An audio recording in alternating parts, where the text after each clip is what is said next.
Hi, my name is Taiko Tracy, former national 100-meter champion of Jamaica, and you're tuned into Elite Sports TV. Like, share, and subscribe to keep up to date with all of the new and upcoming informations we have to do with, especially corruption in athletics.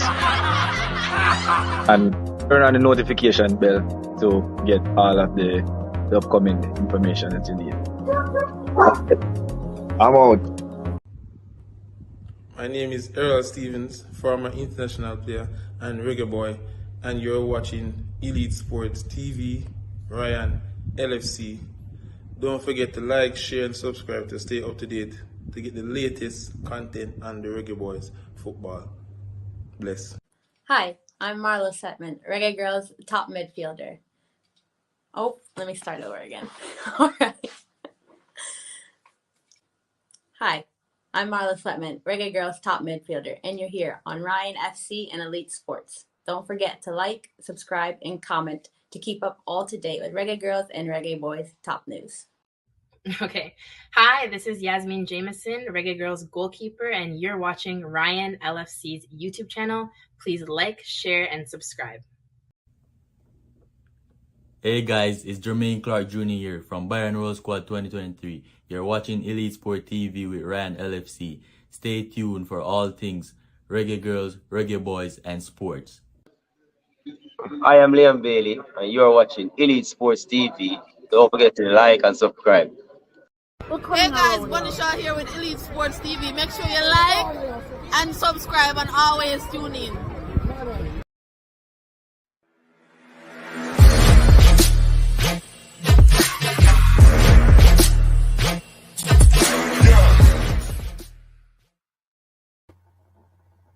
Hi, my name is Tiffany Cameron, Reggae Girls top striker, and you are watching Ryan LFC YouTube channel.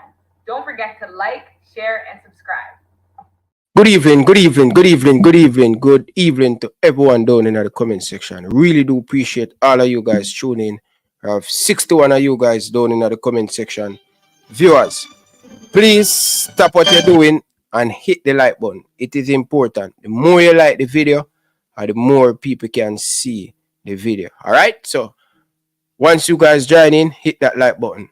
All right, so people, we have a guest in the background waiting on us, and the man himself, people, a man that shy away from the media a lot of time, but I don't know, but we'll pull it off to have the legend goalkeeper in the Jamaican Premier League, Richard McCallum. Good evening, man. Welcome to the show. Hey Ryan, how are you doing? Thanks for having me. I'm doing good, man, but I want you to turn the phone like this where it can come out as YouTube size. Okay. Perfect. Let me try this. There we go. There we go. Yeah. Well, we have a lot of comment down in the comment section, Yeah. A lot of people saying that one of the best goalkeeper in Jamaica, legend. Right? Yeah. So Richard, how are you doing, man? How is the family doing? The family is doing good. Can't complain. The kids are growing nicely. The wife is happy based on what I know. So, so far so good. Can't complain. Okay. So McCallum, what is it like after retirement? What is it? How your day-to-day look after retirement playing football in the Jamaican Premier League? It's not bad. Some people may know I'm still heavily involved with the Waterhouse Football Club at the directorship level. So I still really do participate in the day-to-day activities in the Premier League. Fair enough. So McCallum, tell us, where you from? Who is Richard McCallum? Where you from? Which community you grew up? I'm originally from Montego Bay. A lot of people may know, a lot of people may not know. I spent a lot of time in Kingston playing for Waterhouse, but the earlier days I spent most of it in Montego Bay. Started out playing at the Howard Cook Primary School. Did very well at that stage, representing Howard Cook in the VMBS under 12. I must give a lot of shout out to VMBS. They have been supporting the under 12 competition for many years, and we had a lot of talented players who came out of the VMBS competition. Just to name a few, myself and Dean Richards, who also participated in that competition among, and a few others.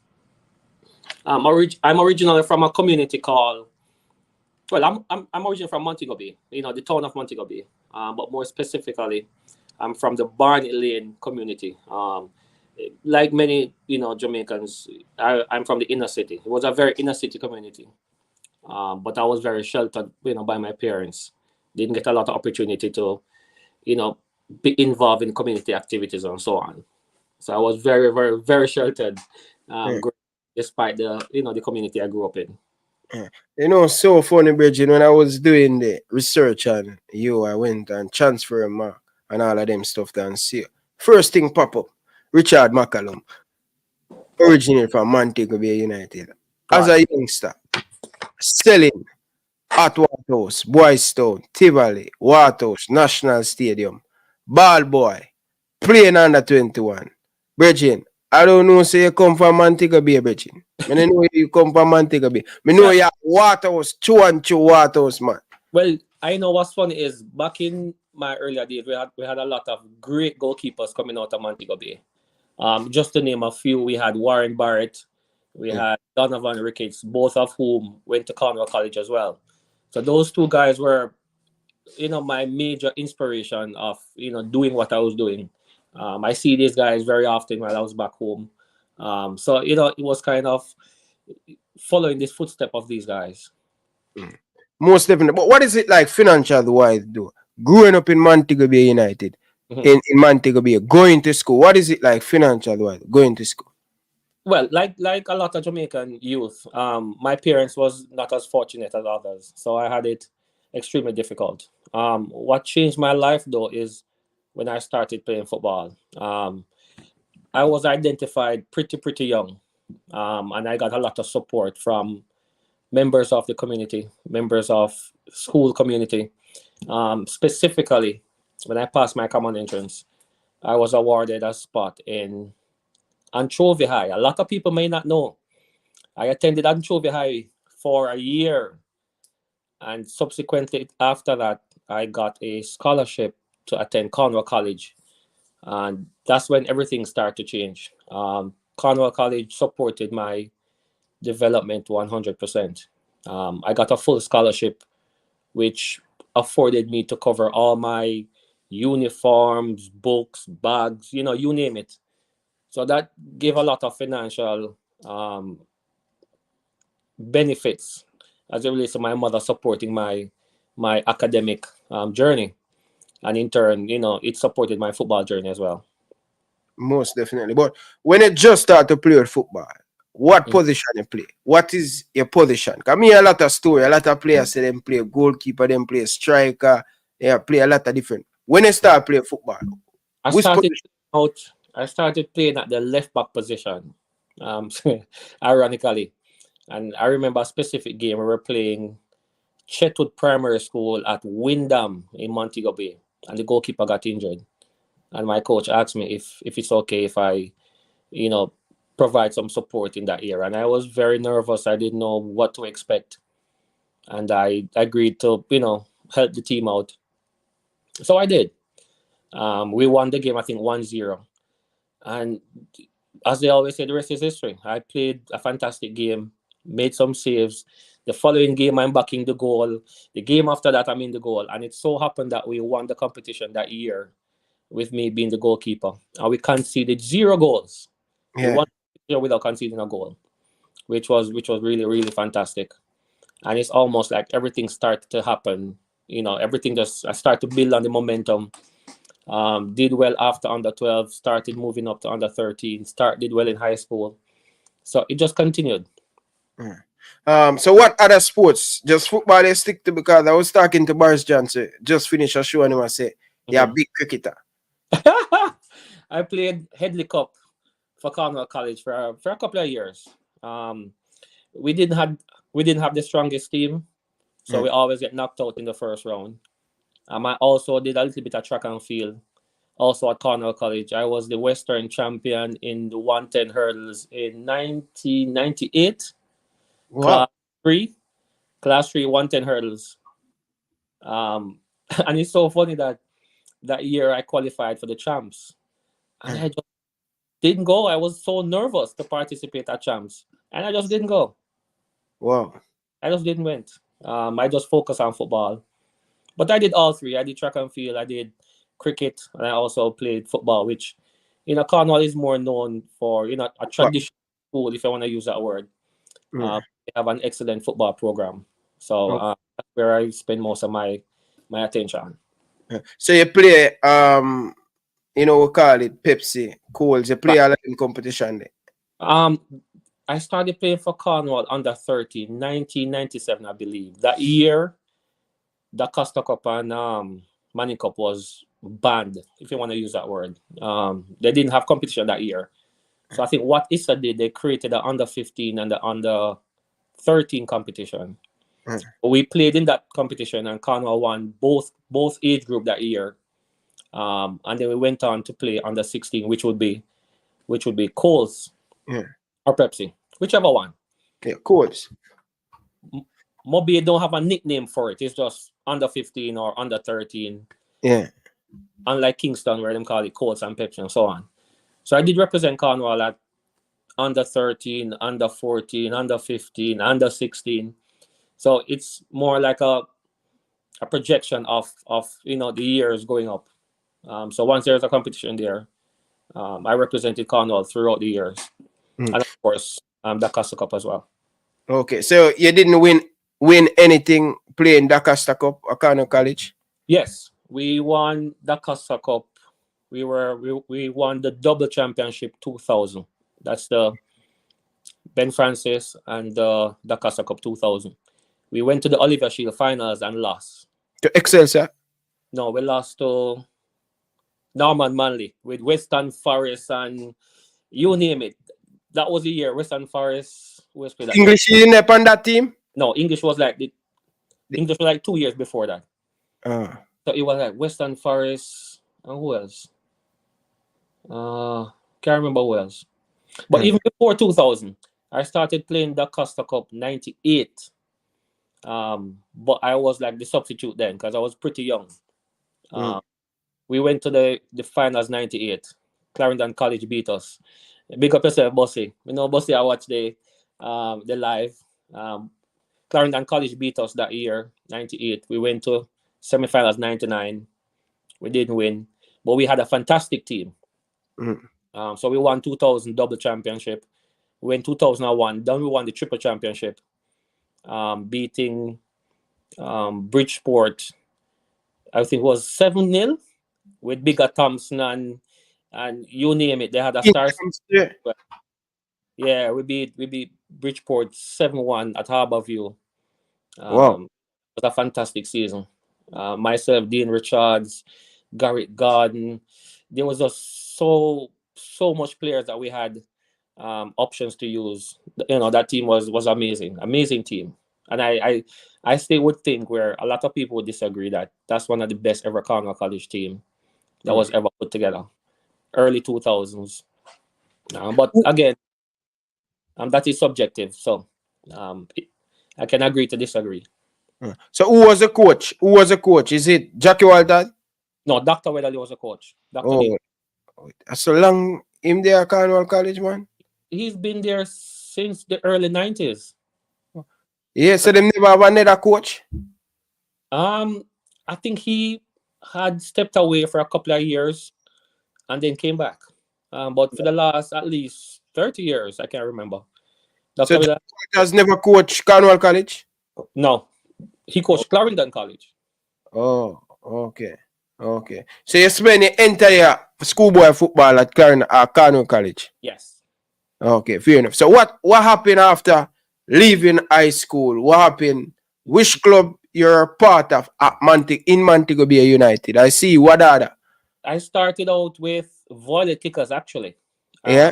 Very, very young. I started, being around some of these legends in my time. For example, Warren Barrett was there, volley kickers. We had the great Hector Wright. We had a few others.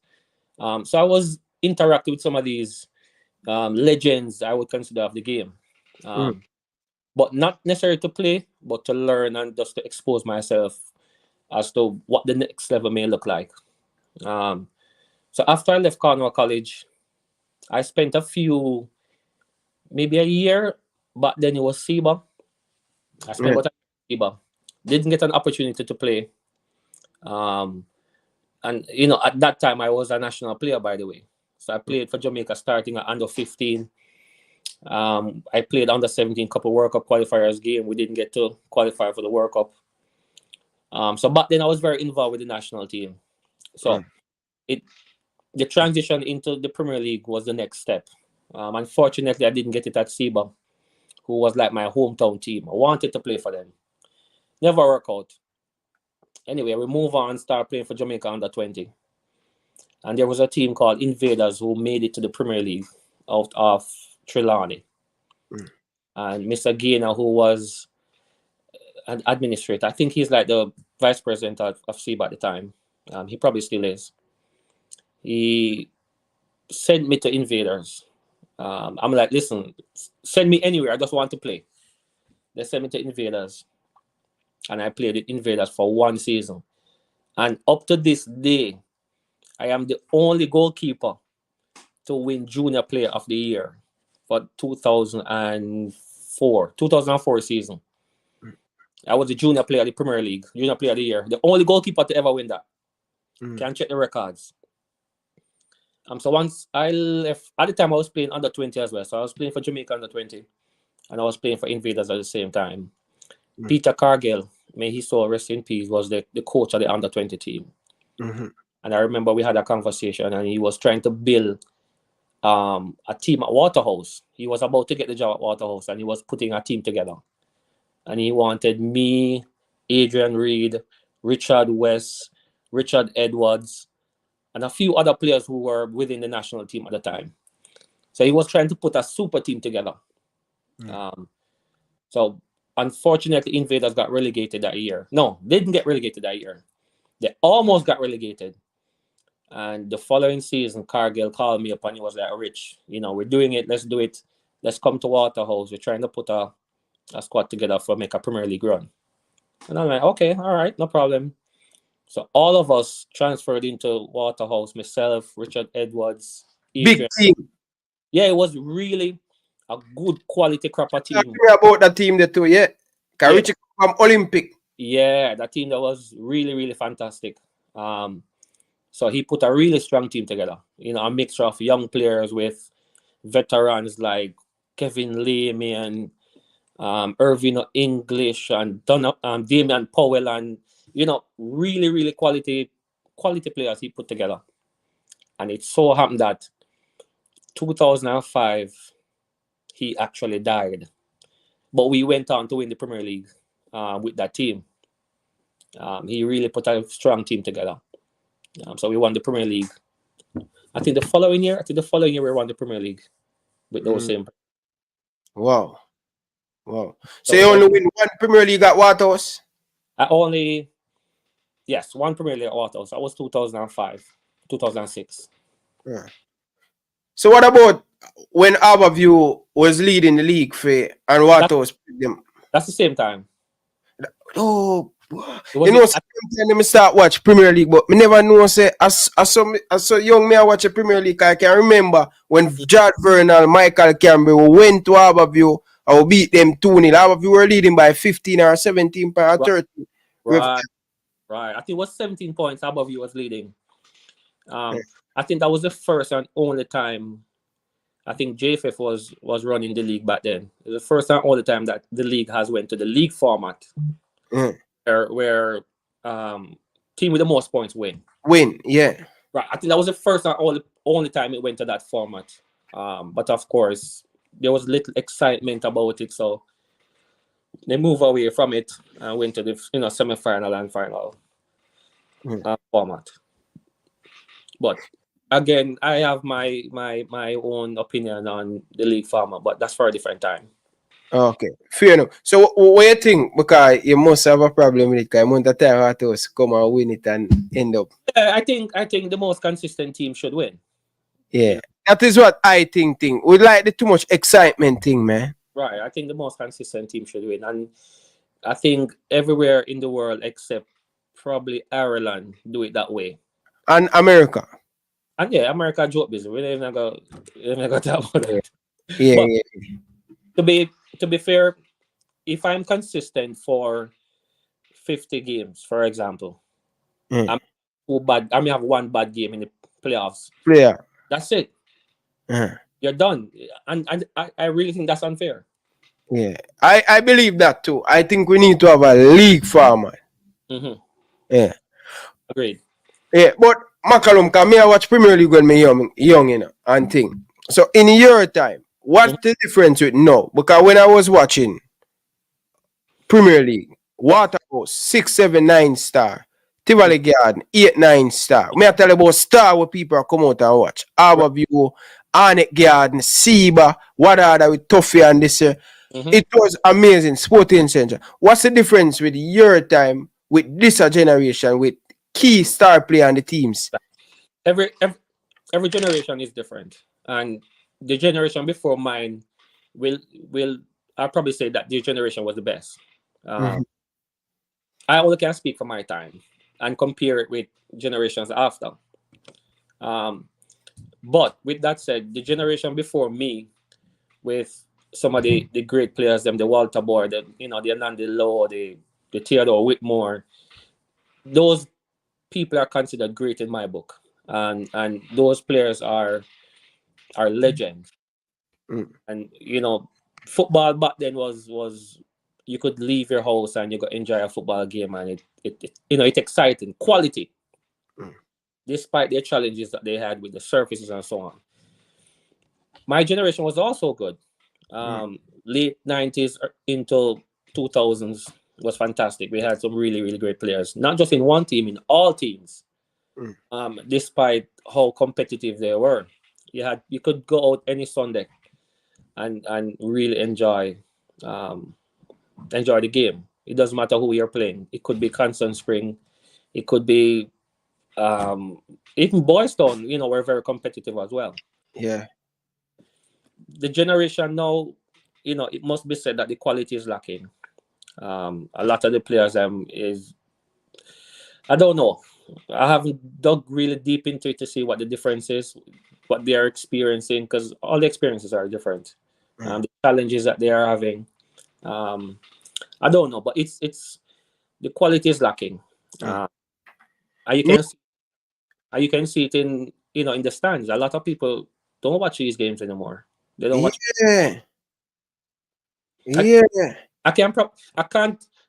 When I even speak for goalkeepers, I can't even call 2 goalkeeper name who stand out. No, I can't. And if you're looking at my time, we have Kirk Porter, we have Leon God, we have Alian Whitaker, we have Julian McLeish, we have Leon Murray, we have goalkeeper Sean Sayers, and I can go on and on and on. I mean, it was a fantastic time. It was a fantastic time for goalkeepers, early 2000s and so on. Now, I don't know. It's a lot different. I'm not the one to criticize the current generation, but we have to look at it and see where we're coming from and try to improve on it. Me. This is my suggestion. This is what I think. This is my opinion. I think back then with you guys, have good coach. I think what happened with our coach, they're good, but the game evolved. But our coach did not evolve. Right.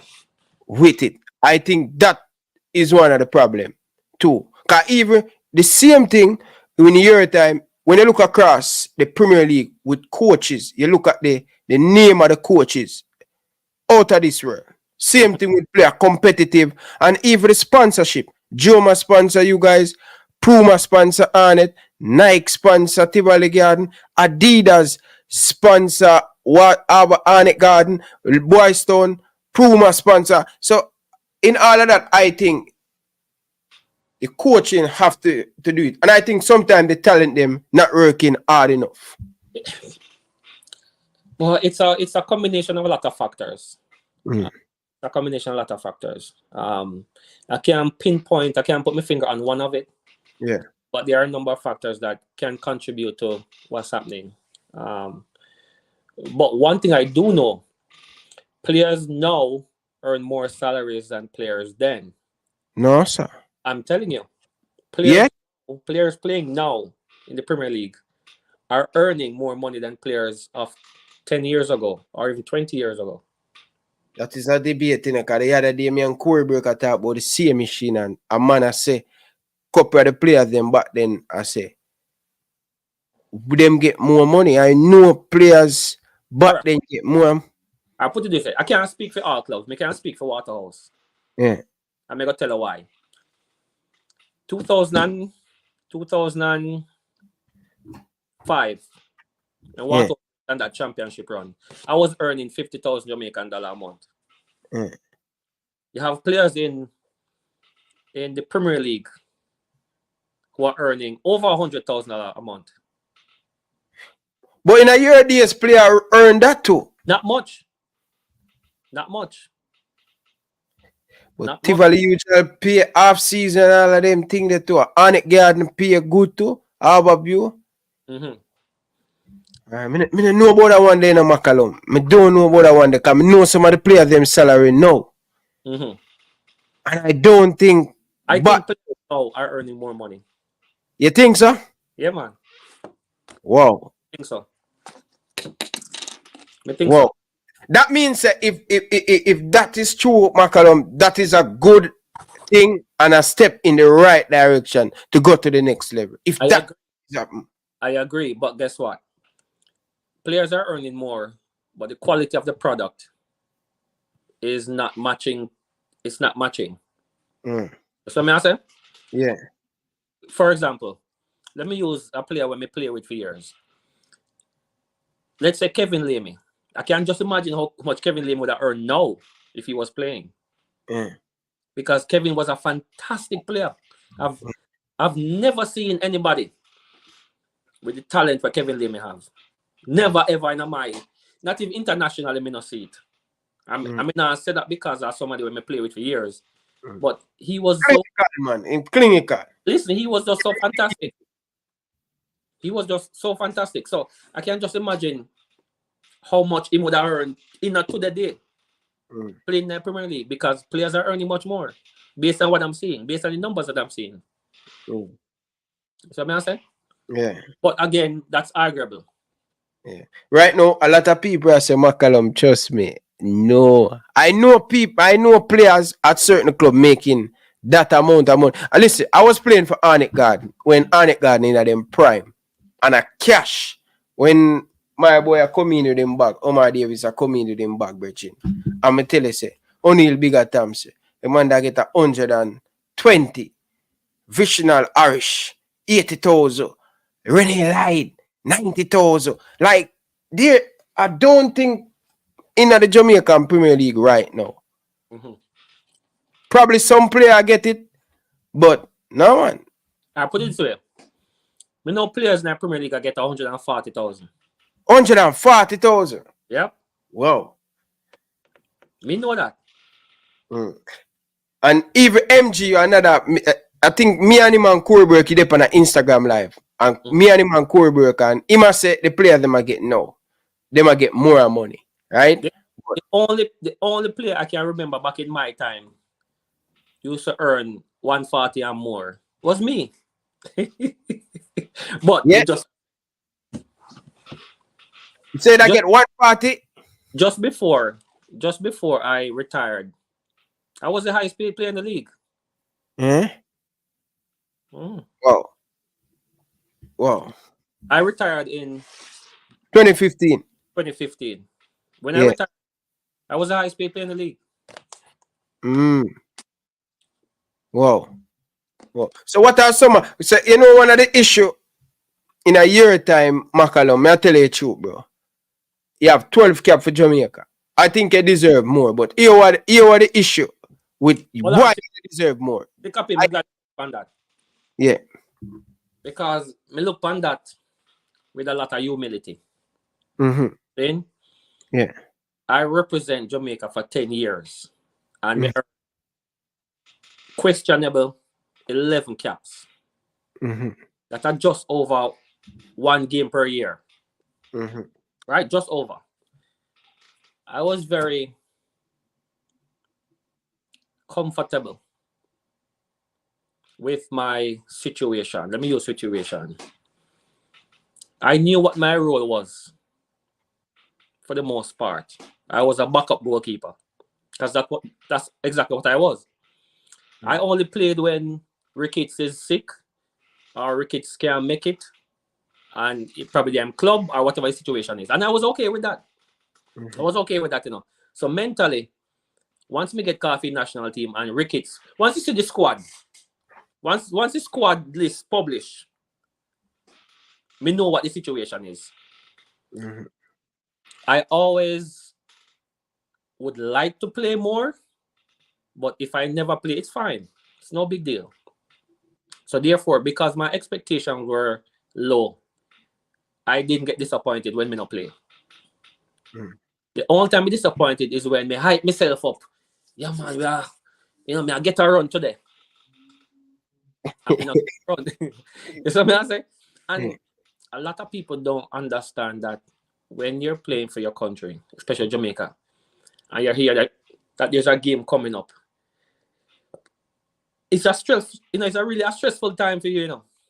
It's stressful because you try put out your best every time to get called.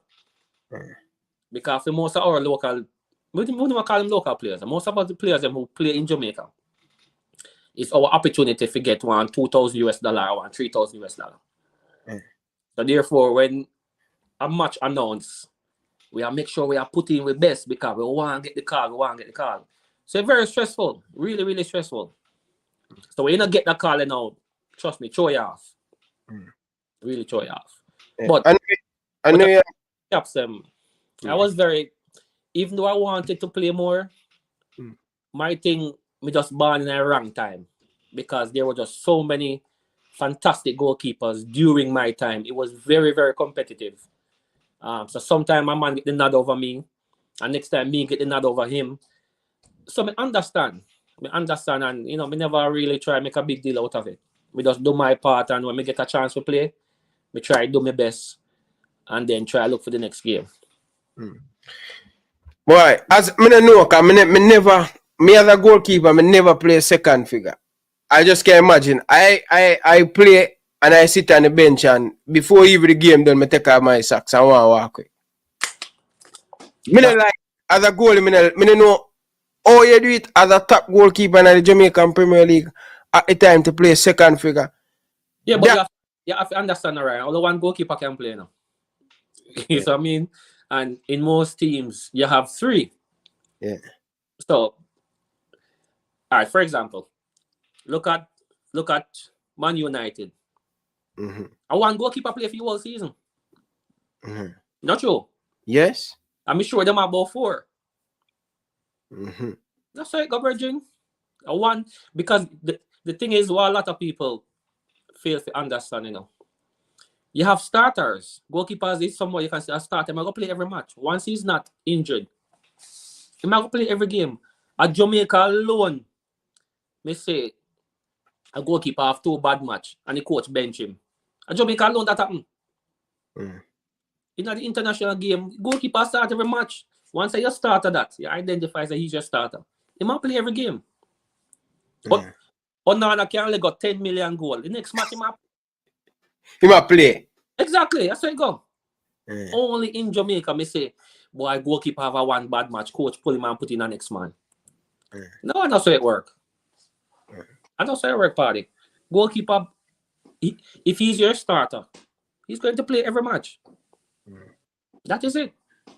So, I did kind of understand the thing from very early. And I kind of put myself in a frame of mind where I not get disappointed and lose my confidence.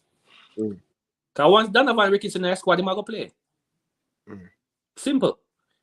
Right now, once Andre Blake in the squad, he must play. Yeah. So everybody has to play second best. That is just it. So, I did know my place. And me just await my turn or wait my chance to get a game. When me do get a chance to play, I do my thing. If me not play, no big deal. If the team lose, so I go. If the team win, me happy same way. And me support anybody who play. Okay. How do you develop? Because trust me, you are probably one of the man make me have so much bad knee. How do you develop? twisting your side of your body and kick the ball like that, and you find it to a striker? How much repetition that as a goalkeeper?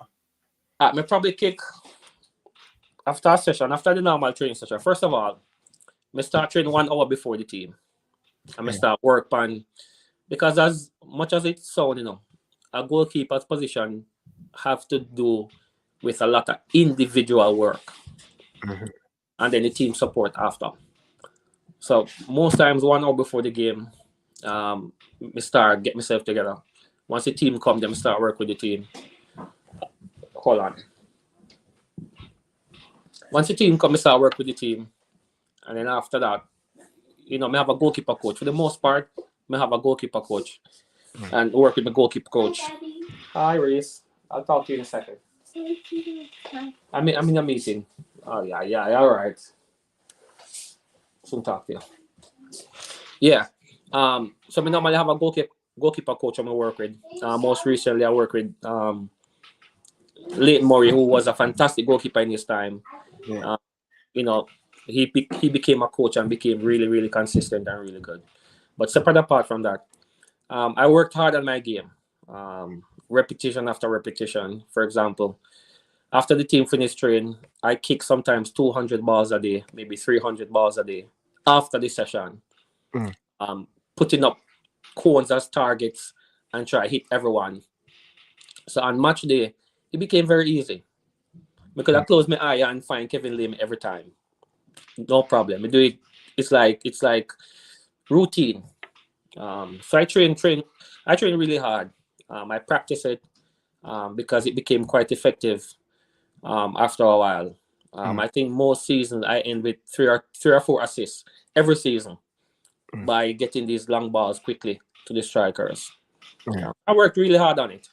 Yeah. Because, you come into Boys Town and, always stand up behind the goal where you at when me a ball boy and watch you warm up and thing, and me I tell you, me I say, man, how you get the ball to the person who you kick the ball to. Every time.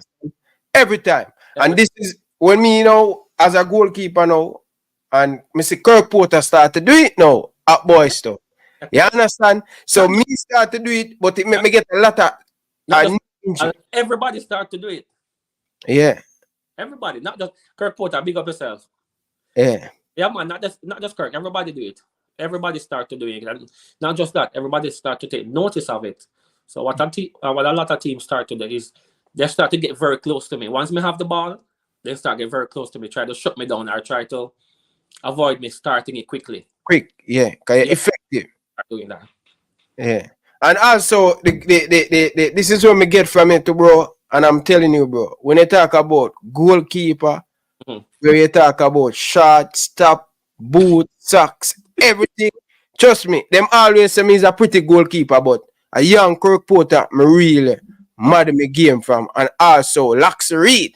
Yeah. Yeah. I think Lax Reed was the one who kind of started that trend. And I think I took it to a certain level. Yeah. And then Kirk Porter really take it to another level. Yeah, man, Kirk Porter take it up to higher heights. But again, I always consider myself somewhat of an entertainer as well. Try to bring a different dynamic to the game, different dynamic to the position, make it be more. What's the word I'm looking for? Everybody wants to be a striker. Nobody wants to be a goalkeeper, especially young kids. So I want to kind of shine a light on the goalkeeping side of things to kind of bring more people involved, bring younger kids involved, let people want to be goalkeepers, something they can look forward to do. So I kind of make it like a showman type of thing. Have fun while I'm doing it. And, just to present a different light on the goalkeeper position. Most definitely, me have to involve this in a car. As a youth who are sell and ball boy and I play, me they are the game them early. How much Timberland is still away, my virgin? With time, you develop and you grow and you learn and you look back on your experiences and see things that you have done and, question some things that you have done. And I've done a lot of things in my time. Some things that probably I wouldn't have done now. Maybe that was one of them. Yeah. You know, sometimes when maturity set in and you start looking at yourself differently and look at life differently and realize, I probably could have done that differently. But nevertheless, I'm still very proud of what I've done. I'm proud of the man that I have become.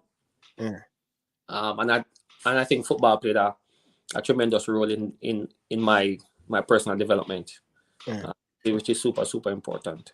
So while playing for Waterhouse, you play over 15 years at Waterhouse, right? While playing for Waterhouse, is it at no point in time a club overseas come for you to make that move to go overseas? Are you were comfortable at Waterhouse?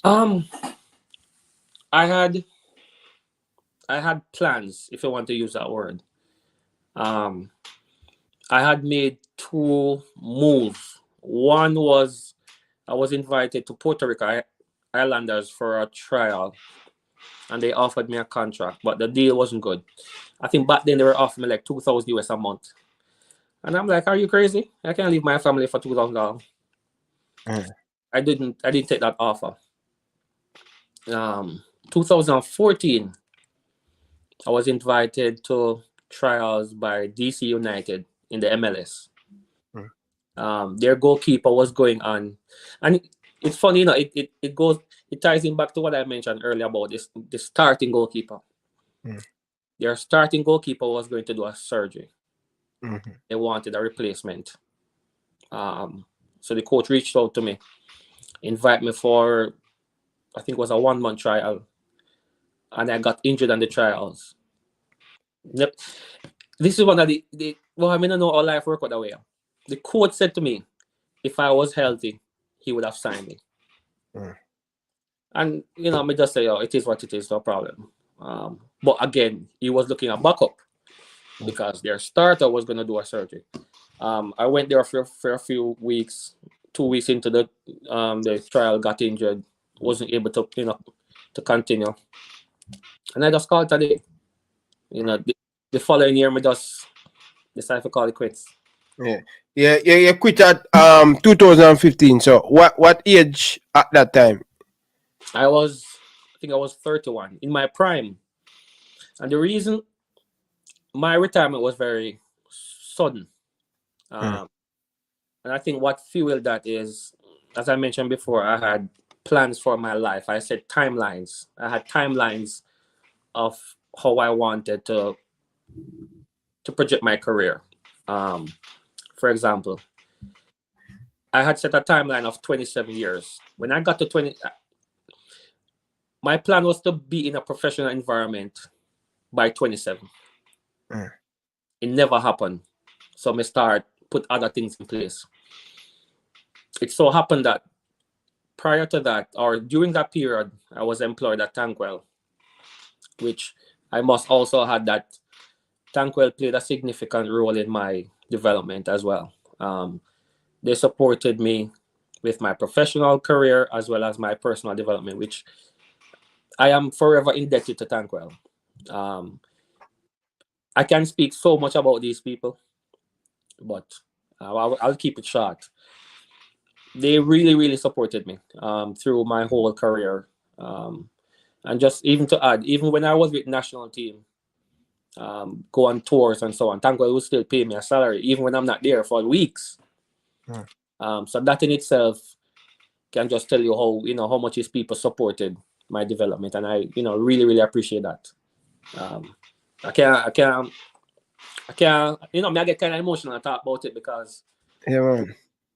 Me understand, Virgin. Me know how Tankwell play a part with the players them who play for Waterhouse and thing. You know what I mean? Yeah, man, it's a big deal. So I set a timeline by 27, and I decided that if I'm not out of Jamaica by 27 years old, there has to be a plan B. So my plan B was to further my tertiary education, because I mentioned before that we never grew up rich. But I was lucky for football to take me places. I was lucky for football to let me meet a lot of influential people. And therefore, I started, listen, I make a little bit of money now, so let me try put it to you. So I went back to further my studies. at 27. So I was going to school, working at Tankwell, playing for Waterhouse at the same time.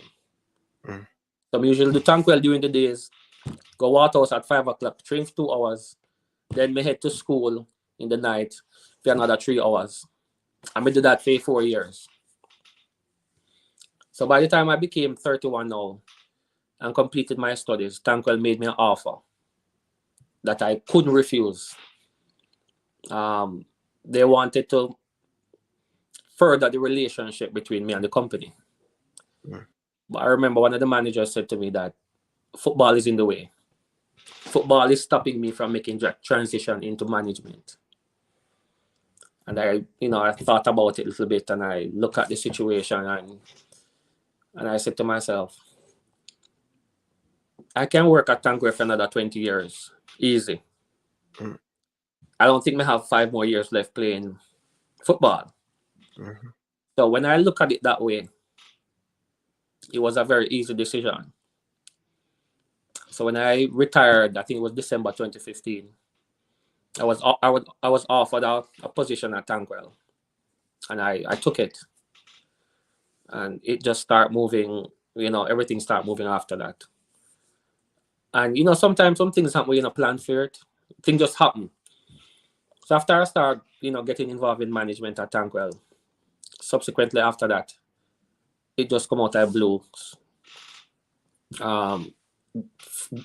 Directors at Tankwell, at Waterhouse, offered me to get involved with administration at the club as the general secretary, and I thought about it as well. And I've been Waterhouse for the longest while, so I decided to jump into administration as well, looking at how I can contribute to the game from the other side of the table, how impactful I can be, how I can provide support for players now that I'm not playing anymore. So this was a new era for me, new dimension, new learning experience. Now I'm exposed to the finer details of the game, what happened in the boardroom, what happened during this discussion, that discussion. So I started doing that for a number of years now, and it just gave me a unique perspective on the game, especially in the Premier League. What happens in the boardroom, what happens at the JFF, what happens at that time, the PLCA meetings, and so on.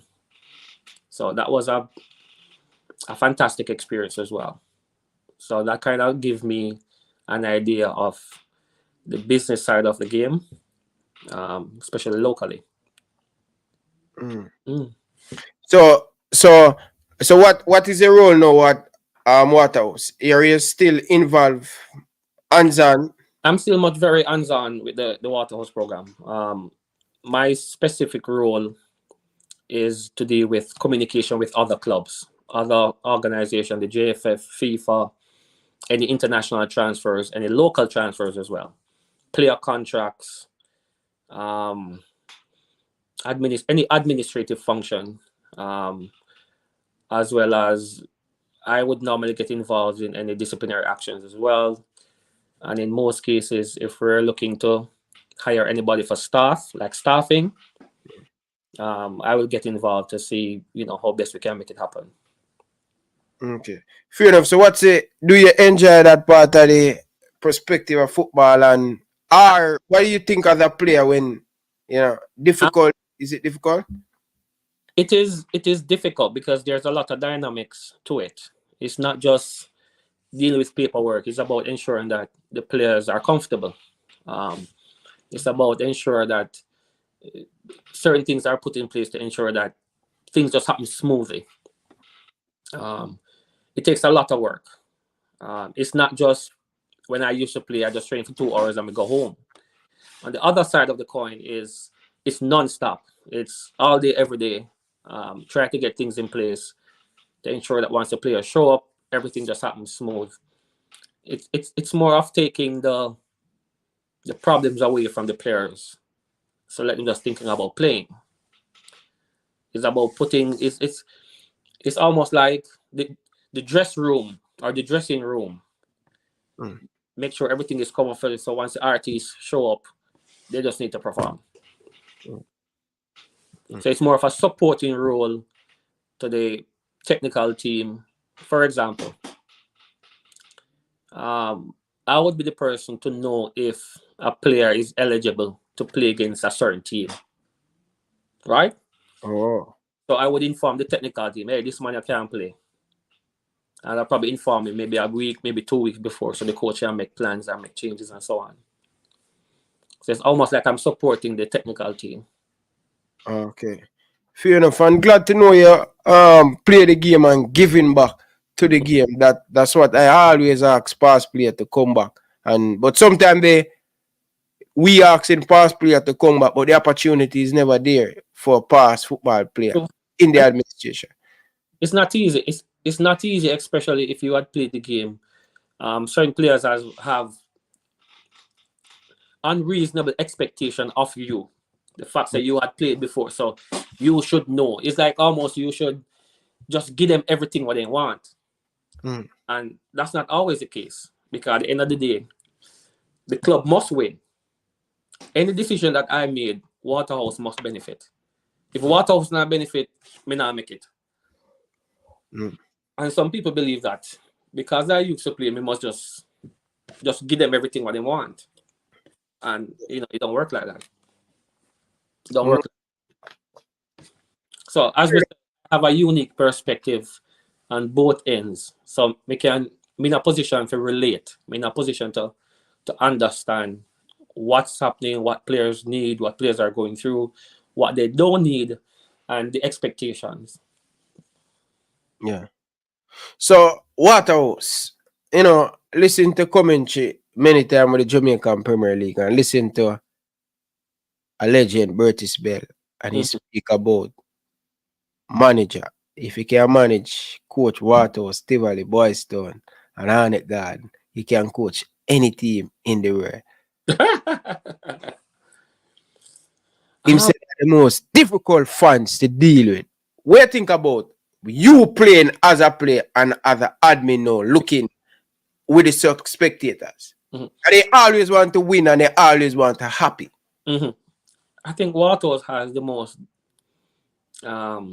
demanding, I want to use that word, a very demanding support base. They have really, really high expectations and they are used to winning. So they need nothing less than what they expect. However, if you fail to deliver their expectation, they will let you know how they feel. And they will let you know in very colorful words how they feel and what they expect. It's a tough crowd. It's a tough crowd to deal with because it's a tough community. They are very passionate about their game and they're passionate about their club. So if you take it personal, you're going to have a really, really tough time. Because at the end of the day, they're not disrespecting Ryan the person, they're disrespecting Ryan the baller. Yeah. So what I had to do for 15 years is to separate myself from the player and me. Because if you think about it, I see a lot of players come and go. Players who couldn't deal with the pressure. And sometimes I wonder, or sometimes I think to myself, how me deal with it? Enough is so long. Because after a while, it can really get to you. But you was always stand out still, so you always a perform. So you always a perform. You make a mistake and them still kill you. Yeah, man. Yeah, man. Listen, man. I have my bad days. I'm certainly not perfect. I do have my bad days, and my supporters, they do in fact let me know when those bad days happen. Yeah. And so I appreciate their support. I really do, despite some challenging times. Them really, really got hard. But again, me understand them, me understand the community, me understand their passion, and me understand that they hold them players at a really, really high standard. And if you can't meet that standard there, you're gonna have a tough time. Wow. So Yeah. I understand them. Yeah. Them not mean anything personal. Them just want the team win. Yeah. Man, trust me, man. Coming to Waterhouse at the time I sell and all of them stuff, the bridging, trust me, them crowd can be really hostile. Yeah, man. Worse Waterhouse on top of them game. Jesus. Yeah, you have to remember Waterhouse is a real inner city community. And I said that with a lot of respect. Especially for me coming from Montego Bay. You know, me a country boy coming into an environment that is so hostile. It's very intimidating. And they let you know that very, very early. You know, but again, their love for the game, their love for their club supersedes everything.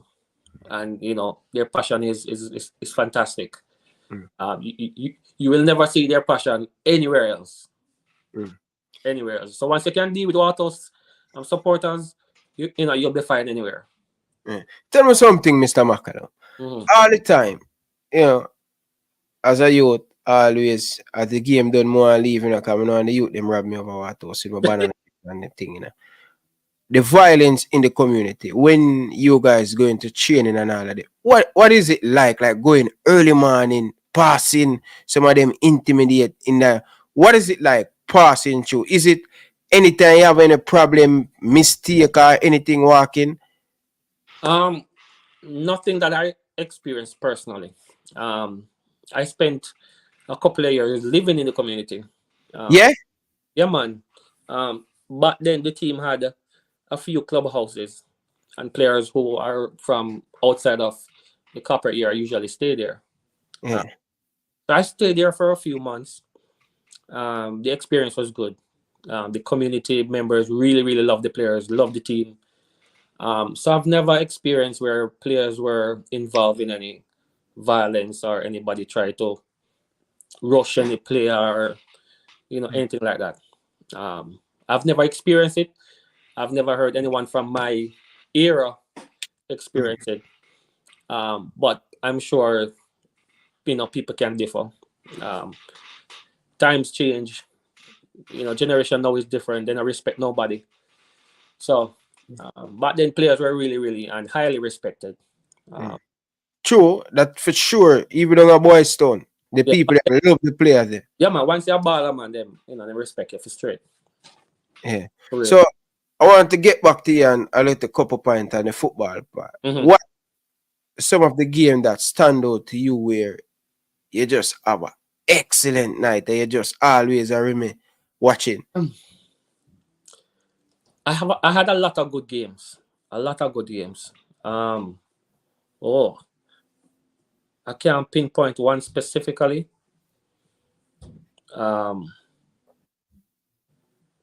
It's hard to pinpoint one after 15 years playing. Oh yes, I remember now. I remember one. I remember a game we played down at Arnett Garden. Can't remember which year. If I should guess, I would probably say maybe 2008, 2009, probably around that era. Waterhouse leading 1-0. Kevin Pelle Wilson get a penalty in the 89th minute. My boy said 2007. 2007? I can't remember which year. Kevin Pelle Wilson get a penalty in the 89th minute. And I tell you, brethren, this when me save the penalty there. I don't know if a cloud 9 me reach or cloud 10 or cloud 11. Yeah. But I was so excited. It just feel like me win the game. It feel like me score. You know what I mean? Me feel like me score a hat-trick. Yeah. So that feeling, you know. But it feel, that's how me feel. Waterhouse win the game 1-0. Right after me save the penalty, referee blow off the game. It feel like me score a hat-trick, man. That was a really, really fantastic experience. Right night jungle, stadium full. I mean, them time the Arnett and Waterhouse I go head to head. Because Arnett was our biggest rival at that time. Yeah, man, Arnett was a rival. Up to now, Waterhouse Arnett still a rival. Man, Arnett our biggest rival, man. So I always look forward to every Arnett game, especially down the jungle. Yeah, man, I don't want to play them every time. Yeah, man, every time, man. So that game, you know, as a goalkeeper, bro, I can't remember, I just cannot forget this. When I make a back-to-back save, where I spread out and the ball lick for me and then I get it back and I said, Jesus Christ, me never make a back-to-back save. That was like a big moment for me as a goalkeeper. Yep. One of my coach, Leighton Murray always said to me, we just need that one match-winning save. We call it match-winning save. Because if you don't make that save, then we lose the game. At least one match-winning save you must make every game. Just one. And when you can make one match-winning save, your chances of winning increase by 50%.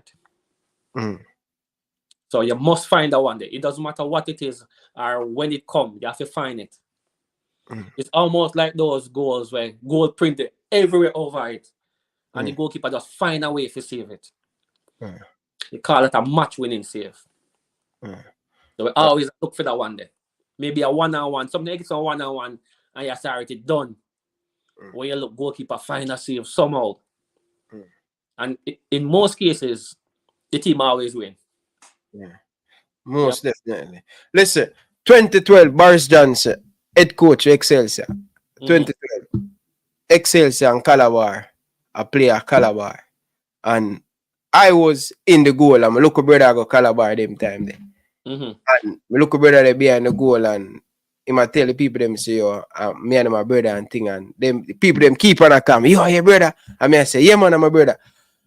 That game up at Calabar, you ever play a game where the home spectator say, yo, what the fuck? What we are gonna do for beat that boy today? He make some save the way. Yes. That was a game for me up at Calabar where everybody look for me, radio, walk in my community, the man I say the commentator praise you.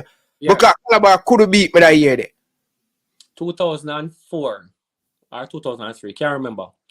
Waterhouse versus Invaders. I play for Invaders and Waterhouse versus Invaders. And I think this was the game that it's almost the game where, let me put this now. This was the game where me know say, me go play for Waterhouse. That game now. Waterhouse Invaders. Waterhouse was the superior team for Invaders.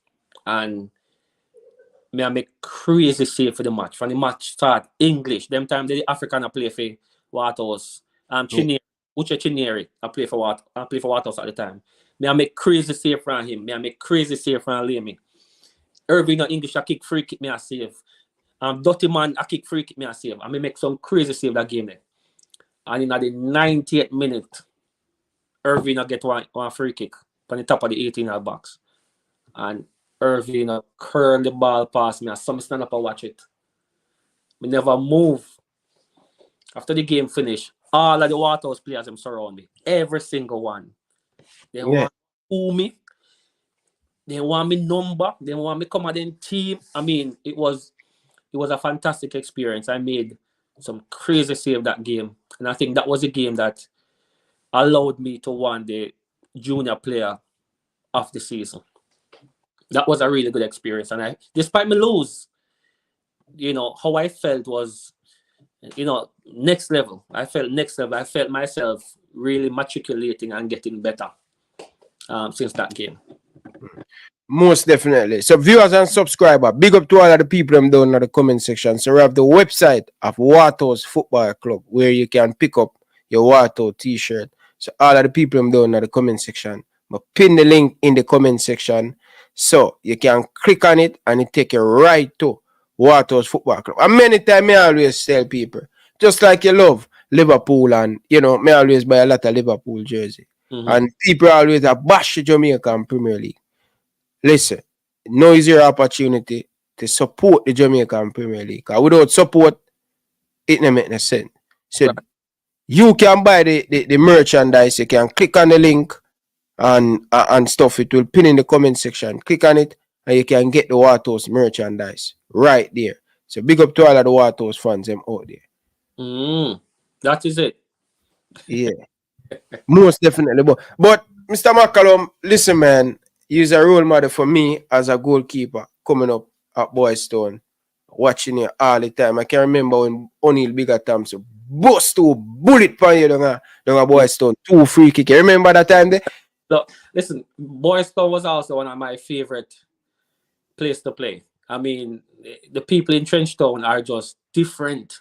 I mean, they love them team. You know, they made it very difficult. And of course, I love to be at the cup end. You know the cup end there, you know. Yes, man. Up that side with man pressure them behind the goal. The cup end was my favorite goal. I mean, I always go the cup end first. Yeah. If me get the option to choose, I should go first. Me I start.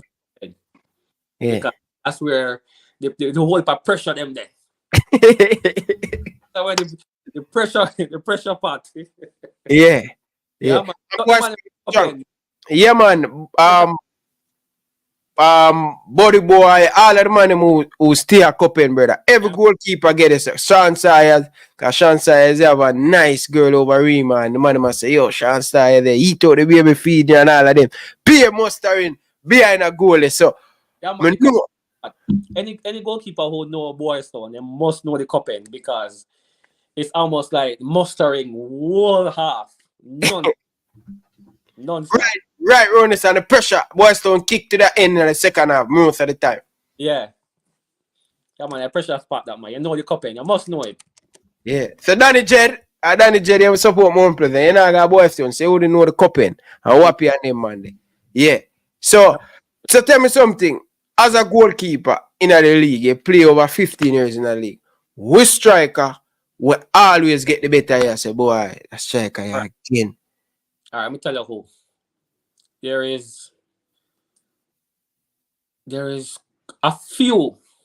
There's a few where it's like every time I go play the team, that it's like me I go bed early. Me I go bed early because me I rest up, because I know say tomorrow I go face them, man. The first one, Fabian Taylor. Me not like see Fabian Taylor. 2 foot, very tricky. Fabian. Hey, remember me tell a man, me no want to see Fabian Taylor no way. Once him touch the ball, me I send 3 and 4 man to find him. Yeah, man, Fabian Taylor was a quality player. I mean, every time we play against Harborview, I mean, him busy. And Fabian Taylor always find a way to score. Always find a way to score. So that was one. Other one was Michael Campbell. Bangi. Jesus Christ. Me sick of Bangi. I mean, every time I see Boys Town, he might find the net. Me not like play against Bangi. But again, I used to enjoy playing against this player because it was a challenge. Competitive. On the A game, when it comes to playing against the, you have another one from Rivali. I can't remember my name. Ajis. Nah, man. Ajis was good too. Ajis a quality player as well. But Ajis wasn't one of the players that were me kind of fear. Yeah. Older gentleman too, you know. Can't remember his name. The name the point me told me can't remember him. Is it Nelson? No, man. Can't remember him. What about Bumpy? Nelson. Bumpy was a handful as well. I mean, every time Waterhouse play Portmore is like Bumpy now his skin. And I think up to today, nobody has scored the most goals in the Premier League than Bumpy. Bumpy a big baller, man. Big player. But out of the lot, 2 mostly, man, Michael Campbell and Fabian Taylor. I mean, those 2 guys always find a way to give me a lot of work. What about last? He didn't play a lot, but George Vernal with him shooting. Good player. Never. I can't remember him trouble me much. Yeah. You know, but good player. Good player. I remember when him come on, him have a little hype and. Yeah. Man, kick it like a gunshot, Bridging, man. He wasn't. And again, he never played long. Yeah. So the fact that you never play, you know, a good stretch. A good stretch, yeah. Never you never get enough chance to kind of, you know, get a chance to score against me a lot. But he was a good player. Was a good player for sure. Yeah. So now I know about Waterhouse now. So if you got a war with all of the players them you play in your career, see, you have 11 aside. He's a level player. You go on the island, no food, no water. Are you going to play a game? Who are these level players? You have bring a football team. All right. First one of my central defender, Marco McDonald. No doubt. Outstanding, man. No Smooth doubt. cucumber at the back, No man. doubt. I figure Marco McDonald, one of my central defender them. Beside Marco McDonald, you have Desmond Breckenridge. Oh my God, man. Bridge cool like cucumber, man. Trust me. Hey, Waterhouse bad enough. What? Desmond Breckenridge. On the left side, that I left back, me have Garfield Reed. Garfield Reed over them are Philip. No, Demar Phillips now play left back. We have midfield. Yeah. Okay, me not rush it. Garfield Reed a top player though. Just let you know that. Left back, me have Garfield Reed. On the right side, right back, me have a player what not very popular, not very flashy, but very effective in a prime. Michael Stone. Yeah. Good selection at right back. Michael Stone. Bad baller. In front of Garfield Reed, me have Demar Phillips. On the left side. Right? Now midfield. Left midfield. Yo, the man just like an engine, man can't tire. Go up and combat though. Go up and combat. Right side now midfield. I gotta have Damian Capo Williams. Capo. Fast. Always a come off the bench and I get the goods. Capo are the killer. Killer. Central midfield. Yeah. Bola, let me go back a little bit there. Me pass something. Me pass somebody. On the left back, it's a toss-up between English and Garfield Reed still, you know. Big man team. Me think I play English more as a winger. Yeah. We could do that still. But English are there on the left side. So maybe me have to put in a 12-man in it. But English... All right, sir. All right. Also on the right side, I have to bring in a next player too. I'm gonna have some honorable mention as well. Okay. The right side, I have Dirty Man, Damian Powell. Yeah. A 9, man. A 9 to midfielder. That you there, boy. Me can't stop saying enough about that youth. That youth there was amazing. Really quality player. Good leadership. I mean, that youth that did bad. Bad player. Dirty Man, big up yourself. Central midfielder. Would I have you, Bingy Blair? Bingy Blair, wow. My God. I get a chance to play with Bingy in my last part-time career. And me I tell you the man, it's smooth like a silk. Man, smooth. Him end up coach Waterhouse too, right? Yeah, man, him coach Waterhouse for a few years. Yeah. Then go on good. At me reach now. How much play am I gone? Yeah, you're in a problem in a bitching, because you see, you have so many good strikers. So many good players. So many, even players I may forget. Yeah. But up front, I'm gonna have Kevin Lamy. I'm gonna have Tuffy. That is Jermaine Anderson. Yeah. You can't have no two striker without one of them man there.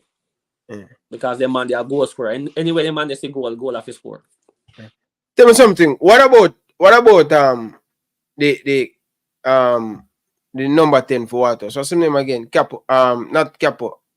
Not Lamy. What about him coming out? What about him make him so dangerous coming off the bench? Well, I mean, I know. His last part of his career, he came in off the bench. And remember me tell him, man, every time he come off a bench, it's like him just score. I'm afraid that when me play a boy stone, brother. It's like the coaches, it's like it happened 2 times, and it's like we realize, but we get some result, man. So it's like we just continue to do it. Once you get result, don't change. So, we continue to do it. Him still start score more goals, and it's like we are saying, all right, the coach, all right, this we're going to work with it. And he just continued to score and start doing amazing things. But I also forgive some honorable mention. Boris Johnson. The only reason why Boris now start, Yeah. Always why Barris not start. I'm gonna call him and tell him. Oh, good he miss. He might watch a program now, you know. He might watch it. Oh, good Barris. Center back. Big baller. The always why me not start Barris now, because Barris is left and go above you. him tell me same left guy above you. Hey, Barris left and I'm prime, you know, man. Yeah. Yeah, man. Barris left and go above you, man. And anybody know anything but Waterhouse and above you back then? Rival. Not even rival. It's more of a above you fans. Them don't take this the wrong way, you know. We never like above you. Yeah. We just never like them. Yeah. Yeah, man. That's it. Just never like them. Hey, listen, look, bro. May I tell you, say sometime I wish me that Jamaica, but I have the same passion with the Premier League, but bro, I don't miss no game, bro. My teeth out from 9 o'clock Sunday morning. Me I leave my mother house and gone to Boys Town. My mother come to Boys Town, come look for it. I do hide because one ball boy, Kansas Spring and all of them things there.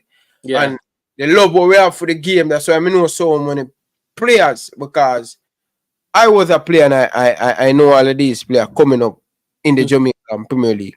But something about Lamy, may I tell you, man, the man is so, man, always a break me heart, Bridget. Yeah, man, Lamy is special. Lamy was a very special player. And you know, me kind of sorry he never get a lot of opportunity with national team. With national team, yeah. He got a few, but he never got enough like some other people. Show him potential, him true potential. He never get enough, and you know, but again, the past is the past. You can't change it. Yeah. Past is the past. But Fair. I think he's one of the Premier League legends for sure. I mean, he did some amazing things. Back-to-back leading goal scorer several times. You know? And not just goal scoring, he was entertaining as well. Yeah, man, entertaining, man. Do a lot of tricks and things. Yeah, man, big baller. Tuffy. All special Toughies, because we see him score a holy Mr. Monday Night. Tuffy. A different coming up to see, because the first time I see Tuffy, no, Wadadah. I see him play a boy, so I tell you, he usually play wing back when he play for Wadadah. All special Toughies. Tuffy is the man that get the job done. Simple. Him not flashy, him not pretty. Him just get the job done. You know, his job is to score. Yeah. So him gonna do anything necessary to score.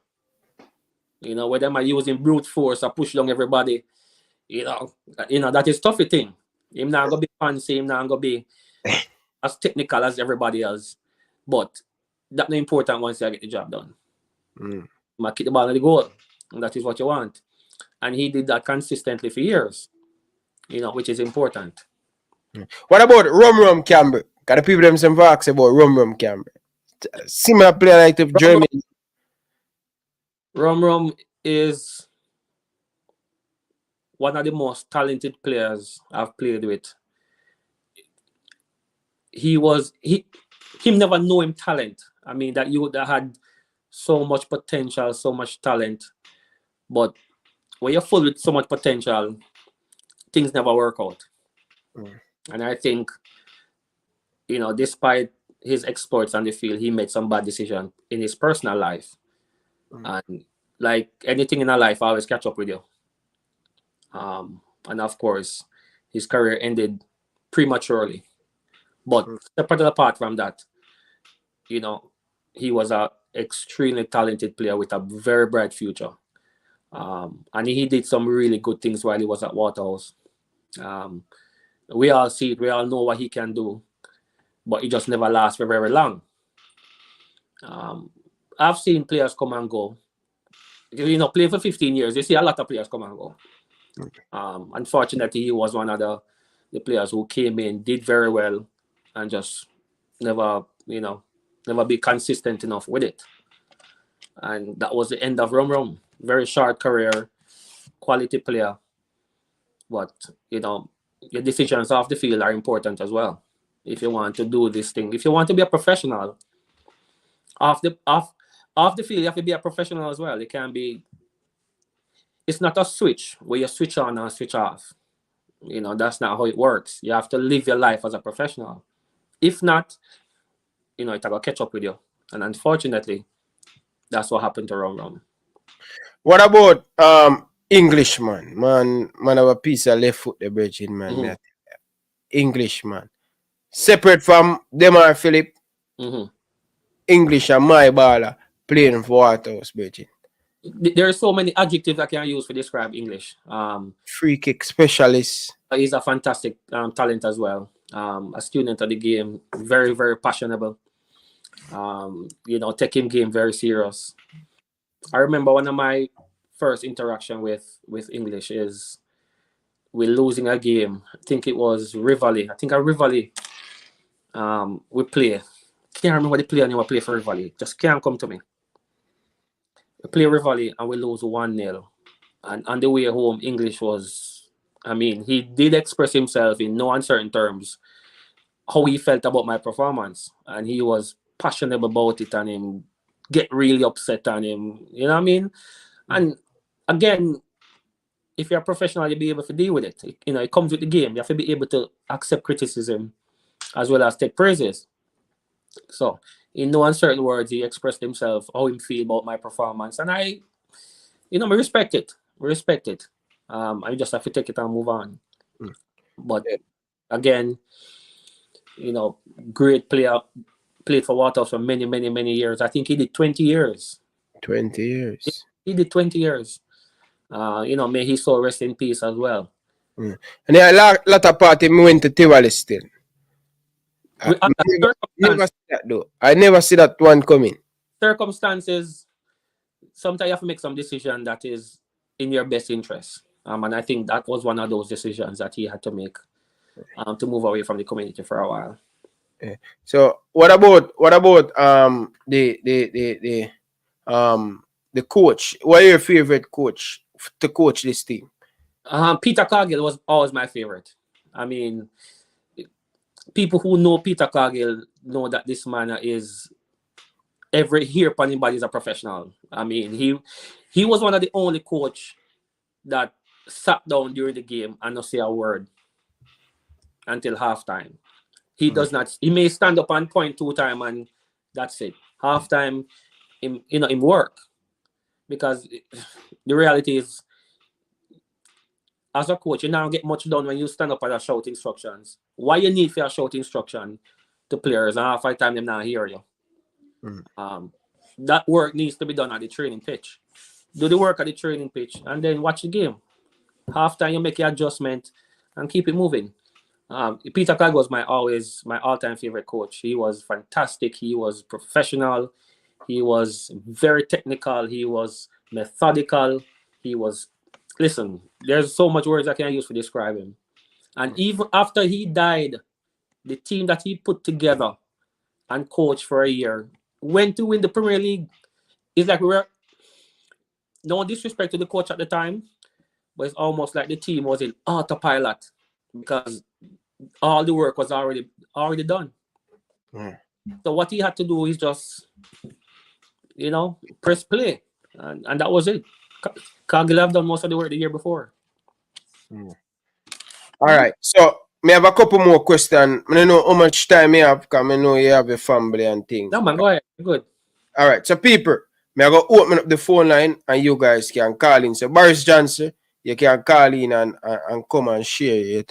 What about I think Boris Johnson, for me, he coached me at Excelsior. I think Boris is the best coach ever coached me. You see, I talk about preparation and goal and details and everything. You get the best out. What do you think about Boris Johnson? Boris coached me for a little while. And I think despite he was doing well, Boris probably may need to talk about it still. But anyways,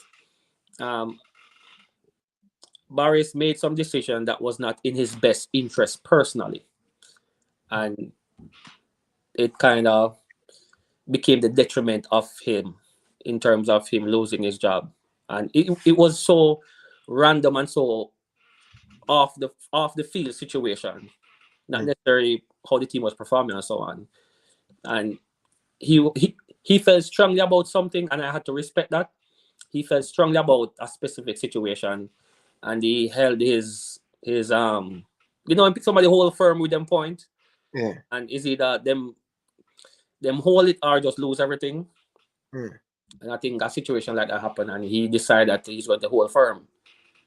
And it just, you know, the club and him never see eye to eye, and you know, And you were doing good too at the time. he was doing really well.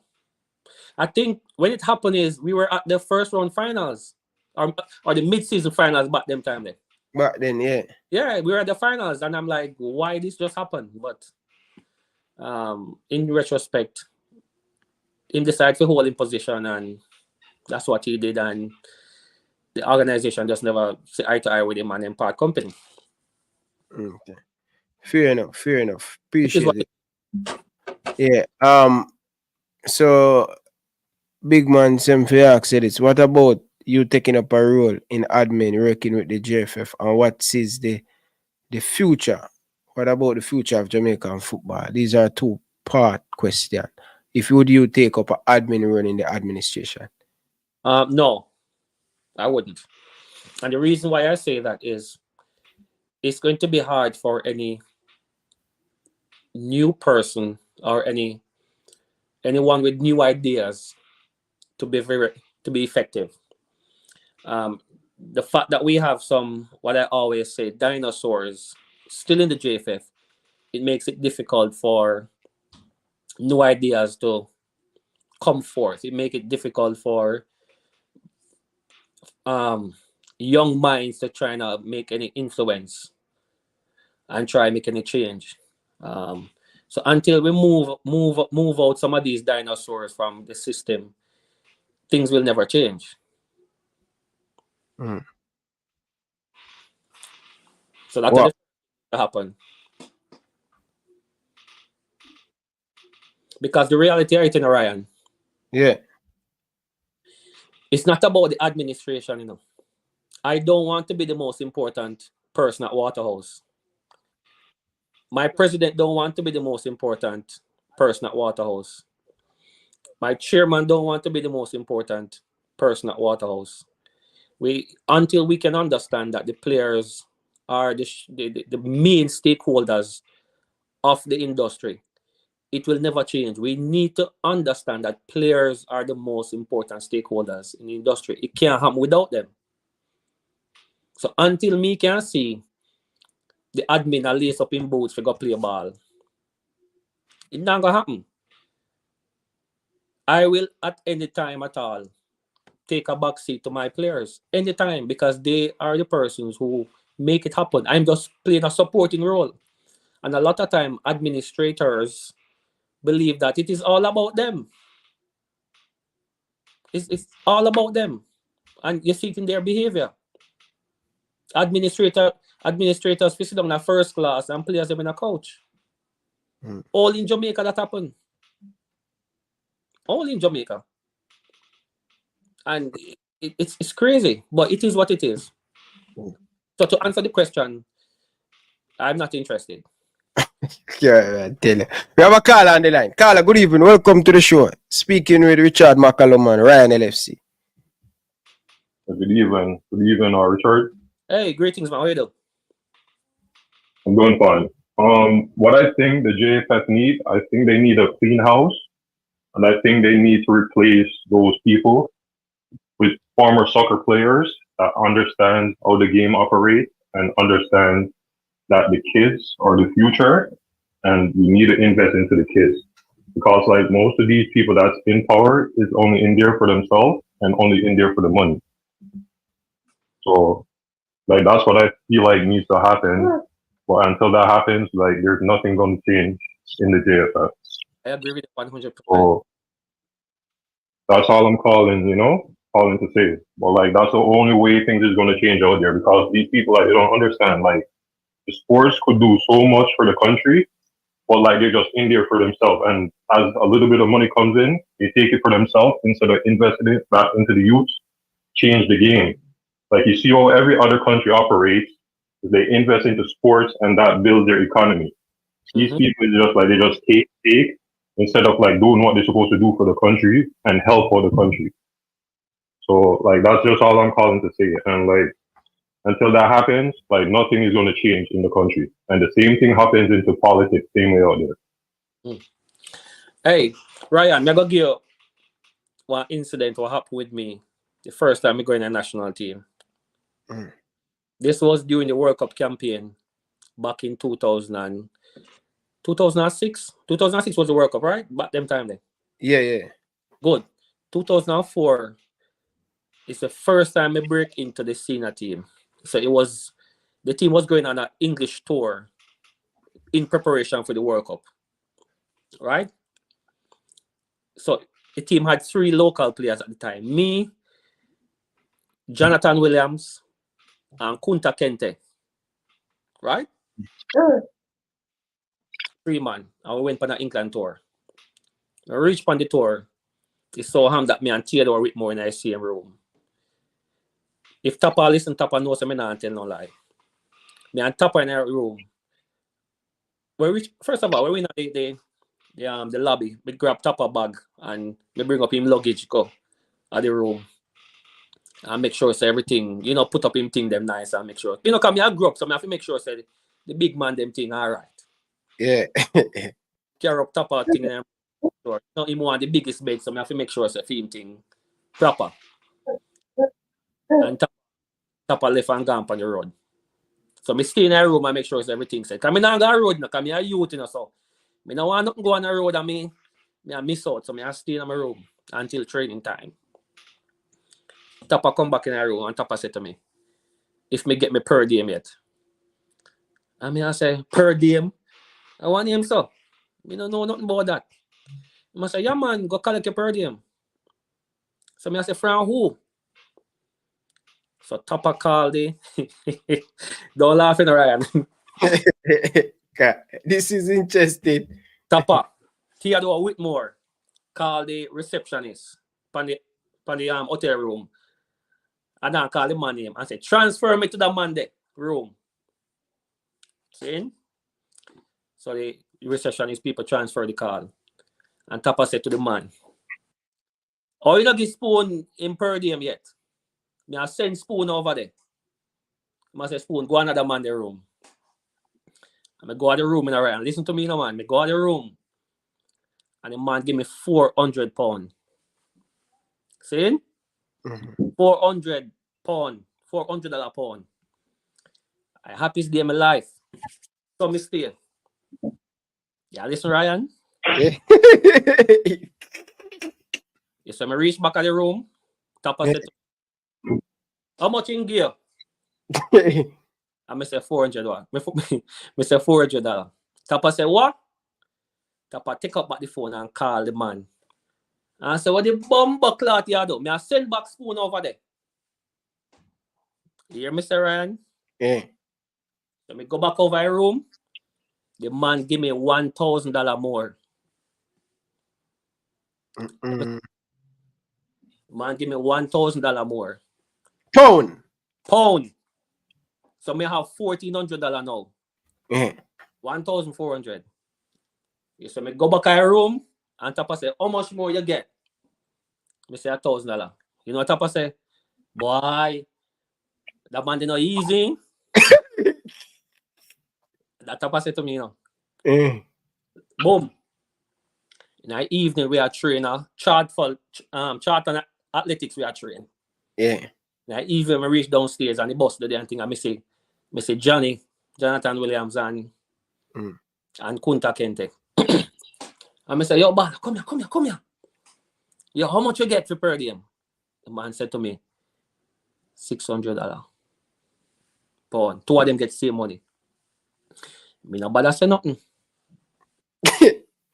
Me left it right there. So you see what I try to say though? Yeah.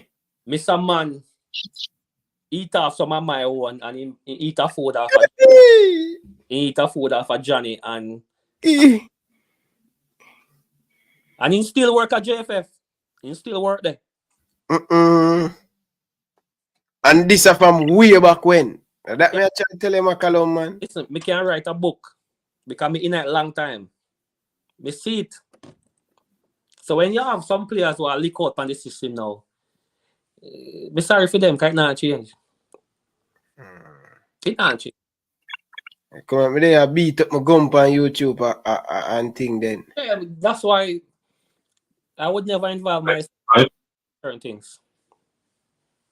One of the reasons why I feel like it's not changing is because you have people behind the scene that invest into the team and invest into those people training. So like those are the people and that's pulling the strings, you know? Like it's politics. And like that's how politics works. But like I feel like the football federation needs to get involved into things like these.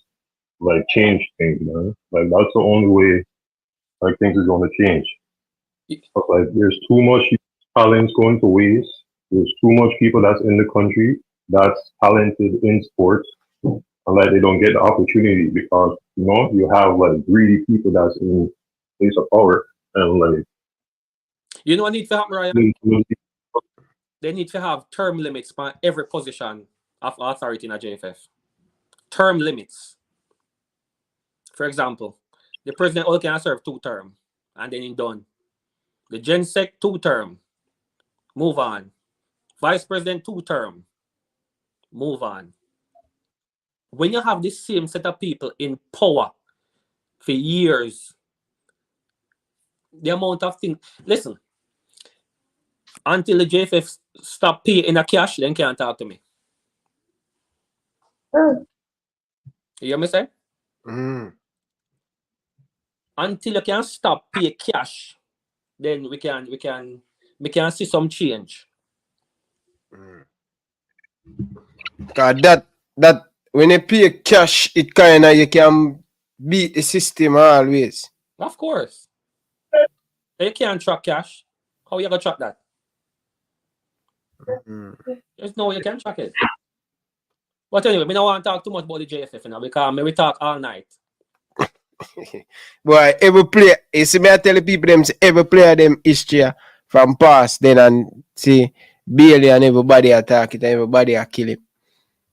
Yeah, but let me touch on the Bailey situation just a little bit. You see the Bailey situation, what people need to pay attention to, you know, is not the messenger. They need to pay attention to the message. That me say too. And I understand a lot of people feel away because Bailey never displayed himself properly. He never displayed a lot of patriotism. So a lot of people, you know, them feelings about it. But what a lot of people don't understand is when you're a professional player, there are expectations. And when organizations don't meet these expectations, then player won't perform. I'm going to shed a light on a few things where people might don't know. Right? People might not know.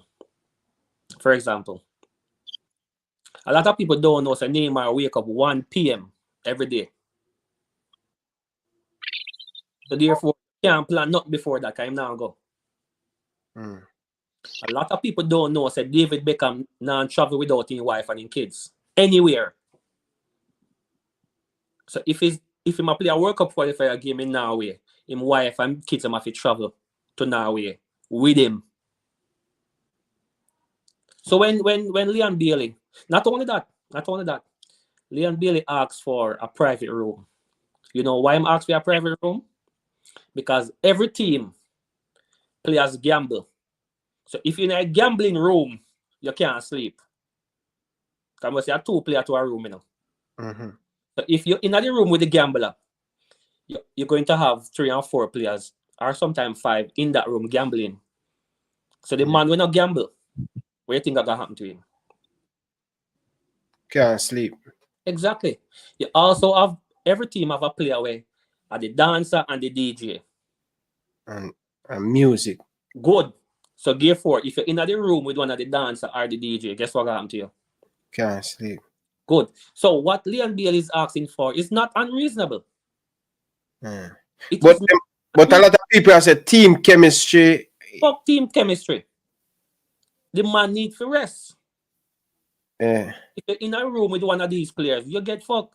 Because he might gamble all night and he might dance and DJ all night. And people who play for Jamaica like me can tell you because we see it every time.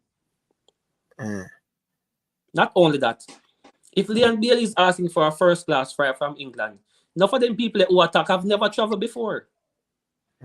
So they don't know sitting in coach for 10 hours, I'm going to do to your legs. So if the man wants a first class flight to Jamaica, what is wrong with that? Then don't thief the money already. Give the man a first class flight to Jamaica.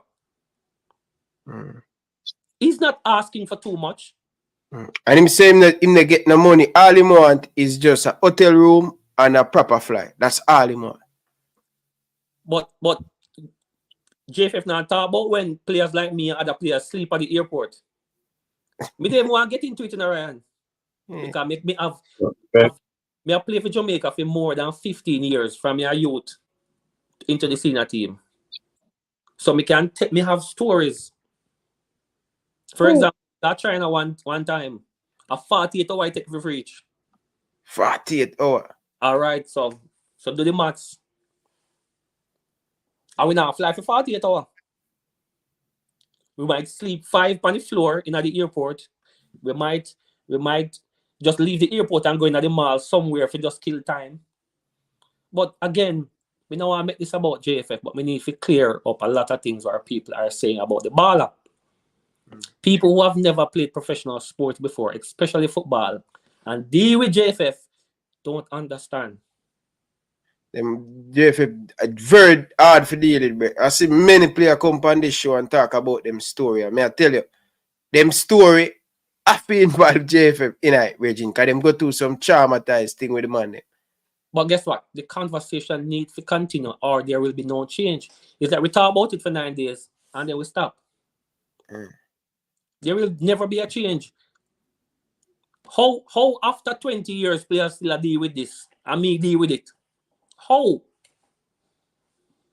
Not even 20, 25 years, because I just turned 40. I play for Jamaica from 15. How players still deal with this? That's crazy. So it's like we now develop our professional approach. It's like we just do the same thing every day and expect we're gonna do well. That's not how it works. If your background staff now do well, you know who it affect? It affect the players. It affect the players. And we don't know if they know or they know and don't care. So is either one or the other. They know what to do, but they don't care. Me don't know. You tell me. Them not care, Regine, because the same set McCallum, Regine, me there. And even me, the man, them say me are the problem, man. Because you see, when me talk about them things, them say me I make up things to get views, and none of them things and me and them say more and this try the football. But me I say, oh, me if you try the football, and them same man there, I try the football. You are not in a position to make any decisions. They are. So why are they blaming you? You're just identifying their downfall or their shortcomings or lack of professional approach. And that is the issue with them. So they move the goalpost and I say, me I do this and me I do that. And them I do it. If them I do the right thing, you don't think I would have the right thing to say about them? You probably wouldn't have to say nothing. And that is the thing, Richard. Yeah, I understand how they're trying to make it seem like other people doing this. But what are you doing? What are you doing to develop the football? What? Because the football is not about the national team only, What about our youth teams? I can't remember when last me about under 15. Maybe to but me not here. All right, McCallum, what happened now? People, McCallum, we left from 300 odd people. I watch a program. Guess how many people I watch a program now? I don't know. Tell me. One. YouTube, something wrong with the YouTube people. I look all over and the rest of people them live on YouTube in a different country. It's 2 and 3 persons. Something wrong with the YouTube thing. But we're going to continue talk. Most of the people them still here, but you not see the real numbers. All right, let's move for JFF. Move on. Come like as a JFF jam the program. JFF Jambi program, man. Once they start about JFF, people them cut. No man, at the YouTube I get problem because I watch other YouTube and I see same thing. That's kind of the first me ever see that happen with YouTube though. You understand? But no, big man thing, McCallum, all of these things, and this is what Virgin, I love me thinking brother, the JFF a big part. That's why even the Jamaican Premier League not grow the right way. Or it for grow, you know. Right. I'm gonna say this and that's something me truly believe in. Me give up on the JFF. You give up? Yeah, man, me give up. Me and Bossy, Alain Whittaker talk very often. And you know, even me and him a reason. I mean I tell him say, me give up on the road boy. Me just a focus on Waterhouse and do what me can do for Waterhouse and just left it there so. Yeah, man, me give up, man. Give up big time. If the team play, me will watch the highlights. Me not know I watch a game. Not because of the players, you know. It's just because of everything else. Everything else. Me give up. Not well, I mean I give up on the team, you know. Me give up on the JFF. I think they have a lot. Let me say, Virgin, they have a lot to play. All right, let me ask you something. If the government of Jamaica now do well and crime is up and all type of things are going on, who you blame? The government? No, which person you blame? What do you mean by? Yeah. Ask the question again. Let's say the country now do well financially. Let's say crime is get out of control and let's say everything go wrong. Somebody has to be responsible, you know. And in most cases, the Prime Minister will get the lick. So why JFF believes that they not get lick when things now go right? Yeah. You know, me not understand. True. The buck has to stop with somebody, you know. And if you take the responsibility, if you assume the job comes with responsibilities. So therefore, you are in a position to be criticized if you're not doing a good job. Yeah. And even the leadership, let me tell you something, McCallum. I talked to a couple man from the Jamaican Premier League and last year final and the semi-final. And them reach out to the president months in advance. Keep on remind him. They want him come and greet the player. Them, you know, go and shake the man and all of them thing there. The man them say, yo, the game will start 6 o'clock. Please come 4:30. Please come 4:30. Come early, car other people and sponsor who want to greet and introduce come. The man come late. Big Premier League final, him a run. For shake the players them and Virgin. The man come late.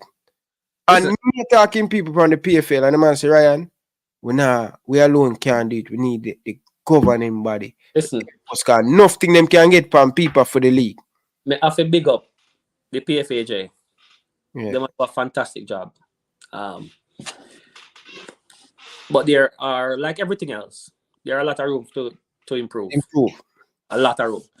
And let me tell you what, one of the room that the PFAJ should try to improve. Not their fault, you know, they're working and it should be one of the priority. The prize money has to change. How much we win the Premier League? Virgin, from what we kill film, you know, 2 million for win the Premier League from Pune play till now, and it still can't move, you know. I go and say this. I mean, I talk Waterhouse business, but other clubs are experiencing the same thing. Waterhouse spend at least $60 million per season. $60 million.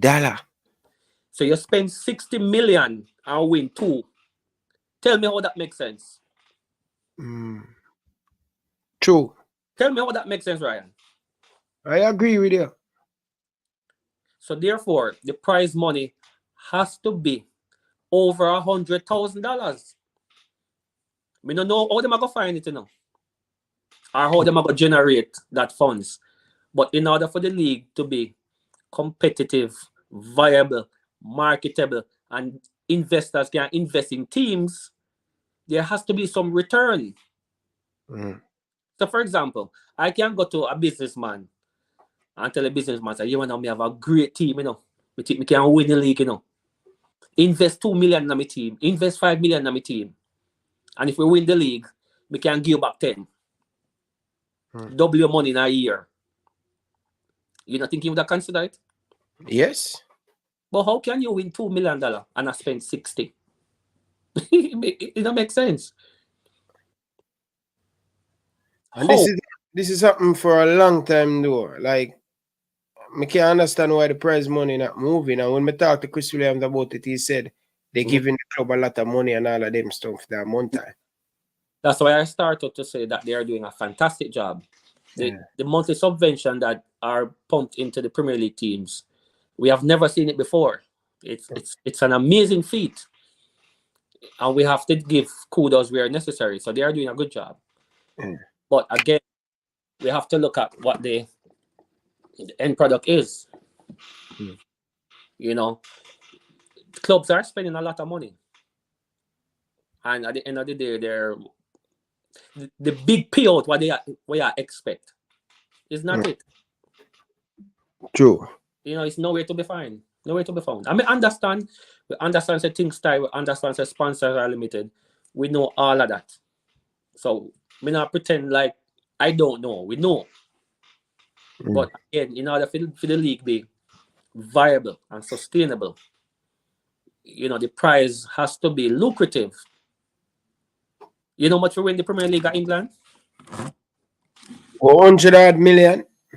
The only thing clubs spend more money on is player. Player salaries too, but player transfer where club invest a lot of money.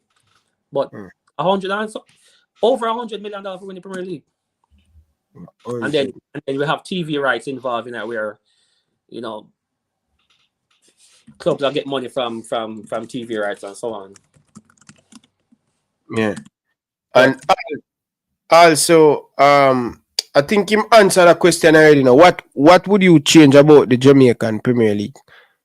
I think basically him answered that already. Still. What did I change? One I think that I would change is, again, everything takes investment. Everything takes investment. Everything takes money. So anything what me go suggest I go involve money. With kind of come by these days. Carla, good evening. Welcome to the show, Carla. Yes. Yes, sir. Good night. Good night, Mr. McCallum. Greetings. Yeah. Greetings, man. You know, me I call tonight because we just glad say you have a spoon on the program tonight. You shed some light on some things we are going because a lot of times we hear stuff and people make it look like say, boy, JFF I do a brilliant job. As I remember a couple of years ago, Lovell Palmer was in an interview and he said he go up and he get called for the national program. And when he go and expecting that boy, I say, yes, he will get a little payday. Him not get $1.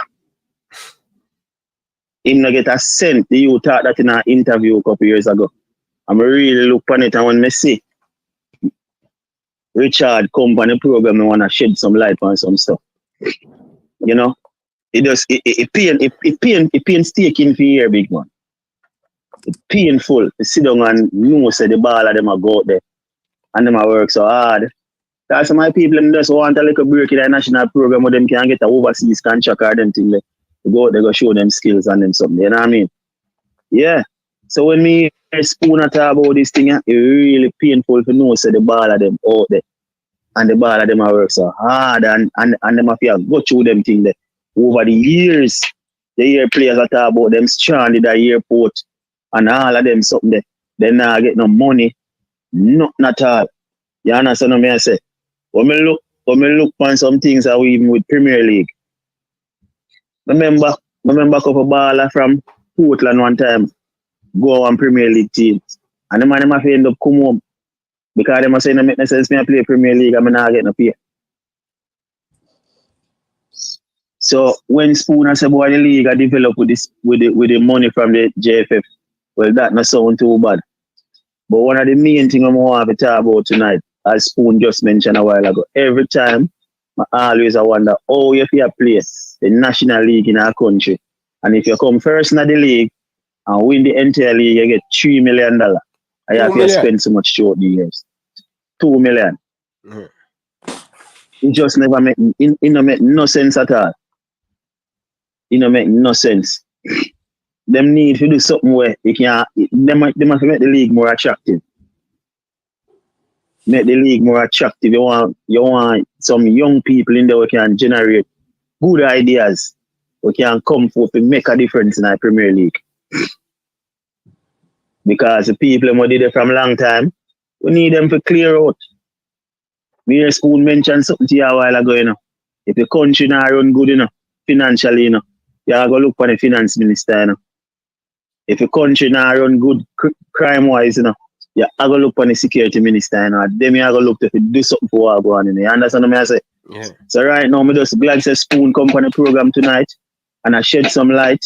Me hear people from Wishpan, me come from a Killy and Bailey, and me keep on and say to them, say, if a man can just ask you a room and a flight. It's not a big ask. You know what? It's not a big ask. The man just ask you a room and a good flight. You know want no money. So even the money won't have to pay him then. Book the man flight and book the man room with that then if I so be the case. That's all him ask for, you know. And people are bash him and make it look like say the youth wicked and the youth this and the youth that. And them thing that. And me keep on and say to them, say, me say, no look deep into the thing, man. A man can just ask you a personal room and a flight. And you make it look like you resent Jeff. And I resent the people. He just ask with that. Because he want to be comfortable.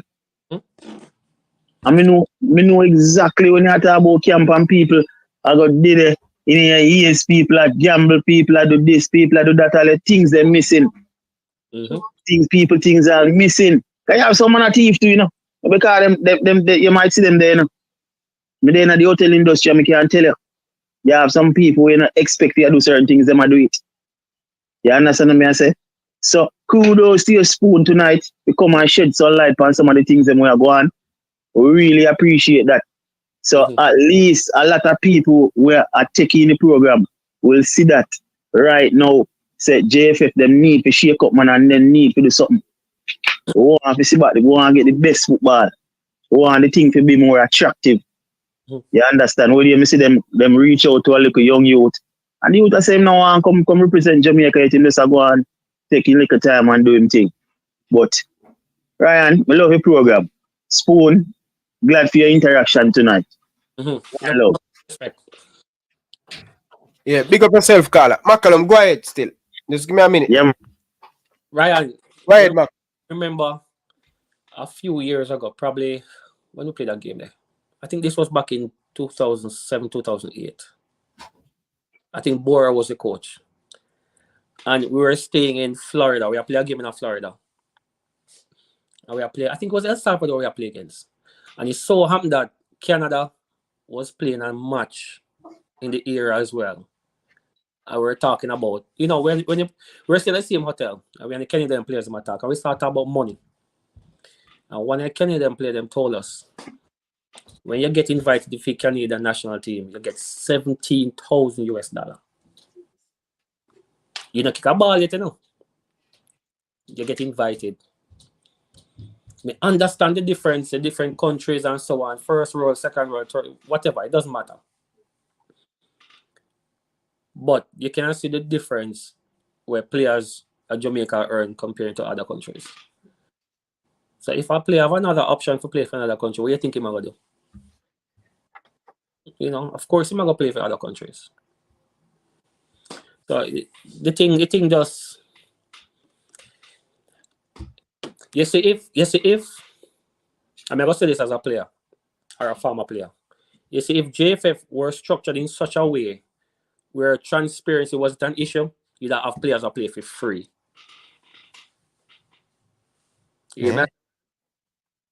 If they were professional in their approach and doing things that was what they're supposed to do and had transparency, players would have played for free. No doubt. But give players a choice. Give players a choice. But again, it is what it is. You know, me more ask you, me think the JFF get enough money from FIFA, Adidas to run the program. Why them can't show the books? Why it's so difficult? If them keep on balling to we as the fans and the public say, yo, them not the money, JFF broke organization now make the money. Why it's so difficult for them to share the book? Well, that is a question you have to ask them. We can't answer that question then. You know, and it's a lot of money to run a football team, you know, a lot of money. And we understand that. However, there are a lot of other things involved that JFF might not be transparent with. That is their issue. They need to deal with that. You know, we are looking on the results. The results we want. And we want players to be comfortable. We don't want our players accompany there on the internet and discuss the JFF business. But players are forced to do that. Players are forced to do that, you know. JFF put players in a position or in a situation where they have to do that. You know what I mean? And that shouldn't be the case, but it is, you know, it is what it is. It is what it is. But everybody cannot complain about the same thing. Everybody cannot tell a lie. But I must say this before I say anything else. It's not this administration alone. Right? The previous administration had the same problem. I mean, I'll give you a story. I'm not a fan, I have multiple stories, but I'll give you one. The media is also covering up for the JFF, you know. Let me just put that in place, you know. The journalists, them. I'll give you a story. Caribbean Cup. Hold on. Caribbean Cup. I can't remember the year Jamaica win it. Tapa was the coach. Tapa is the most successful coach ever in Jamaica history. You hear me say? Theodore Whitmore? The most successful Jamaica coach ever. All thing Tapa not do a World Cup. Only thing him not do. But anyway, Tapa was the coach. And we went to Martinique for the Caribbean Cup Championship. Right? Hold on. Martinique we went to.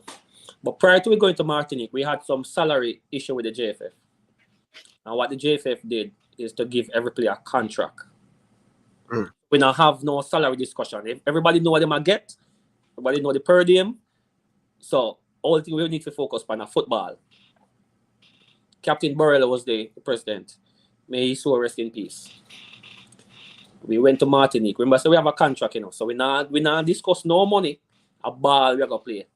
Because everybody know what the situation is. We went to Martinique.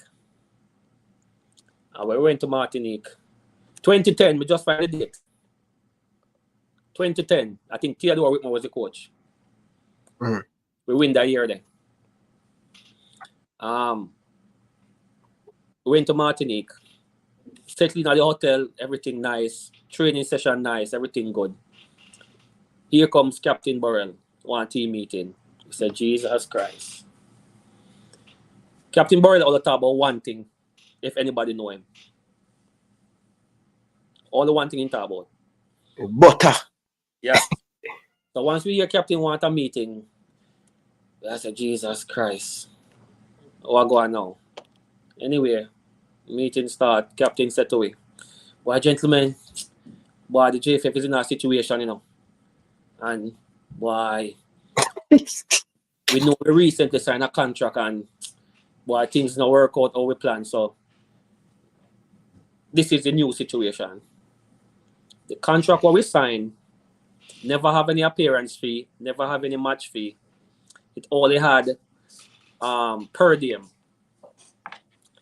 And the per diem that it had was $100 a day. So if you're staying for 14 days, $14, $1,400. That was the contract. I can't remember clearly though if there was a match fee. I can't remember, so don't quote me on that. There could be, but no, I don't remember. I specifically remember the per diem, $100 a day. Captain said to me, gentlemen, boy, the JFF is in a situation and we all can pay you know, $20 a day. $20? $20 a day. Richard Edwards, he be a part of the team then that. Go ahead.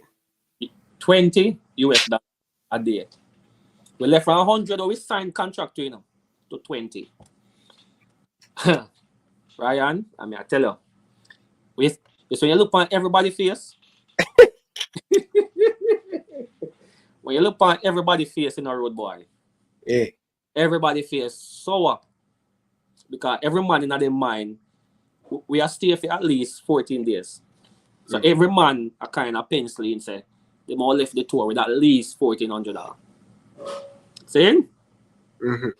But Captain Borrell said, boy, gentlemen, and him, you know, go around and $20. And he walk out. So this is non-negotiable, you know. And he walk out.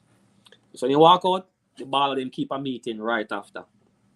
Luton Shelton, may he so rest in peace. It's a youth that I can't stop respect that youth, you know. Luton Shelton, you know. Anyway, when Captain leave, Luton and other ball and keep a meeting. And we all agree, say, we not take $20. We want $100 a day. That's it, you know. Because we sign contract, you know. Boom. So we are strike now, you know. We're not playing no ball because we want $100 a day. That is what was agreed to. We talked to the coach Tapa at the time. Tapa said, do what we do. Him not get involved. Cool. We strike the first day of training. We said we're not playing a ball. But the thing about it is, we couldn't fully strike because if we had strike prior to the competition start, we could have withdrawn from the competition and there was no repercussion. So what we decided to do is play the first match. So once you play the game, you know, you confirm your participation, you know. You can't back out again, you know. So what we do, we play the first match, and I think we played St. Vincent. We beat them, I think, 3-0. I think it was 3-0. Boom. After we beat them, we strike. We don't play no ball, we don't train, we don't do nothing. Because we want $100 a day. Captain come in at the meeting right after, and Captain vex, and he go on. And he talk about, oh, I can't believe you guys are doing this to me. And he go on with himself, you know. After that, we say, Captain, you know, with all due respect, we don't play for $20. We are play for what we agree to and what we sign contract to. That's all. And he go on, and he go on, and he go on, and he go on, and he go on. And Luton stand up and say, Capo, here we go on. Since you are, you know, since you are trying to be tough about the situation, here what we're going to do. We not play no ball unless you give it $100 a day. Plus, when we win this thing here, we need 100% our prize money. We want everything. So that was now with the on the table now, you know. Mm-hmm. We want with $100 plus everything. Yeah. And we stand up firm. And we not kick no ball.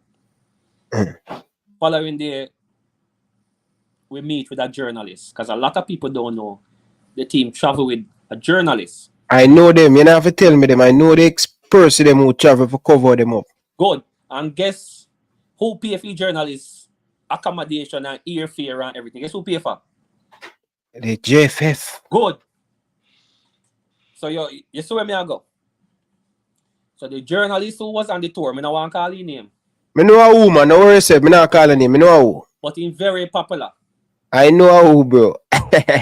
After we tell Capo say we not play, we call the journalist, we show him the contract, and we tell him, say, we only ask for what we signed for. So as a result of that, we not kick no ball until our demands are, not even our demands, our contractual agreement is not breached because of that we signed to. The journalist say, yeah man, no problem man. I hear that thing them a do on him boost you up and him go on with himself. Everybody know who McCallum. No worry yourself, man. Continue the boss. After that, the man write one story to my youth. The man write a rotted story the next day. Reggae Boys stick up the country. That the man write, you know? Big headline. So you know what's that happen now? People them pressure come down upon the people them. Pressure come down upon the ball of them. Yeah. Yeah. Pressure come down upon the ball of them. Oh, ball of them must stick up the country and ray. And they go on. The journalists cover up for JFF. Yeah. We still a whole firm. We say we're not keep the ball. And then captain come back and him finally agree. Say him a go. Give me $100 a day. Plus him a agree for give the prize money. Where all of a sudden the $100 a day come from? Where all of a sudden he come from? Yeah. It just appear out of the sky. Yeah. And them say them now have the money. Yeah, where it come from? Anyway, we did have a super team that time there. Pay a big baller. And we don't know, so we're going to take this thing here. We end up winning it, beat Martinique in our finals. So then, a little bit after that, Mr. Siaga called me. Edward Siaga, may he so rest in peace. Edward Siaga called me and Siaga said, he think our demands are unreasonable because the JFF have expenses and them have bills to pay and so on. So we asking for 100% of our prize money. It's unreasonable. So Siaga mediate the situation. He was the mediator. He was the middleman of the whole thing. Mm-hmm. Come in and him fix things. And he must say, gentlemen, me think 80% is reasonable. Mm-hmm. And the JFF get 20. The ball them agree. So we win the thing. I think it was 350,000, if my memory serves me right. I think it was 350 US. We win. JFF get the money, and a few weeks later, we go up at the JFF Africa collect cash. I think I got about 7,000 US cash. So tell me now. Me don't know if I 7,000 I forget. You know what I said? Me don't know. McCallum. Are the same thing the girls them give the girls them the other day money and them now give a pay slip where this for, where that for, and the same Bridget. You see the same journalist will hype up himself, him beat the girl them to frazzle. Him know why. He know why he's doing that, you know. Yeah, he know it's all a big boys club. Everybody protect everybody. So that's why the JFF can do certain things and behave a certain way. Because the journalists who need to write the right thing, they're not doing it. They're covering up for them. And that me tell people all the time, say the journalists down at Jamaica and the new them nah them job. We could have get a whole heap of better out of the football, McCallum. I swear to God. Just me put on so much pressure here. Just imagine if them do it in a Jamaica. You understand? Just imagine if them do it in a Jamaica. Oh, it's a big difference it can make. Listen, this thing I was supposed to be the McCallum shares life, you know, this a ton JFF thing. And JFF, this a ton in there, you know. That me so I go on, you know. No, can you give it no, because you want McCallum. You see, and this is what I tell people all the time, McCallum. You see, you share your story and you give you something what happen when you play. Mm-hmm. But you know what so amazing about this and everybody is because the people them hear less from the player them. So when them crap a player speak now, you see, most of the people in the comment section now, you know, I say, wow, a long time them thing are going. And some of them are the same people are barely. Mm-hmm. You understand? So when you are talk about these things, it won't feed them head and feed them eye. Say, this a go a long time. Let me give you a next story. Remember, say for most of us, you know, footballer with job, you know. Yeah. Footballer with job, you know. Well, not so much for me because me have thankful support. But regarding 90%, 99% of players footballer in job. They have no other 9 to 5, no other means of generating money. See? That is important, you know. Remember a time a team call. We have got China. Jamaica versus China. China invite we for our exhibition game. And we reach China. We fly for 48 hours, as I said before. Finally get there. When we reached there, the travel was difficult. And if you know anything about China, China, I think 18 or 19 hours ahead. Right? Mm-hmm. So when you reach there, it's almost like a 2 days, two days ahead already. Almost a day. And so we have to kind of get used to the time change, because when you play ball, normally in Jamaica, you play ball. In China, we're supposed to sleep and vice versa. Mm-hmm. So it took us a couple of days to kind of get used to the change. Before the game, captain coming at the we were at dinner. Captain coming in the banquet hall, and captain said, boy, gentlemen, boy, me I beg that one here, you know. No, just like say I beg that one here. Yeah, man, he said me I beg that one here, you know. And the player them laugh. So tell me now, me leave my family, me leave my job, despite Tanquella compensate me for the time off. Yeah. So this would be a bonus for me. Me leave my family and gone for week and hard. We go play ball for country. I try bring something home now. Yeah. Captain I look at me and tell, not just me, all the way. Say my beg that one. Say my beg that one. And if anybody know anything about football like at this level, normally the host country take care of everything. Good. Speed, McCallum, you see them thing I teach people them, you know. Me tell them say most of these tournaments to JFF I go, them the pay not of them actually get profit from that. Sometimes they don't. It depends on what the negotiation is and what the contract is. Sometimes they will share the gate receipt, sometimes one team will cover it. But you see, when big team are invited in a play match, when big team are play a little team, you know. Big team cover everything, you know. Yeah. Captain said away. Argentina, big that one, yeah. Luton Shelton packing bag for leave. You hear me say? Shelton packing bag for leave. Shelton packing bag. A Tapper. Hey, they're supposed to love Tapper them time there, you know. Yeah. I tell you, every ball I respect Tapper, you know. Yeah. A Tapper.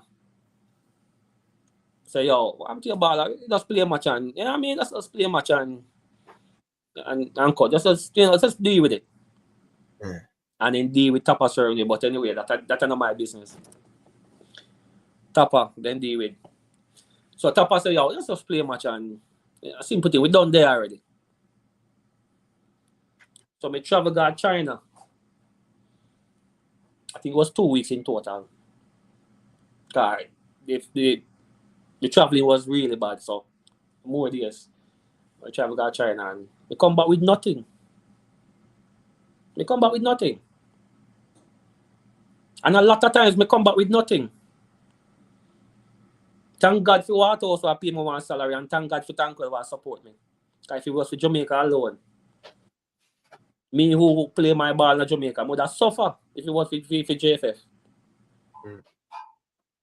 Me write on my Facebook where they JFF owe me over $2 million. Jamaican dollar? Yeah, Jamaican dollar. Like that. Half. So you write off that done. Can't get back. Yeah, bad debt. We write it off. Yeah, man, bad debt. That's where it go. Me enjoy the journey. Me enjoy the experiences. Me enjoy playing for Jamaica. Despite that, you still need to pay me because that's my job. So let me let some people understand something. Playing for Jamaica no have nothing to do with patriotism, you know. I'm a job. I'm a football player. I'm a professional player. So whether I play for Jamaica or I play for Waterhouse, I provide a service. I provide a service, you know. It look good so you play for your country. Oh, fantastic. But if you play for your country and can't feed your family, how that important? Tell me how that important. I would prefer feed my family than play for Jamaica. Because my family... McCallum, you see it? A lot of people see it. They must say, it's supposed to be, oh, these ballers make a bag of money. You see the current player, them are the principal, you know, brother. When them keep promise the man, them and promise him are the principal, the man them talk about, you know, McCallum. And back then when most local player playing at the team, if you go and play for the national team and get 2,000, 3,000 US dollar, big goal lot coming back. A big man that. A big man. Well, a lot of us, them time, they will look forward to get a call because you can put your pot on fire. Sometime, if the squad involve mostly local players, you get fucked. Yeah? You get fucked. Straight. If the squad is 60 or 70% local base, we never like use that word. If the squad is 60 to 70%, we never want to use that word. Jamaican born players, well, players who play in the Premier League, let me use that. Yeah. Local Premier League. You get fucked. You see, squad them have the foreign of them. Yeah. That's what you want it.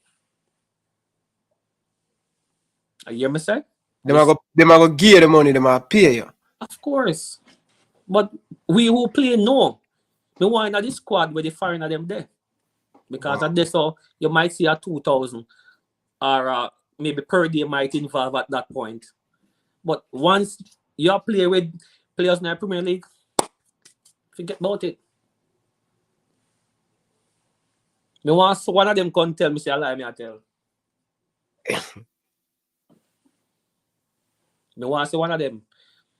Me I play for Jamaica from 1999 from my youth. So one of them come tell me say I lie. No, them not gonna do that, man. Them not so daring, Bridget. One of them can come tell me, say I lie, me I tell. I've gone through how much president? Captain twice and Boxhill once. I think that's it. Me never worked with Ricketts. Captain twice, Boxhill once. And guess what? The best time was with who? Boxhill. Boxhill. Big up Mr. Boxhill. Then give him a raw deal. They said the best time. Best time. Then give him a raw deal. Boy, McCallum, it's so funny. Some of the money will bat the GFF. Them they are tonight. You know, so them not come. Them not coming. FM. The man will bat the GFF the most. You realize that only see them are coming, but them are watching up. The man them dangerous, man. You see, despite all the bashing what JFF deserves, me enjoy my time. Me really, really enjoy my time. Me enjoy the experiences. Me enjoy the opportunity. Me enjoy it. And on one hand, me I bash them, but on the next hand, they gave me the opportunity to explore, for travel, for go places, for do things, for meet people, for network, and so on. But at the end of the day, that is not important if me can't feed my family. And that is why, McCallum, a lot of players. All right, I'll show you a story with a baller. Share with me upon the thing. The baller say, him in the World Cup qualified squad. Right? Him get injured. Him first game in the World Cup qualify, him play. Second game, him leave him club, come to Jamaica, in the team. Second game, injured. The man say, my beg, 2 tickets. Him come in and bring him girlfriend. Best, the man that get no ticket, you know. when the man call the manager, the man say him can't help him. Him have to go in and pocket and him just play last week a World Cup qualifier game. But the reason why him not, because him get injured. Mm-hmm. Well, me can't speak to that. So at these, no, me not say if you speak on it, brother. But me just bring it up, Cap. Just like how you share a story, other players share them story, and them I tell you say these things, and it need to talk about because we need changes in the thing, Bridget. Yeah, me understand changes, but there are more important things than tickets. But it's important, But there are more important things that needs to be addressed than a player can't get a ticket for coming to a match. But as me say, we don't know. We have to look on the whole scheme of the situation, and changes have to make. If you expect things to get better, you can't do the same thing every day and expect a different result. You have to change something to get a different result. You know what I mean? So, we don't know. That shouldn't be the case. But as me said, there are bigger things. There are bigger fish to fry in the whole scheme of things. But I understand the situation. So I understand. But what you think about the current team? What you think about the current team and some result that has been improving? What you think? Me now follow them up enough, to be honest. Yeah? When we hear some results, you see, as a former player, me think there's too many inconsistencies in the team selection. So therefore, once me get familiar with a man, next week is a different man. So it's like me can't keep up. But this time kind of look a bit different still. Since the coach came in, me and the viewers can have pick 16 players every time out of the 23 player the coach card. So this kind of look a bit different still.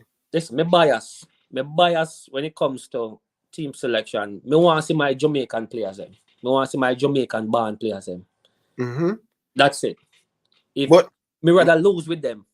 Yeah, but McCallum, watch how you down the road them, McCallum. No. Me agree. Okay, that's your biasness, but McCallum, look at it this way, bro. Same thing will come back, and I'm going to say it here again. When your time, McCallum, you're a better player, we can play all in position at the Jamaican national team.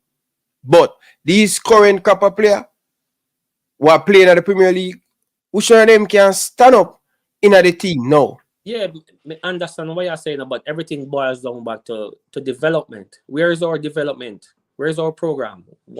How are we developing our players? We can't leave it to the clubs, We can't leave it to develop players alone, National team have to get involved. We have a problem with my national team going to England, go find some what left players. No, McCallum. You can't say that, McCallum. You can't say that. So no. Let me ask Hold on. All right, go ahead. If players had a choice to play for England, they would have chosen Jamaica. McCallum. Answer that question. Just let me talk now, man. McCallum. I understand and I get the point where you say, but when you say if them could have played for England, what left and them stuff there. You can't say that, man. That's my opinion. Yeah, but McCallum, look at it. What if you live in the state now? What if you're youth them born over the state now? You that like somebody talk about your youth them in that way. If them for come and represent for Jamaica. They would represent Jamaica. You know that? Wouldn't support that. No with that, McCallum. Nobody with that, McCallum. Be honest. McCallum, you don't know things can happen, McCallum. You don't know, McCallum. You can't say that. How would you feel? May I ask you a question? How would you feel to know your daughter or son a play for Jamaica and you hear somebody referring to them as a reject? What if them coming from England, coming from America? Would I agree? No. You not agree with that, man. Come on, man. Again, may have a personal. It's personable for me. It's personable for me. Let me tell you why it's personable for me. the few games when me get to play, so in national anthem I play, my eye full of water. Yeah. Ooh, my eye full of water when national anthem I play. Mm-hmm. The anthem. Butterflies in my belly and the whole works. You see, if you can't relate, you're not gonna know. So therefore, me have a different energy, me have a different vibe, me have a different everything when me I play for Jamaica. But would you say would you say that kind of look a bit unfair though? Because you have players because I'm biased about it, you know. So that okay. It's okay, we have all a reason. Nothing wrong with you being biased. Alright? Nothing wrong with you being biased. But listen, Mario has been walking trenches and play with him hard for Jamaica. And think you don't think him have the same passion like you? Impossible. Eh? No man. No man. Yeah, something. Bobby Reed and them man they wait. All when them man they not get nothing, them man they turn up said we are good against Barbados. Don't a man go be the field, juki. Do you think well, me not know still, but do you think nobody not love football or Jamaica football more than you? You don't think so? Eh? You have some people, yeah, you have some people, but me I tell you, these people who me I call, I have personally meet them, have conversation with them, and think, and them man I come and play, them man I buy them own ticket, them man there's some treatment where them I get. I can't make your ear speaking. Jamaican band players them. That's just it. But you can be biased, but at the same time you can be respectful with when it's a reject. I don't like that term there, bro. I tell you, bro. I don't like that. Because guess what? You know what? Eh? We are get what left? Yeah, because you know, brother, me there in an overseas country, you know, brother. Mm-hmm. And any day, you know, me can get a YouTube on and say, you know, you think me 20 years from now and me I watch a program and me hear my son I come play for Jamaican people, I say, if me good enough for me to play for Canada, what left? How you think me that feel? So let me ask you this question now. So if your son had the choice to play for America versus playing for Jamaica, where you think he would play? Listen, everyone are we based on what going with JFF and everything and with the football. If your son talent enough, you're gonna make him. If him talent enough and USA want him, same thing with me. Nothing wrong with that. Let me ask you something now. Him grew up in another country. Let me ask you something. Let's use one player as example. Look on soccer. Yeah. Yeah. Right. Soccer parents are Nigerian, right? Nigerian, yeah. What Saka say about that? What you say? He was born in England. What you say? In born in that. Me not really follow up Arsenal because I Liverpool am mighty. Me not really know what him say. So take to stop him. The Nigerian people might bash him because he not gonna play for Nigeria. And you know what his response was? Me don't know nothing about Nigeria. I'm born in England. I speak English. I don't know nothing about Nigeria. With all due respect to Nigerians. Yeah, but you have players. You have a lot of players who come and play for Jamaica. Where them come to Jamaica, and we just don't know that. Me see also in my time. Me see a lot of rocks. And that is. And I may agree with that. Oh, what for rocks? I agree with that. Come get playing time for Jamaica. Because you know why? When them get national caps, guess what happened to their salary at England? It raised up. Me know all of that. But at the same time, McCallum, I could use the same thing and say to you, I know a lot of rocks who play for Portmore and Harbourview, and just because them have the connection, them push them up in the team. That is true. You see what I mean? That is true too. That's true. But guess what? Me rather use my Jamaican band players. Football is not like them turn away. Football is evolve, and most country, America do it. Look on the striker who play. We don't hear nobody on the TV and say, yo, if him could have played for England and Reggae and all of that. Why? I use America because America is a very dynamic, and what's the word I look for? Every country do it right now, brother. Canada do it. America was built on immigrant, right? So you can't use America. You can't use a lot of first world countries. America, England, you can't use those because those are a special situation. For example, France and them places, they're special. No, well, their circumstances are different from ours. No, man, but remember, all right, listen. Where you think build up England? Immigrants. A lot of immigrant Jamaican leave Jamaica and go and build up England. So we get a lot of roots from England. So it's not different. So you support a national team with almost 100% foreign born players. Listen, McCallum, let me tell you. You ask me question, let me answer. Brother, I win more than a World Cup more going on. You see, only know about 98, me don't know about, you know, my 98 and Canada what they want to win. When we beat Canada, you know. Can't represent me. I win more, I win, brother. I win more, I win. All right. You know, all right, let me ask a question. What do you win? And this is where, McCallum, this is where me have a lot of issue with a lot of the man them, with them views down at Jamaica. We have the club, seeing, this is the issue with me have with a lot of the man them. Not you alone express your opinion like this, you know. A lot of them express, you know why them express them opinion? I'm going to get that, but hold on. A team finish 3rd or 4th in the World Cup. What them name again? The African team. What's them name? What the team will finish in the GSA will finish in the African Cup and in the World Cup the other day. Algeria, not Algeria. What them name?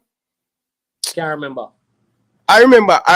Somebody soon tell me the name, but you know how much people, man, you know much player on that did not ban in Morocco. I know. So football is evolved and football is changed, brother. But Spoon, this is the issue with me, brother.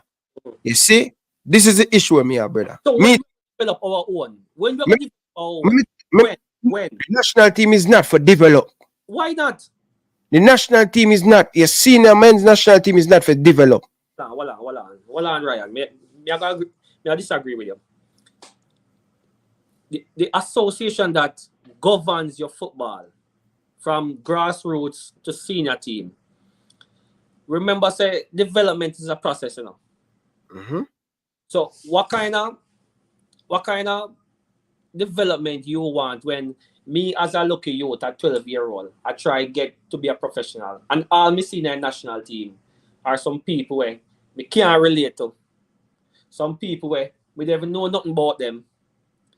All the JFF I do are bringing foreign players. So do I have a chance? Do I have a chance based on what I go on? So can I explain? I'm 17-year-old. Hold on. I'm 17-year-old. You know why I became a professional player? Because at 17-year-old, me I say Aaron Lawrence, me I say Donovan Ricketts, me I say Warren Barrett, me I say all these great players what look like me, what talk like me, and me see them in my community as well. So me can relate to these people. So guess what? Me want to be like them. All right. So you're foreigner. Let me say to you now, brother. Let me put it to school now. Go national team win now. Hold on. Let me put it to school. No, man, you don't want the national team to win. You want the national team to be a develop to sell player. No. The national team has to be the pinnacle of where players want to go. All right. This is a key point where I miss. Let me explain. Let me break it down to you. The issue me have with club owners and board director in Jamaica, they're cheating the job. They're not willing to work hard to develop the player. I agree. JFF must play them part too. Right? So the clubs them in Jamaica, anytime them serious and start putting the work and start to develop like them usual do before. But then when we have them are Philip play, what could go for another left back and play? What could go for because he good enough to compete? Hold on, let me put it to school now. No, when we have Donovan Ricketts in the goal. Could we go to England and find another better goalkeeper than Donovan Ricketts? Because guess why? Well, I know. Why? Who? Anyway, go and talk. Who? No, because he as Donovan Ricketts were good as them too. So it was competitive. Players were coming through Waterhouse, Tivoli Garden, Harborview. They were good enough to compete. It's not the first. We have player who is coming from overseas and playing for Jamaica, you know. But now this a generation, yeah. Right. The talent and the JFF and the club now give them a good proper for them balance the playing field. Stick up in. And me go talk about development, not so much the organizations. Stick up in. Why you think, and we can't talk too loud because we don't want the enemy here. Why you think Jamaicans are so good in athletics? Why you think so? Why me think? You know why me think that? Why me think that? Yeah. I think we good in track and field is because our coach them are good. Not just that. That's one of the main key. Listen, we don't have no world class coach in Jamaica as a football. Stick up in. We have that in track and field. Stick up in. Why you think that after Bolt retire, after these great people retire, they're going to be more coming? Why you think that? You think an accident? No, because when Hold on. Ryan is not accident, you know. You ever got primary champs yet? You ever got prep champs? Because the interest. Hold on. You ever see Pitney run barefoot? But this is what you say you agree with my point and I shoot yourself in your foot, McCallum. What I'm saying is development don't start at the senior level. This is what you say you shoot your foot in yourself. Now, let me explain why you happen. You say track and field, you have stages. You have the prep, you have the primary, you have the champs, and then you run for your Jamaica under 19, under 20. The structure is there in track and field. It's not the greatest. The structure is there in a football. We don't have none of that structure there. That's why I'm saying JFF needs to play a greater role in development, which means when some of the great players, like some of the greats we mentioned, have retired or move out of the space, we should now go no foreign. Listen, we still have to go foreign, said we. Have to go no foreign, brethren. If this development was in place, we not have to go no foreign, road boy. And that me I try to tell you. Well, on, man, McCallum, and this is what may I show you, say, we still. You remember in the 90th? Yeah, man. How much player we bring in from 90th in that team to help you to get up over the line? What Rennie Simone say? Come go do all them research and read and listen, you know. Tell me why. Him say him need a little bit more experienced players in the team who can get him over the line. The Jamaican player them were good, but that overseas, that 4 local player, that 5 local player that we bring in, it had a lot. So what me I try to tell you, say. But that was 5. That was 4 or 5. How much in that team now? All right. But you know why? Because the man them a cheat the work. The man them a cheat the work now. McCallum. That's how we have much youth I get the challenge in the national program. The man them a cheat the work, brother. McCallum. McCallum. You see everything we say about English player. Me hear all of them there. Cause me interview most of the top man them own at the club. And most of them have that purview, my brother, is because for them play and them now get, that's the way all them going to make money. Develop the player properly. If you develop the player properly, he will compete against Englishman like how we usual back then. Them are flip on all of them. Don't tell me that. What I'm saying is we have 0 grassroots development program. 0. So therefore, players most of the time develop themselves to the most at some level and then get into one club and then just play some games. Market coaching is important, you know. But the JFF must take some responsibility in developing players. We don't have to go overseas if we had a program of development. Why you think no foreign athlete can't make with team? Why you think so? Yeah, because as we say, the structure is there. You have to have a development program, or you're going to have to go foreign all the time, go get players. McCallum, me agree with that. And even all when we have, listen, every country have proper development in a footballing world, but they still go and get these players to get them over the line. The last So I agree with you. The JFF need to put in that. I'ma beat them every day for putting development and putting the right thing for the thing to grow. I agree 100% with that. The last time I've seen development in football is back in I was one when the team went to World Cup. The under-17 team went to World Cup. When was that again? 99? 98? You see that team that went to the World Cup? They spent 2 years together. And I same thing with the team, because me were part of the 2011 team. 2 years together. I mean, all day, every day. So JFF developed that team for the most part. Yeah, I agree with you. That same team that they developed, they matriculate into the under-20. And guess what happened after that? Guess what happened? They qualify. So, what you trying to say? No, McCallum, don't think me I disagree with everything. Me agree with some of the things them we are saying. Because I were part of that. And guess what? If they had further developed and worked with some of those players who went to the under-20 World Cup, what do you think would happen? They would matriculate into the senior team. Easy. Because you had these players over 6 years, 7 years, developing these players. Why you stop? Why? Because obviously it worked. The JFF are doing the short term, they don't want to spend no money, McCallum. They are doing the short term thing. Me not agree, so we have to go foreign. You know why we have to go? Because we not do the work. We want easy. We want easy. Me agree with you on that. 100%. Let's take this car. Foreign thing, me not support it. Me No. not foreign band players I represent my country. Me not support it. So what? Yeah, me not support it. McCallum, so what would you tell the next generation when Richard McCallum, when his son can't make the American team or him daughter, what would you feel with the same thing in our support? At Jamaica, them represent them now put another national color, Jamaica. Yeah, but that support my son or my daughter, you know. Absolutely, but that support them. But me now support the fact say we can't develop our own. Yeah. No, yeah, support them because of year one. So that means they're trying to year one in our support. Well, anyway, let's get the car. Carla, welcome.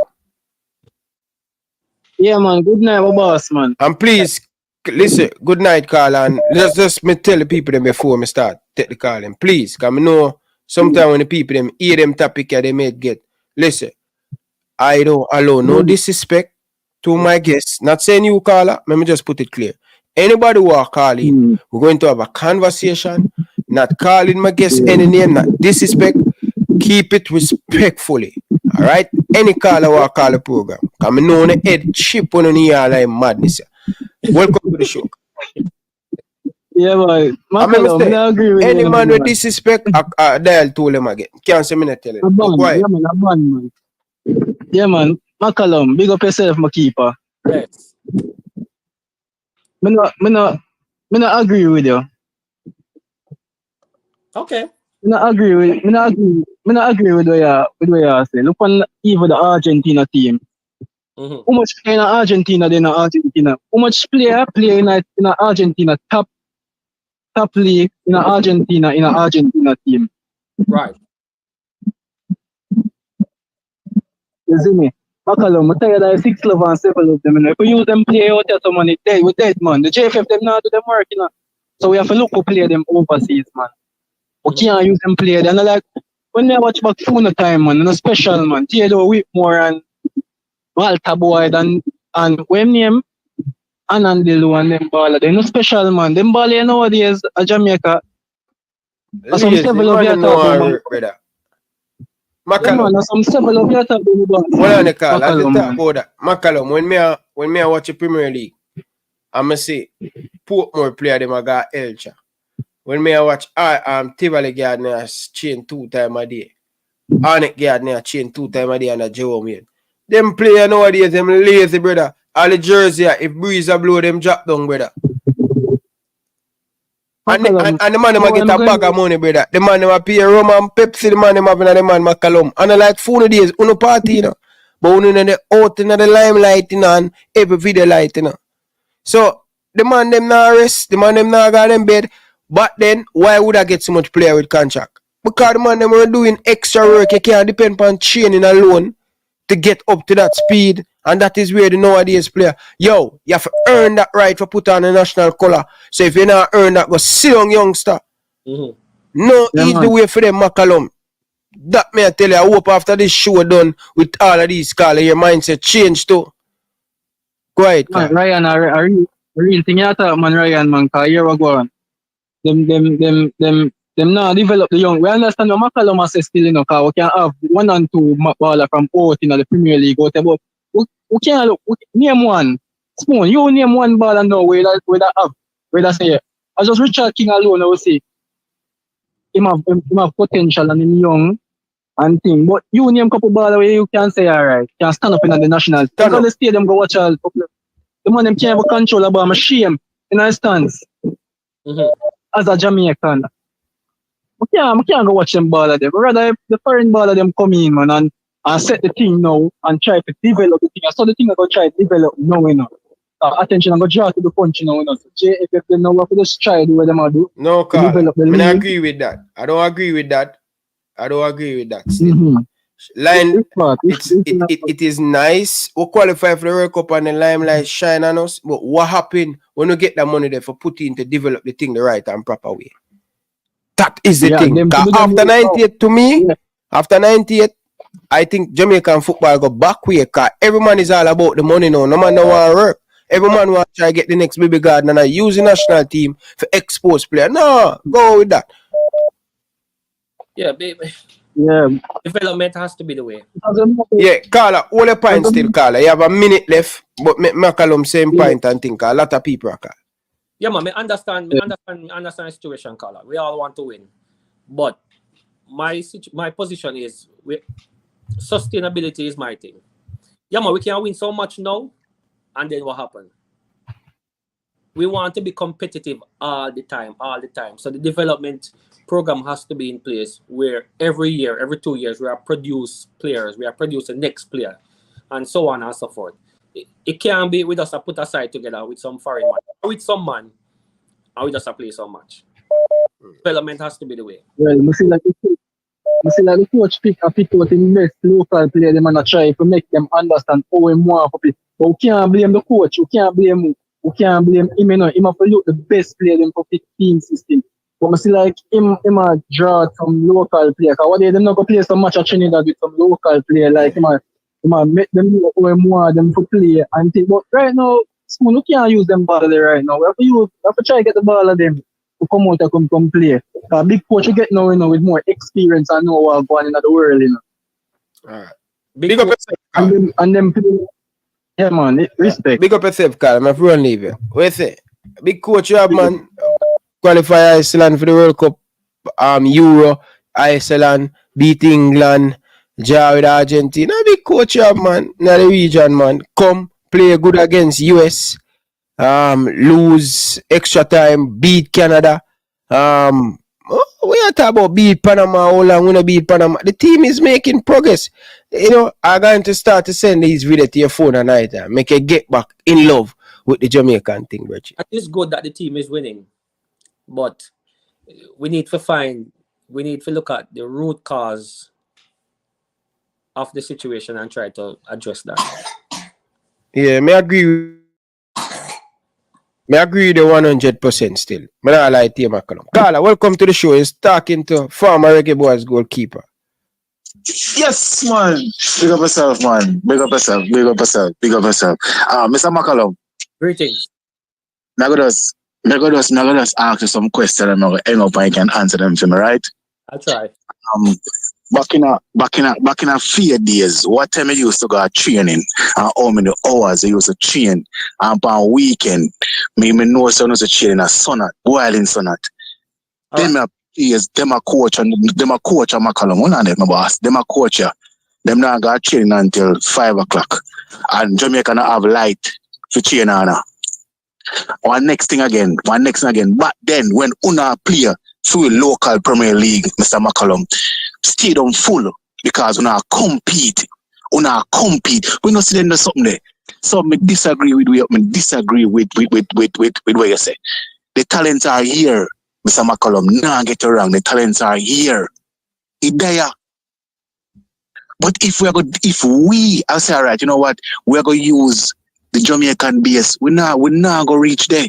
Because the moment I don't even want to change, Mr. McCallum, and like in a 4 days, you know. Because what make you change so hard? You the one to make it in the Jamaican team, you know. And that's why you change so hard, you know.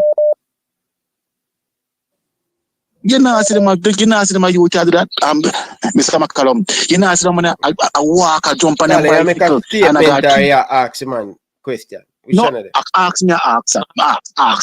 I mean, just let me say, let me write this up and just listen. Yeah, man. Ask, man. All right. Yes, make him answer. Listen. All right. Yes, man. So the generational players are different. You ask me what time I used to train. I used to train 6 o'clock in the morning, and I train until 8. I leave and I go work. And I come back and I train again in the afternoon.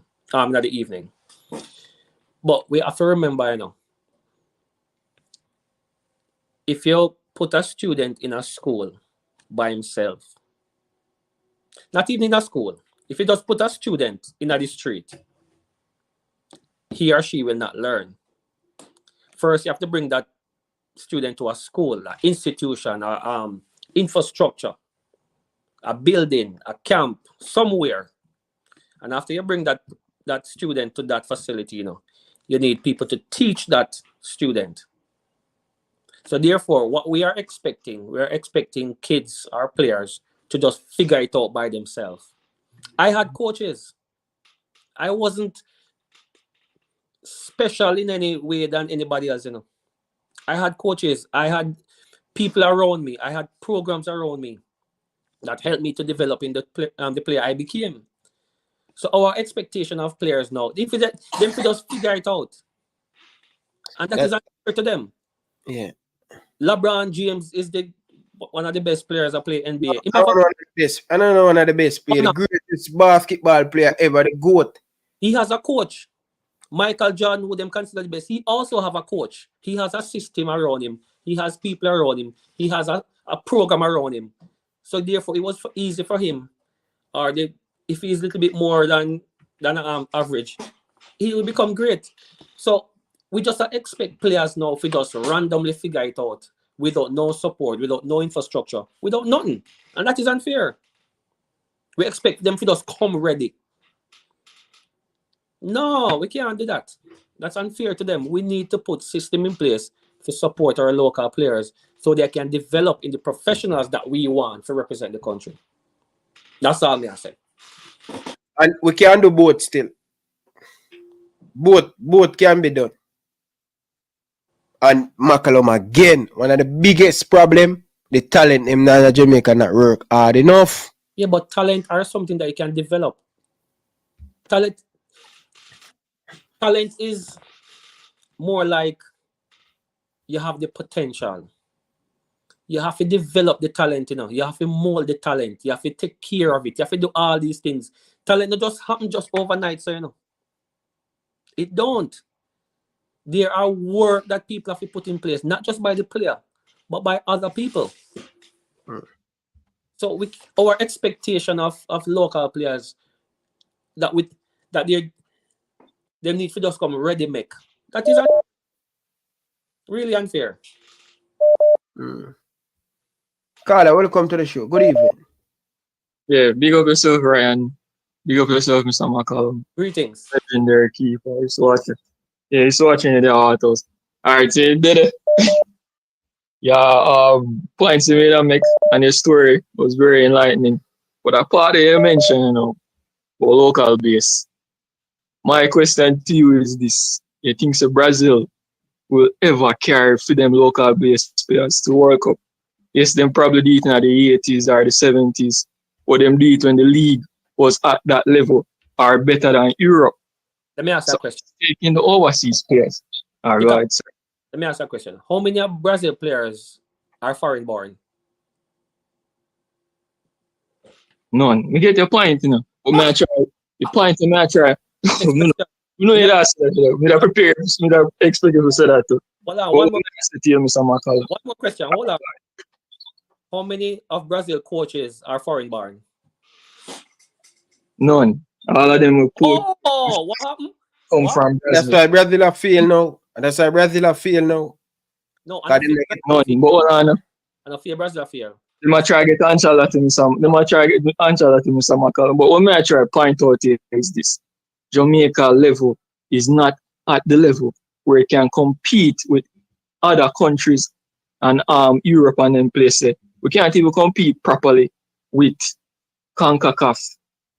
Because when we reach Mexico, Costa Rica, and USA, we are struggling to beat them when we're supposed to play them off the field.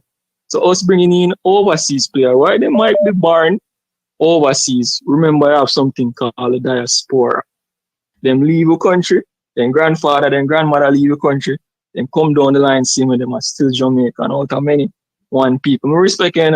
We can agree if we disagree, because who feels it knows it. You live in this, you grow in this system, they play in this system, and you experience where your experience different from what BL probably I got you now.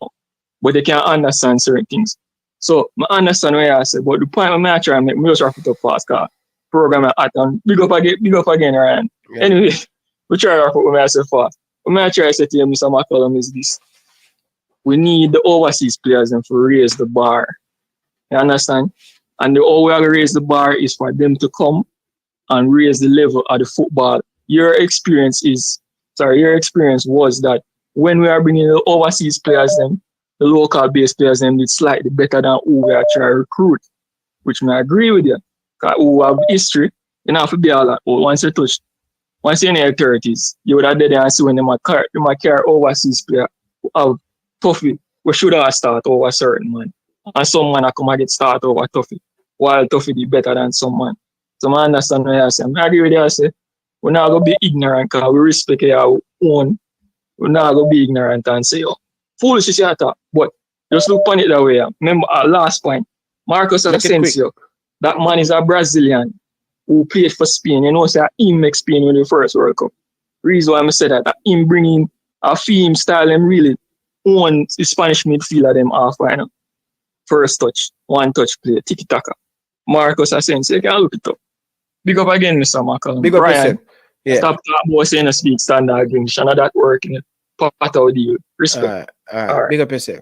Anyway, people, because the place full up here now, you know. McCallum, boy, this is good for Waterhouse, because you come and stir up answers now. So the place ram here now, the party ram. So viewers and subscribers, so this is the Waterhouse website to get your merchandise, your jersey, and everything. I want all the football fans who in the comment section or disagree. Come on.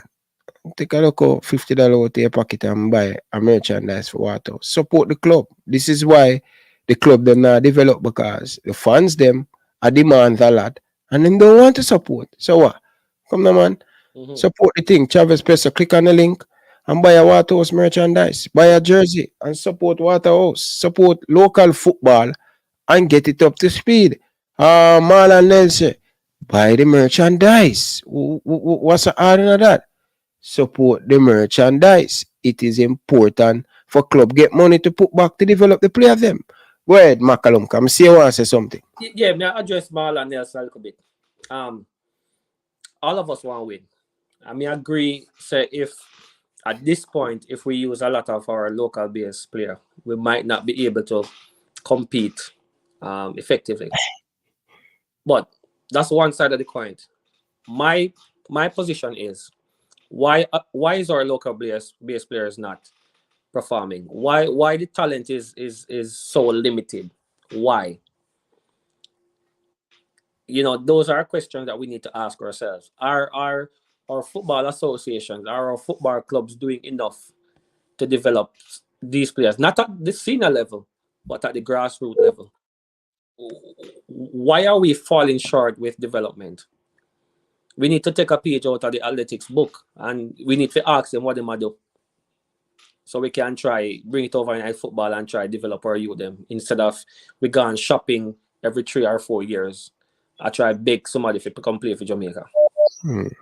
Them play when I beg no player become players that come now. And that may I tell you, McCallum, things on time change. So that's why I want to keep you in the loop. Carla, welcome to the show. More English player, a scout, Mikel Antonio, worried man, for come and play for Jamaica, and them I say, them a cussing man say, yo, we build something special in the Caribbean.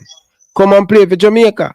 So when you see them are regret, I worried other Englishman I say, yo, come and play for Jamaica. We have something special building down in the nice, cool, nice rice and peas and your Sariland. So these man, I go to them way in McCallum. Come on, Danny Jet from Outer Center. Welcome to the show. Yeah, man, greetings. Greetings. McCallum. Greetings. You got yourself. Yeah, man. Respect everybody. Yeah, man. You know, Mr. McCallum, this issue with this foreign player and local player, you know, so you have the two sides. But me don't know how you come up with the wrong answer. You get me? Can hear this now. Hear this now. It's all good, you know. If we put in the work, you know, but you acknowledge that we not put it in the work. The thing changed from back in the days to now. The coach them, the coach them better now, or them worse now. 2024. What you say about the coach in comparison to 2000? We never mention anything about the coaches then. I know you want me to ask a question. Yeah. I think the coaches now have access to a lot of resources. So they should be in a better position to share the knowledge and share some technical knowledge with the youth them. So I would assume they should be better. Assume. So overall, where you sit on the ground, you think we have better coaches now in terms of development? I not talk a coach like Mr. Speed, because I rate Mr. Speed as a good coach, but I rate him as a manager on the sideline. I not rate him over the parts to go develop player. To teach them to kick with them lace and them. I don't know if him can do it. I not see him do that. Make you use both foot and them things then no. But I see him on the sideline and I see like him kind of full of strategy right there. So right? Now when I say no, in a 98 time, we get some player. Any of them they play Premier League? No. We get some player with a championship and League One. No man, 90. Yeah, 90. Some play Premier League, man. I think Robbie Earl was playing. Play Premier League. Robbie Earl never ever qualify. Him come for glory. Alright, sir. Right? And a brother they come in like him doing real Jamaica to me, you know, man. Alright, anyway, now the point go ahead, is that. The point is that, alright, after 98 now, it's like something fly up in our way that we feel like the way we go is to them English player, which was wrong. Now, in a them time then now, we find ourselves I take some League 3, League 2, and all these things. Now, in a later days, me say we are get Premier League player. Me not see no League 3 player come again. Me say Premier League player, me say Championship player. So it's obvious that we are get a better quality a player from England now than back in the days. Now, our duty now is to provide everything for our players to take them to the standard where them can compete and better than the English one them and win them game cause them born with the talent but it now get enhanced. What you say about that? It's difficult for a national coach. He has a very difficult job. And in most cases, he has limited amount of time for assemble the team and plan strategies and so on. So for me, it has to be time job. For me, it has to be a case where, for example, Jamaica is a small country, and therefore we can develop players much easier. Well, we should be in a position to develop players much easier because we have homegrown players, and we just need the system in place to support the development. You know what I mean? So if we had that in place, chances are we may go to England less for players. That's just my pet peeve. Yeah, but hear this now. The thing is that you still want them have the opportunity. You still want our one have the opportunity. Then you want the best man get the job. But you are hopefully Jamaican with our attitude, with how we been grown up, with all of where we have. Yeah, say we supposed to come out little better than them. And it proves say if you spend and give it the right structure, we will produce something in any sports from bobsledge come right down. Just give it the facilities, tell we how the sports go, give it a place for practice. I agree with that. And a coach. All right. No, right. You want to say something? No, man, I agree with you. I agree with you 100%. All right. I'm going to show you something now. I watch Afghan the other day. Right? I don't know if you listen good in our closing ceremony. You see the people where we call reject and what left? The president thank them for come. He might say him no say probably I know best one out of we come, but may I give thanks to the one that will come cause since honor come, the competition will grow, it will get better, the standard will lift. Right. So we need to use them like that to uplift our standard. You get me? So anyway, Ryan. You have something to say, McCallum? My 2 little cent. No. Big up yourself. McCallum, a big show in the pan. Yeah, but hear this, Ryan. Yes, sir. Ryan. Yes, sir. Some of them are roach, them are no coach. True, man. We'll make McCallum hear this before him leave. We'll drop it and make him hear. Alright. We'll drop him and make him. Alright. Bless up. Big up yourself. Listen to this, McCallum. As the saying goes, ugly loss is better than a pretty win, you know. And we did. We need to start to lock up some of them coaches. Lock them up because of bad coaching in Jamaica. We need to bring in a law for that. We need to start lock up some of them coaches about them a coach. I'm a roach. Them only have whistle. Them not teaching you them nothing. And a ball about money. What wrong with you know? Eh? We need to start lock up some of you about a coach. You know, a roach.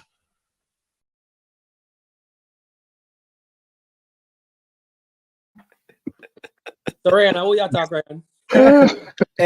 No, because the other day, the national coach, the local coach, my ball, say them not get the money. Them are going on a ball, say them not get the money.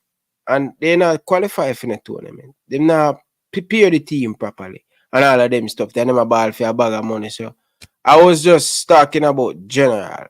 It wasn't anybody I was throwing shade at. Alright? Yeah. Carla, welcome to the show.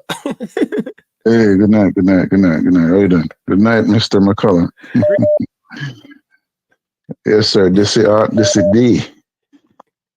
I understand what you're saying to a degree, but I think that the way you put it, it kind of was so division, and that's not what we want. We want all the players from the diaspora to feel comfortable and welcomed into the country and the national setup. If they have the heritage and they pass all the tests to become a Jamaican citizen, I don't see what the problem is. But again, I understand what your point is, but we can't blame them.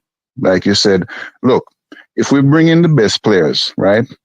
You enumerated a whole bunch of things in the beginning, which everybody knows, but some of the folks like to bury their head in the sand as to why our teams haven't really progressed and succeeded when we have the talent, right?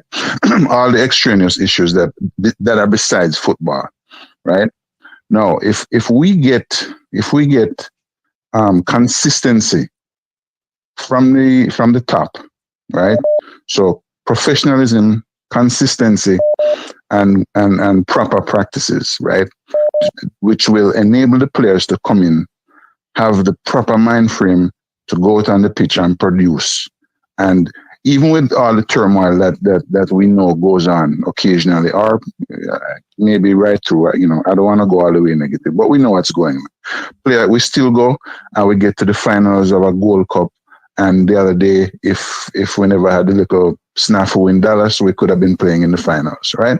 This brings in more money, right? We have several, like you said, Premier League players and so on, helping us to enhance the thing. We have brought in a coach who is not a diasporan, right? And we're trying to build something. Now, if we build it and we start winning major trophies, are going far up into the thing, we're going to get more money, right? Money is what them said them not have, which we don't really believe, but that's what them said them not have money. So we get further up into the tournaments, we get more money. If this money is used how it's supposed to be used and not squandered or they do what they're not supposed to do with the money, and we build.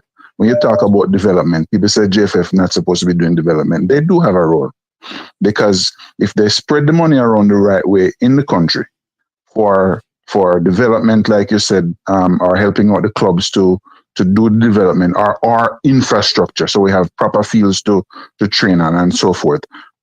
Building like how the Brits have an academy. They bring in their young players starting from under 17, all the lower teams, so to speak, right? And we build the talent pool from there. Then what you're saying, we might not need to keep reaching far out to go look, because we don't have the necessary people back home. But I don't think we should exclude them or call them what left or reject. If they're good enough, everybody who has a Jamaican passport should be given the opportunity to compete for a spot on the national team, and the best players and the players who fit the coach's system get into the team. What do you think about that? I did say very, very early that I'm not sure if you were online, that I'm biased when it comes to the local players. Very biased. Mm-hmm. I would prefer lose with my local team, our local born players, our Jamaican born players. Let me just say that. Not local players, Jamaican born players. I think there's a different level of passion and commitment when you're born in Jamaica and representing the country. It's hard for me to explain to people who have not been in the same shoes, but it's a special place to be, playing for your country. When you can relate at that level, it's a different sense of pride. And I don't think that, I could be wrong, I don't think that some of these overseas players are have that same passion and willing to do the same. Okay, I hear you, and I disagree. Based on Ryan gave you some examples, I have seen some of these guys. I've been around some of these guys, right? And again, you're not incorrect, because even if I had the opportunity, if I was a professional baller and I lived in England, or the United States teams kind of, right? But if I lived in England, seriously, and I had the choice of the two national teams, it's highly probable that I would pick the English team, because it's better run. You have more mileage and your career money, sponsorship, everything. There are a lot of things. There are a lot of things that like you said earlier, it is not. You see, you're kind of shooting yourself, though, because remember when you said playing football is your profession. Patriotism is one thing, but the game is your profession. So there are several things that these players are going to look at when they're making a choice. And just like how you see a lot of guys back home, they want to play overseas. Them no one playing a Jamaican Premier League, Virgin. They want to move over here because they want to go where the money is because it's their job. No, listen, I understand your point. And to say that, I mean, I'm a born Jamaican. I don't live there right now, but I have stuff there, and my family still lives there, and I come there on a regular scene. So I have the same. I came here young for a particular reason, because I love Jamaica. You understand? When the national anthem play, I stand up and I have man over my heart and I feel it too. You understand? So to impute that a person who was born, a parent can inculcate in the child a love for their ancestral land. They can. You know what I'm saying? And depending on what their experience has been in the country that they live in. Like, for example, the British players, a lot of them, the guys who, for whatever reason, don't make it into the national setup over there, so right? They could feel hard done by the Brits. And say, I was born here and these people that can play ball and whatever. And they picking, like how, for example, them complain how they pick Harry Maguire or which other player them love putting at the team and the man in my ball say, better player did it. So the other player was a Jamaican. Them say, man, I know I can play better than this guy, yet they won't pick me. So then him start feel away. And then him get the vibes. Him say, the Jamaican, my parents' country, them going to treat me right. Yeah, them not have all the money and everything, but the fans, everybody, they treat me right. I'm going to go play for them. I feel it. So we can't just say that they don't have the same feeling because it can be developed. You have it because you were born there and you don't have to work hard for it. But somebody else can get the vibes, bro. So I'm just saying, and when you say you'd rather lose with a local team, I think that is that means you don't care about the country then. Or you don't, and again, I'm not being disrespectful, but for you to say you'd rather lose with locals than win with other people, I don't think that's a good thing to say, because then that means you know why sometimes losing is to win. You know why sometimes losing is important? Mm-hmm. Because it's a lesson learned. It gives you an opportunity to look back on what you did wrong and therefore make changes for the future. So losing is not necessarily a bad thing, not necessarily.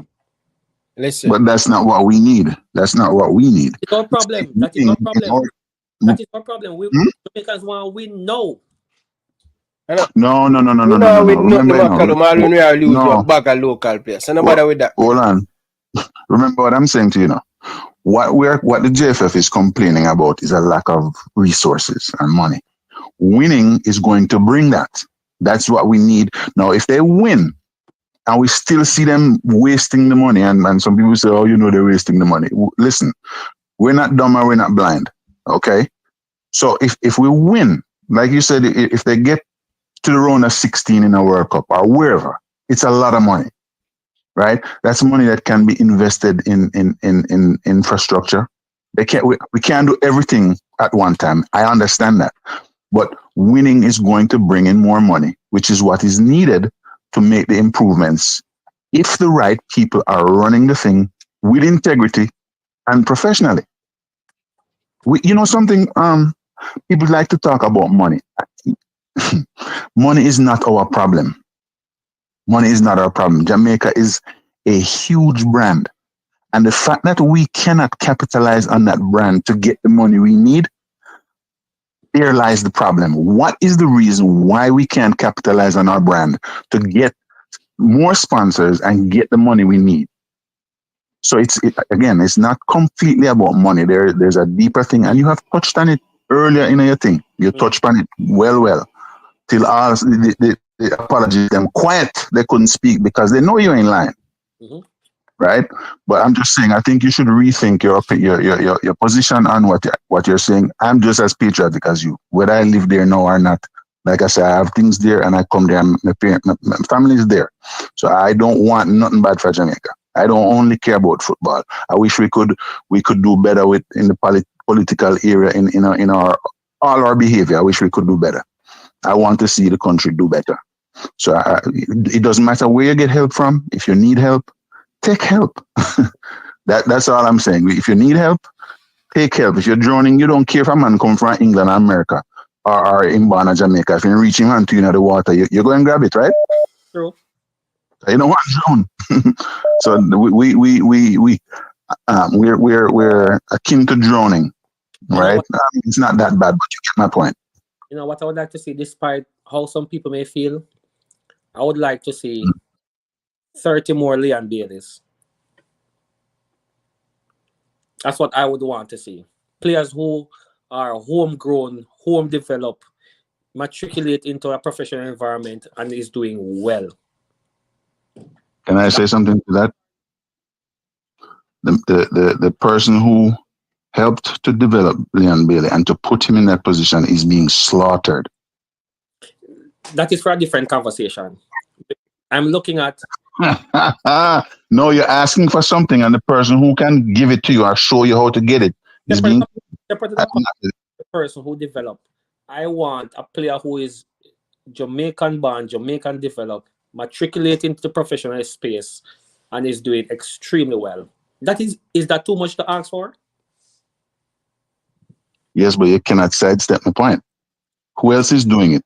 And again, I'm really not trying to turn this into the butler thing. But these are the facts, though. The point I'm making is, I prefer, and this is a preference of mine. I don't have to be right or wrong. This is just a preference. I would prefer if when I'm watching my national team, I can see Jamaican-born players, Jamaican-developed players who matriculate into a professional environment. That is all I ask. And that is just my preference. You know, everybody have their own preference. That's just mine. Fair enough. But I'm just saying that we set out a many one people, regardless of color, regardless of, we have everything in Jamaica, right? And someone in the if the law who alluded to whispers, right. I'm not identifying who developed. I'm not talking about that. I'm just talking about that. We need to develop our own. Why we love ready make and ready done, and why we need to win now. We need to win. We now win. McCallum, hold on. Carla, because I said, remember teach him again and keep him quiet. No, that's me. No, I will leave for Carla. Spend 15 minutes on it. Okay, you got it. All right, no problem. Yeah, go again. Winning will come. So, all right, we have a good team now. Let's say that the next 5 years, the team will move out of this space. What next? We just go back to England and go fishing again. And that's why I say we can do both. The JFF need to put in the infrastructure to get the players them on the same level. Because you were a player were in the system where you compete with these overseas players. You were competing, you know? You were competing, you know, Virgin. So I'm saying to you, my brother, I'm going to say it again. We never win nothing when local ball are in the team. Only thing we ever get are funds. That is not true. What would I get? What would I get? But what we are winning with the foreign-based players, what are we winning? No, but no. Copa America, with our Copa America, seeing with our Copa America, we see improvements. First we got Copa?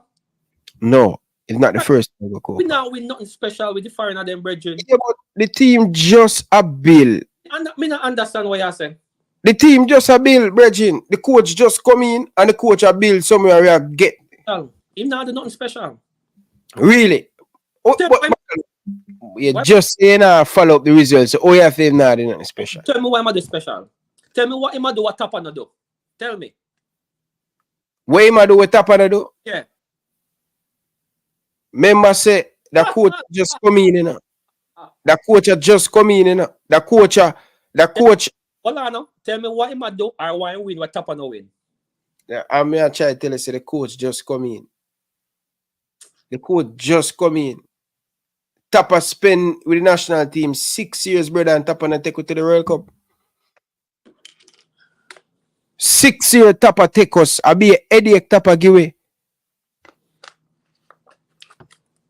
You know why I know so much local player love Tapa? I'm going to pick the local man them. So now I go support him and back him. Let me ask you something. Tapa is the winningest, if that's a word.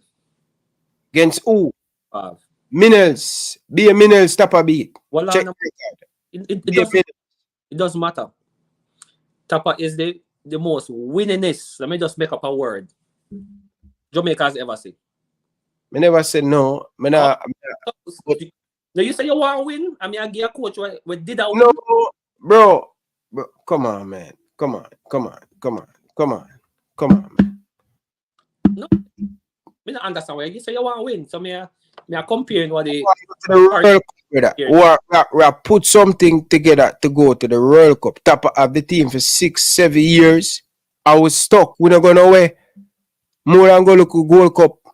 This coach go Gold Cup semi-final. This coach go Cup Nation League semi-final. So did you know say Tapa go Gold Cup finals? You didn't know that?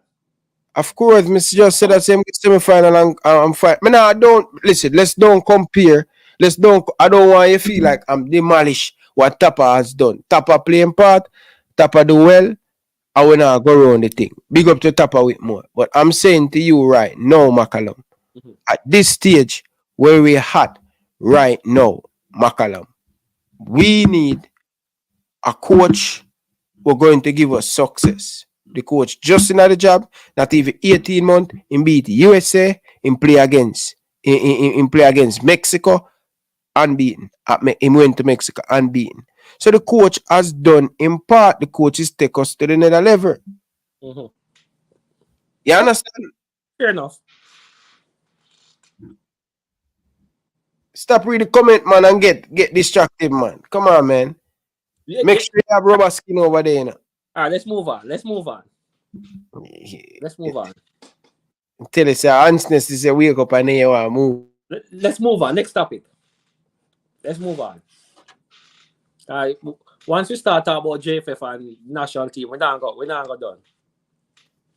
All right, Carla, welcome to the show. Go ahead, Carla. Hey, not sure if I watch it live. Is the debate where you're talking about the overseas and all of that stuff? Yes, man. This is the same interview. Mr. McCallum, okay. No, I say big up yourself, Mr. McCallum, man. Yeah, man. We just want everybody unite. You know what I mean? Unity is strength, and you have to remember that those guys are, them parents are Jamaican, so we still have to claim them, brother. You know what I mean? That's how I look at it. You know. That's a reasonable position. Hello? Yeah, that's how me look on it. We're not trying to divide or anything. Like, you don't want the division, and it's just like if you call them the way they reject or whatever, it's so in a way, you know. I mean, watch them play. I rate them. I rate Antonio and grade them, come and play them live, brother. Yeah, man, great enough play, brother. He's a man on a mission when he come to Jamaica. I mean, I like watch him, man. Yeah, man, the man do anything, yeah. But they can't, the yard man, they can learn from them and them can learn from them, vice versa. And, it's a stronger team. But this is where I come from. But when you talk about team developing in Jamaica, but do it now because he might be Phoenix Academy, so I guess that's a start. You know what I mean? And they probably do it, Abbeville do it, Ballers do it, Kingston. You have so many. Yeah, that's just my input. I'm putting it on there. You know what I mean? I'm not putting no division in or nothing. You know, I understand what he must say respectfully, Mr. McCallum, I say respectfully. You know what I mean? We just want to say unity, brother, but never beat with more time. All the other day when Jamaica loses, just feel a way about it, you know? Just want to see some results, that's all. Yeah, but me I keep it short. They up on the road, see me. Yeah, man, respect. All right, big up yourself, Cap.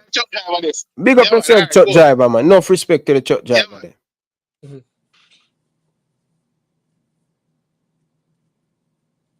Yeah, Ryan, Ansness, wake up. Me not hear you. Yeah, man, you wake up Ansness, my brethren, man. Ansness, brother. No, but to be fair still, brother, as I try to tell you, I try to help you, go down the road the cars. Yeah, but what I say is, let me clear up something. The overseas based players have their role to play. What I'm saying is we need to also invest in our own. We need to also invest in developing our own players, homegrown players, so they at some point can matriculate into the senior program and start deliver upon the development what they, the development what they make.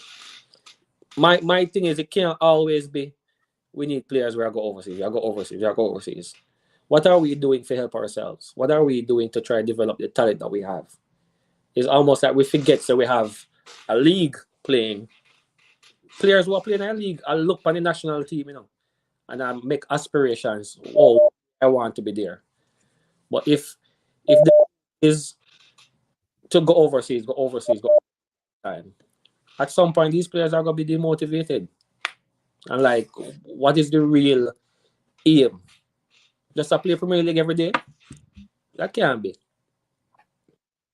At some point, they must get an opportunity if them reach that stage. You don't want to be a player be eliminated because of overseas. But again, me not say because they are local, we need to push them in a team. I'm not saying that. I'm saying is they have to get to the stage where McCallum. So you clarity yourself. That's basically what you're saying, basically. But yeah, clear up yourself, no? Well, fair enough. I'm not saying because we bought them a local player, we need to push them in a team. They need to be competitive.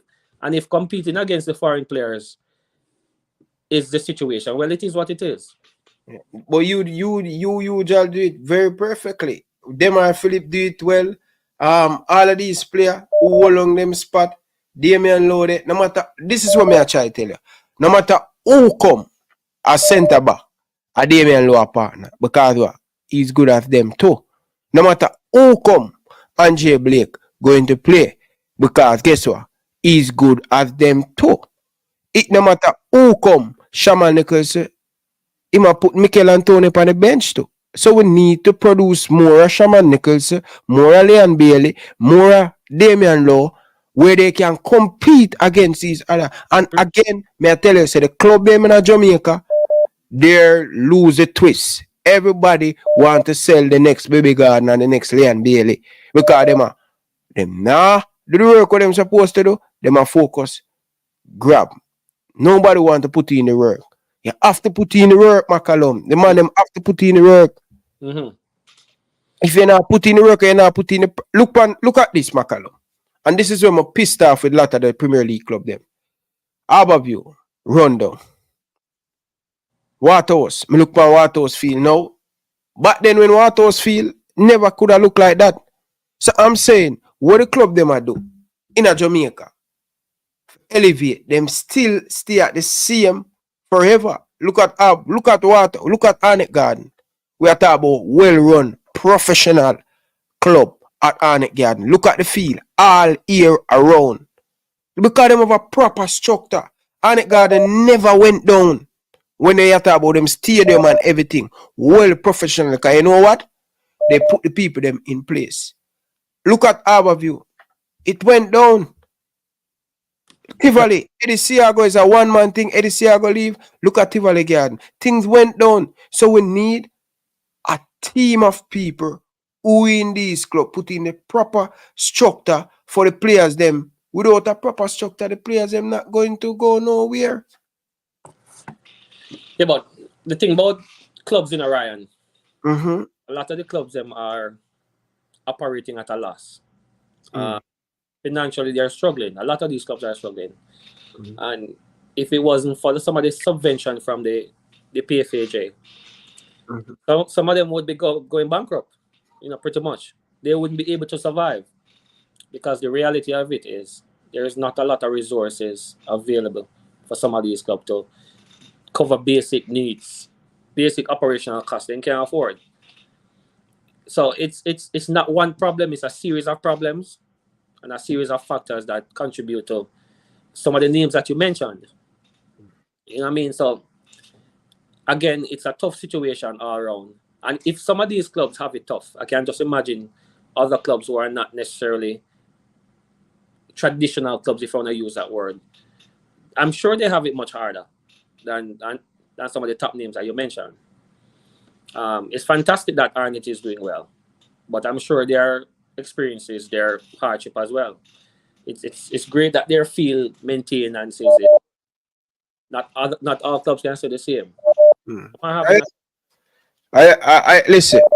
Some of the things them way I say, me agree with them, and all of them thing there. I mean, I have no problem with that and thing. But me think the biggest thing in Jamaica, the club them are fail the youth them, and the coaches are fail the youth them, and JFF are fail the youth them. The head of the organization need to give the people them something, give the structure, put everything in place, and it start with the JFF, right? But they are the man to JFF they want to keep a 2-month camp for the youth them. Look, it's just showing up. Look, it's just showing up. Spoon say every time we go to a youth World Cup, the team spend 2 years together preparing. Just check the history. JFF don't want to spend 2 years worth of money because guess what? They want to put it in their pocket. So the lesser time the team them spend, it better and the more money them can get. So they might cheat the thing, brother. And every day I make video, I say FIFA. Look at what I go on, give it a look in, give it help, no, give it try, come help, try to shuffle up things in Jamaica, no. Them keep their mouth shut. But despite the JFF should be doing more. Holistically, it should be a Jamaica problem, not just JFF problem. Yeah, Jamaica problem. Starting from the governing body, lead from the front. The government is doing more. Corporate Jamaica should be doing more because if I remember clearly, somebody can quote me if I'm wrong. When the team qualified, not just the team, when the youth teams as well as the senior team qualified for the World Cup, they had the support of the government. They had the financial support of the government. So JFF was more in a position to do certain things, to make certain decisions, to keep more camps.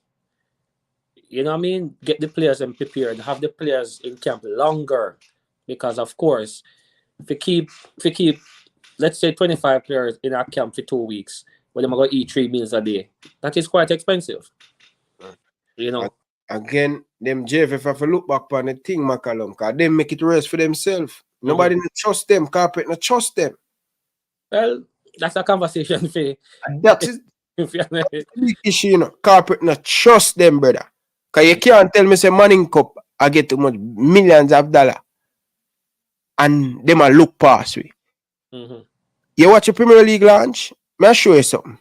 You watch a Premier League launch, I watch a Premier League launch. You know where the rum man say in the press conference? No, tell me now. The man say I'm happy to sponsor. I know in money and in good and enough sleep. Say money, I do something else. A lot of people, what the man just saying, a lot of people sleep on what I'm saying. The people them upstairs will now go get the support from the government and corporate, and that's the way JFF mash up the thing, brother. They make the football worse, you know. And them, brother, because everybody want to have a go-go club, everybody want to have a car mart, everybody want what them book flight there, what I think the name of them book for agency, everybody want this, everybody want that, and for them belly big, and them a drive BMW, and them a drive Prado, and the players them are dead for hungry, and people are beat player when them say them want that for play for Jamaica. Play for your country, boy. Shut up. While these man a benefit. Well, at the end of the day, now, despite who doing what, ultimately, JFF is responsible. I agree with that. Therefore, despite what happened in the background, we have to hold them accountable. You know what I mean? And it can be a case where we talk about it 1 day or 2 days or 9 days and then we stop talking about it. We need to hold the leaders of the JFF accountable for their mismanagement of the country's football. Yep. We have to do that. Carla, welcome to the show. Oh, go on. There, you know, I'm there. Listen about the ball. 10 minutes in the on the call, and I listen. You know. Go ahead, Carla. Sorry about that. Ball correct himself in a way, cause I kind of understand where I fought from, but I think you may have missed two little details when I just point out. One, and every time, say a Jamaican mother go overseas and she have a youth overseas, you know, say in every country where you have the youth there, that youth they get the citizenship of the country there. Meaning, say, sometimes it take a while for you to get the citizenship of the country there. Now, probably USA alone, not alone, but USA most famous for that. If you have a youth born in USA, you automatically get the citizenship there. I'm going to say that for say this. You know what them say? If a girl go overseas and have a youth and she's not a Jamaican citizen, you know what the youth be? Youth is a Jamaican if I'm a USA. You get me? I say so. We look on it and say, which part the player born for birthright and them something. I understand where Spoon afford from in terms of creating a pathway and making sure say the youth them get a look in as well. But me can tell you this. Me feel like if you're good enough in this day and age, you can get a contract for go overseas. Because at the end of the day, you know, the reality is, me don't know how much the youth them get paid in a JPL, but I don't think it suffice. I don't think it can suffice for live a healthy life, for feed your family. So right now, in this day and age when social media side, I think say if a baller really rise up and him do that well, he might get a contract overseas so he can eat a bigger food, where the eyes of the world can depend him more, where everything are gonna be better. So, and I don't think of them players they Spoon really talk about. Him talk about the players that are born overseas. So that's why I'm address that first. You see me? And me I think they have man born overseas were more patriotic. We're patriotic as well. So you can't just group them up and say, yo, the whole of them, you see me? So I just that my day I listen the reason and I say, yeah, you see I'm gonna say which country. But I hope a man know say you have a youth overseas, man. And if you don't have the nationality for that country, the youth is a Jamaican. You have to hold on upon that, you see me? So that me point out as well. You never know that, Ryan. I don't think it's a lot of countries that do that, but some do. Man, a couple country, well, man, if your parents have not have the nationality of the country, man, you have to hold the nationality of your parents, you see me? No matter which part you're born. So we have to be careful on that. And it's about really and truly the best players in a Spoon. So if you really think say yo better players where Jamaican born, they get overlooked. Me not think say no, we really see that, you know. Me not thinking at this day and age, you really see that. You see me? Me think say the players them if them good enough and play JPL and come up through the ranks, they might get a sell. They might get to go overseas and what they make of it, because look on a Trivante store right now. You see me? For me, did think that was a big move. You see me? That was a big move, but probably he never got the right club. Probably he need to go bounce back and forward again. You see me? So I will put things to it, man. It's not just black and white. So we say, oh, group them up and say overseas players are less rare. You see me? Can't group it up, so we have to find a balance to it. You see me? The thing is, I'm not saying we should push out all of the overseas players and use local born players. You know.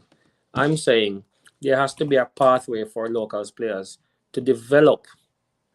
Right now, there may not be a lot of quality locally. There may not be. However, we need to start to look at our grassroots. We need to start to developing players. So overseas should be an option. It shouldn't be our first choice. That's just my take on it. It shouldn't be, as I want to play, I'll go overseas. It should be a case where we're constantly developing players. So overseas should be an option. But it have to be with the best players available. So if the best players available, the overseas, it have to be the first option. It can't be sentimental first. It have to be where the best players are available there. And if them the overseas, it have to be the first option. You can't say it should be. Easy me? Because you now find the best players available at Jamaica because of infrastructure and all of that. So you can't say that. Easy. Understood. Got your point. Yeah. Anyways, Ryan, I go and listen to the rest of the show. Big up yourself, man, because I have 10 minutes in a car. I spend the whole hour with them. McCallum have been family them thing. McCallum, when you're ready, you leave. When you're ready, if you want to leave now, Let's leave. take 2 more calls. Alright. Alright. Close off. Carla, good evening. Hold on, let me tell some man this, brother. You don't understand this, brother. You don't know the show work. Some people are call for months and never get you. And some people call and just get you. It's not like on a typical show them on here, people are beg for calling, you know, bro. So you just humble yourself, brother. If you don't get you this night, you can get you another night. What the feelings and what the fuss for?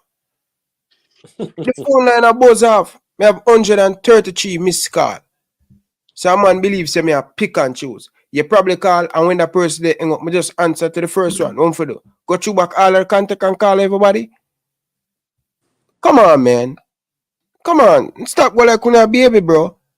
Me shake up the place because me telling people, me shake up the place. Me take with some man wrench. Cause me in the segregation. I want people to have a discussion. Not saying the person them who me take with them wrench, me I disrespect them. No. They will get back them wrench, but for now, man a ball say them wrench get take on their baby. Stop working on a baby, man. Come on, man. I'm ball bone. What I'm doing? I'm me around this. So we relax. The segregation every night we come. We not come for learn. We come for war and pick side. And here where we put the information forward. A man don't make up his mind already, McCallum. From him see the title and him see the thumbnail, him brain don't make up. Him don't come for learn. Him come for war. Him come for make mystery. So now, me shake up the world now. Man a ball. Stop the crying, man. The show are go on good. And if you not call in tonight, and you not get you, another night is there. Remember, it's not a typical show where you call every day, you just get you. Come on, people, man. Big up to all of the people in the comment section. Carla, welcome to the show. Yeah, man. Bless up, Ryan. Yeah, man. Mr.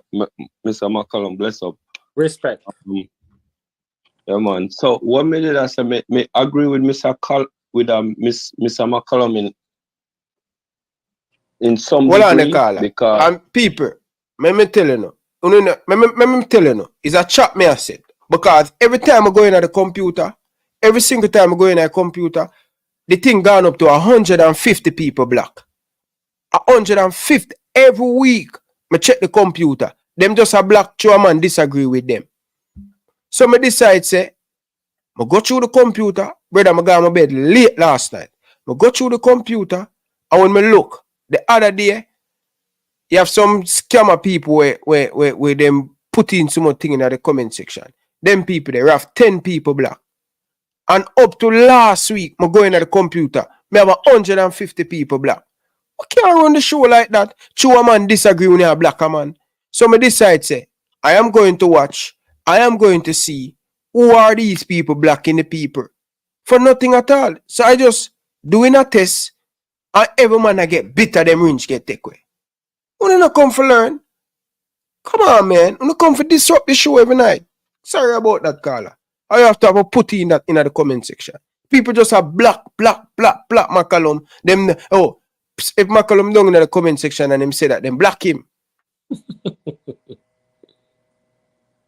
Come on, people, man. Carla, go ahead, man. Sorry. So yeah, Mr. McCallum, yeah, I agree with you in some degree, and you know, it's a point where for Ryan, right? It's like, all right, as a Jamaican, you know, I'm a born Jamaican, but I don't live in Jamaica too. But it's like, you know, when I watch your Premier League, it's a different feeling when Mikel Antonio score a goal and when Leon Bailey score a goal. I don't know, like when I watch it live, right? It's like when Mikel Antonio score a goal and Leon Bailey score a goal, I don't know. When it goes in, it's a different feeling for me personally, growing up in Jamaica, because I came from the grassroots, right? I don't know if you know this guy in Jamaica back in the day, probably 15 years ago, Wayne Green. He's like this white guy. I think he's like the Clarendon division. I came up from under 12, under 14, under 16 D Cup. So what Mr. McCallum was saying, like, with the Jamaican born players and, growing up in that system, it's like, it's a different feeling. So, I could understand, where it's coming from. So I don't know, Ryan, when you're watching these England-based players and when Leon Bailey is playing. When me watch Jamaican players, when me watch a Jamaican national team, and when I watch a domestic player, no England player for me, my brother. And this is where we need to start to teach the kids them and all of them stuff there. And that is one of the big thing where that's how we're not gonna work at the segregation. They are Jamaican, my brother. Yeah, but right. No, I understand. No, I 100% understand what you said because I watch all of these players. I root for Jamaica, but I don't know. It's just a special feeling when I know Leon Bell is from Jamaica. He scores. It's just a different feeling. But I support them all. I'm just saying what McCallum perspective was. It's just different. I agree with you, Ryan. So we need to remove labels from our players. But that has been the case for the longest while with the JFF calling foreign base and local base. So that has been the case for the longest time, So we need to remove some of these labels that we have for our players because it is not fair for them. We've been labeling them local or we've been labeling them overseas. It's sending a message in most cases. Yep. You know what I mean? But yeah, I get it. But yeah, Ryan, in terms of the grassroots, right? As me say, I grew up in that era with the grassroots. No, obviously there's no grassroots. I was wondering what happened to, I don't know if you know Wayne Green, this white, he had white beard, like Clarendon Division.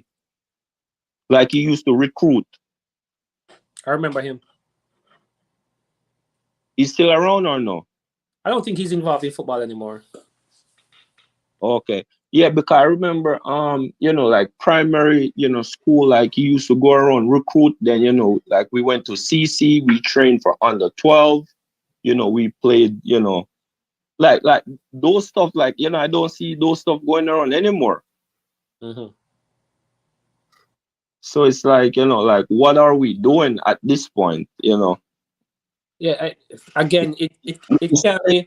I see Ryan cry for it, every night, and it's like, 10 years ago, it's like 10 years onwards, like it's like a totally different, like it's non-existent right now.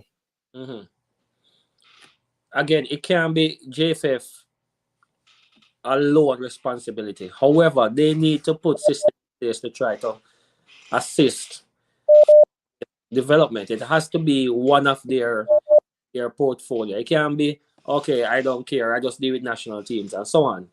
They have to get involved. So where did the ball drop in between 10 years ago till now? That's a good question. I can't answer that question. Right. Because I participate in grassroots football. I started playing when I was 9 and 10 in organized competitions, organized back then by the parish associations who had the support from the JFF, I'm sure. Because me as a player, back then, I went through it, I didn't know the administration part because it's like, all right, so I went to CC and then I got involved in another program, which is not the CC program, the under 12. I got recruited by, that guy Green to go to CC, but, I ended up going to high school, I went to, Spalding's High, and then I got involved in the Hillstar program. I think that was like a major league, Hillstar. And then, we played a couple games, but, like, that's like, those like, leagues around the country, like those things don't happen again. Ryan, do you know if there's still a parish youth team competitions? Because back in my time, probably not follow it up much, we used to play against parishes, like the under 12 team. The last, this is what me I say, McCallum. All of them thing there, the best at the time. My generation was the last generation to really play some good football. Under 21, minor league, under 17. Under this leadership, bro, everything collapsed. No consistent of under 17, under 15. Normally, when you win under 15, then you prepare your team. Then you prepare your team, and then you play the parish against parish. Yeah. Me play for Kingston when Rudolph Speed coach the team. You understand? So none of that haven't been going in, bro. Everything collapsed under this JFF leadership. You know, people will not understand at now you're Ryan. People may not understand a youngster at 12 years old from, let's say, Hanover, traveling to a Montego Bay, traveling to a St. Anne's, traveling to a Kingston, traveling to Clarendon to play against other kids their age. People don't understand what that do to you, you know.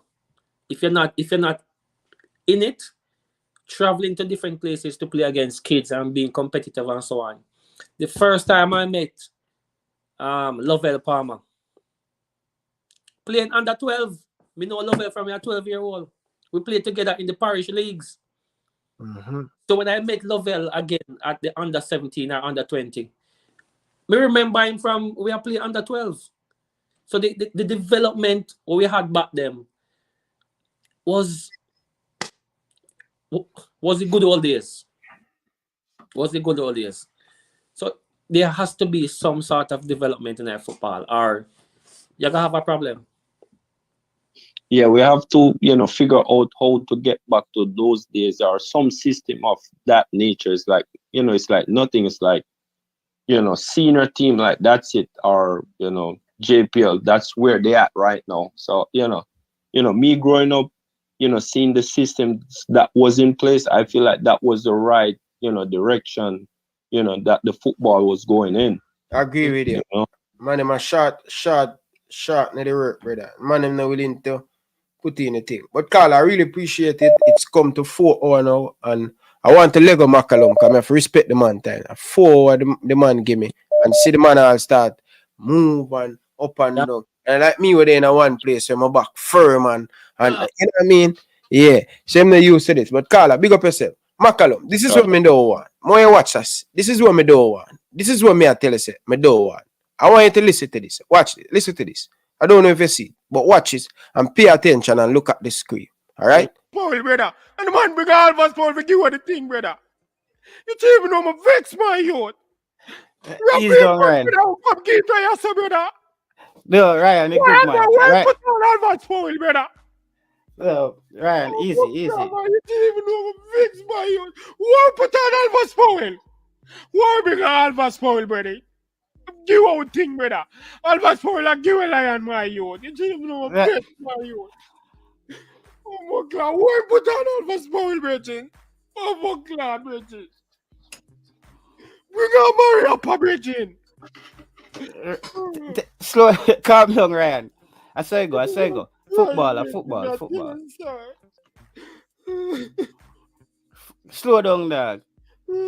It's okay, there, brother. See what? World Cup man not going. World Cup not going. Man a ball, you know. You think more when 2026 is playing in my backyard? Me not go.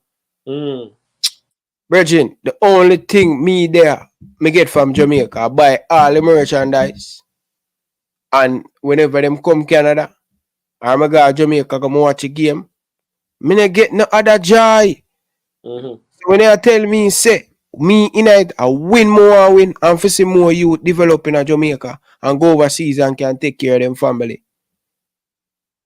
That me want go to World Cup. That's the only enjoyment we get as a fans. Want invest. You know how much it cost me for buy all of my merchandise them last year? Nearly $800 Canadian. You see, because me involved in football at the administrative level, me look on it kind of differently. Me know all I want to look on it. You see this? You see where you look at it, McCallum, I'm not gonna lie. Every man who me interview from Popo to go way back. You see like how you speak and you demolish the Englishman them. That's how them do it. Because guess what? That's the way how that's a for them food a black. That's how they make money. It's not have nothing to do with food. Mm-hmm. I look upon is sustainability of our program. Yeah. If we not have a system in place to try to develop and nurture and grow these youngsters into professionals, then what we are involved in it for? No, there has to be some development happening in football. It can't be we just play some national team and play against someone and win so much. And no, yeah, that is all fun and games and that is nice. But guess what? What happened next? We have to look at developing our youngsters and growing them into being a professional. That has to be the case. Me not talk about no sell no ball, you know. That is a topic. All right, you know, so sorry about that. Let me take back that. My apology, McCallum. But sorry about that. I'm really sorry about that. Really. I think that kind of unfair when me say sell. But two other man come on and them just make it straight right. Say, oh, me go sell, oh, me go make money. And I was using that broad brush of a paint. So I'm so sorry about that, McCallum. Really sorry about that. We are looking at sustainability of our national teams, not just the senior team, but all of our teams, including our females. So we can't forget our female programs. We can't forget that. Them need development as well. So it's not just one thing, it's right across the board.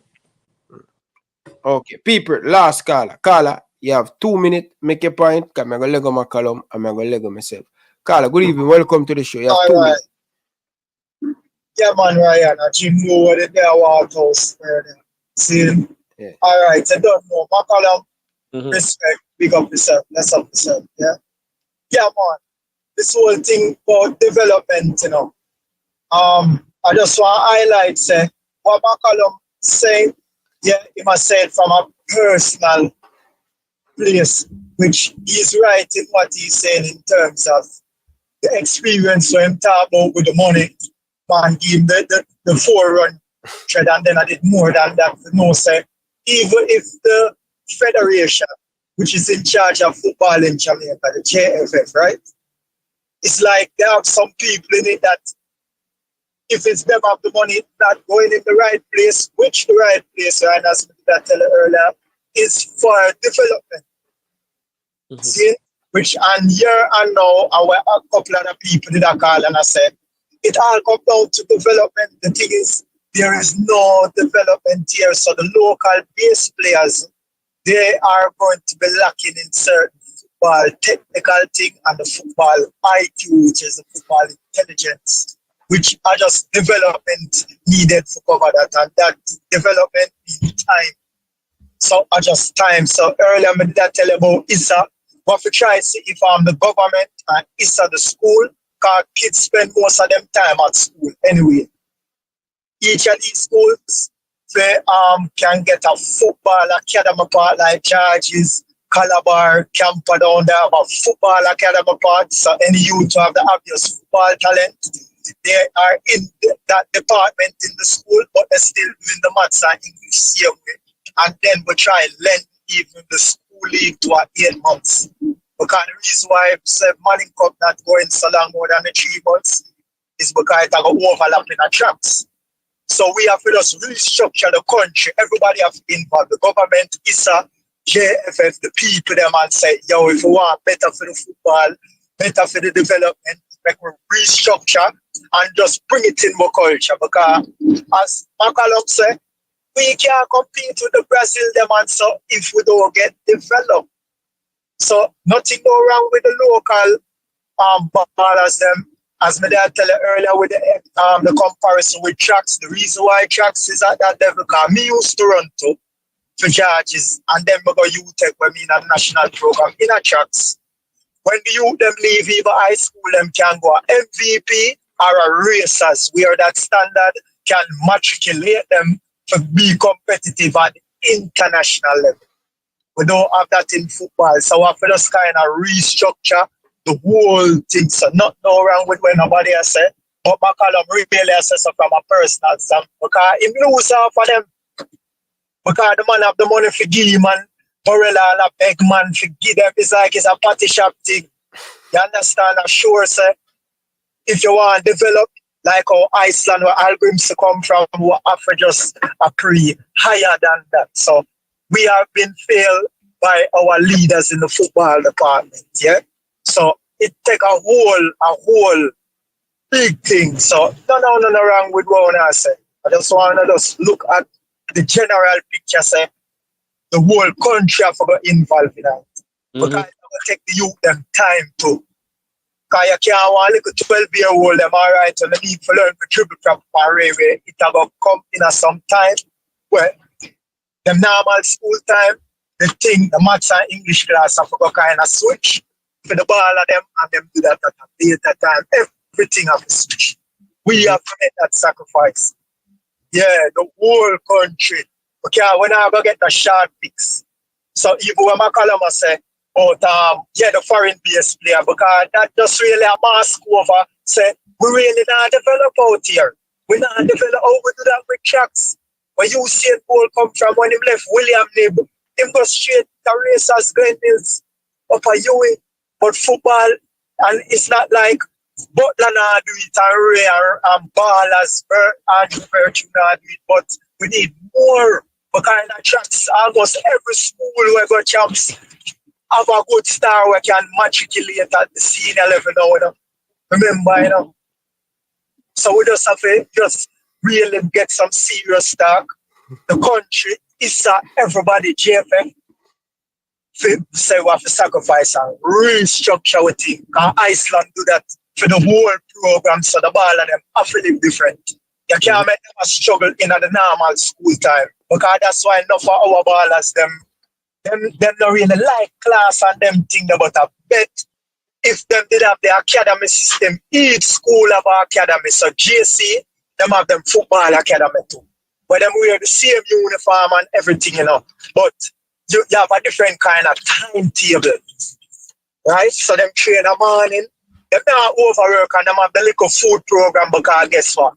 Why Manning Cup, Doncaster Cup get more sponsored than JPL? Because the old boy them.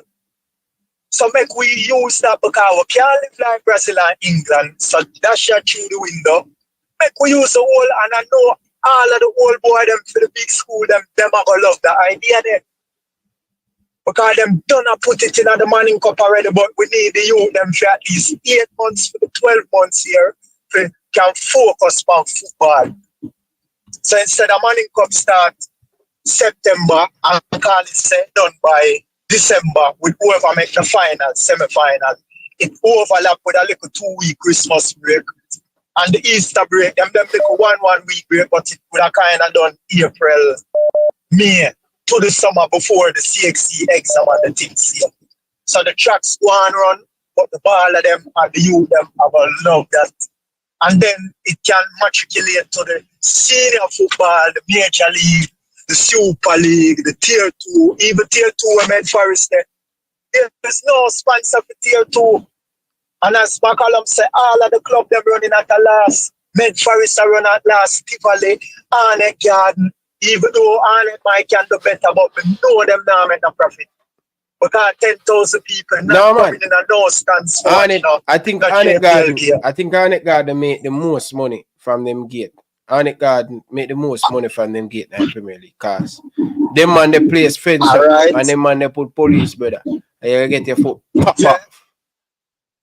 Alright. And that is just one club, though. Yeah. So coming like in a Spanish league where our French league where PSG are Real Madrid have the monopoly, but we want kind of spread, so everybody kind of be competitive. Like English league, the lower club them still will fight the big club them.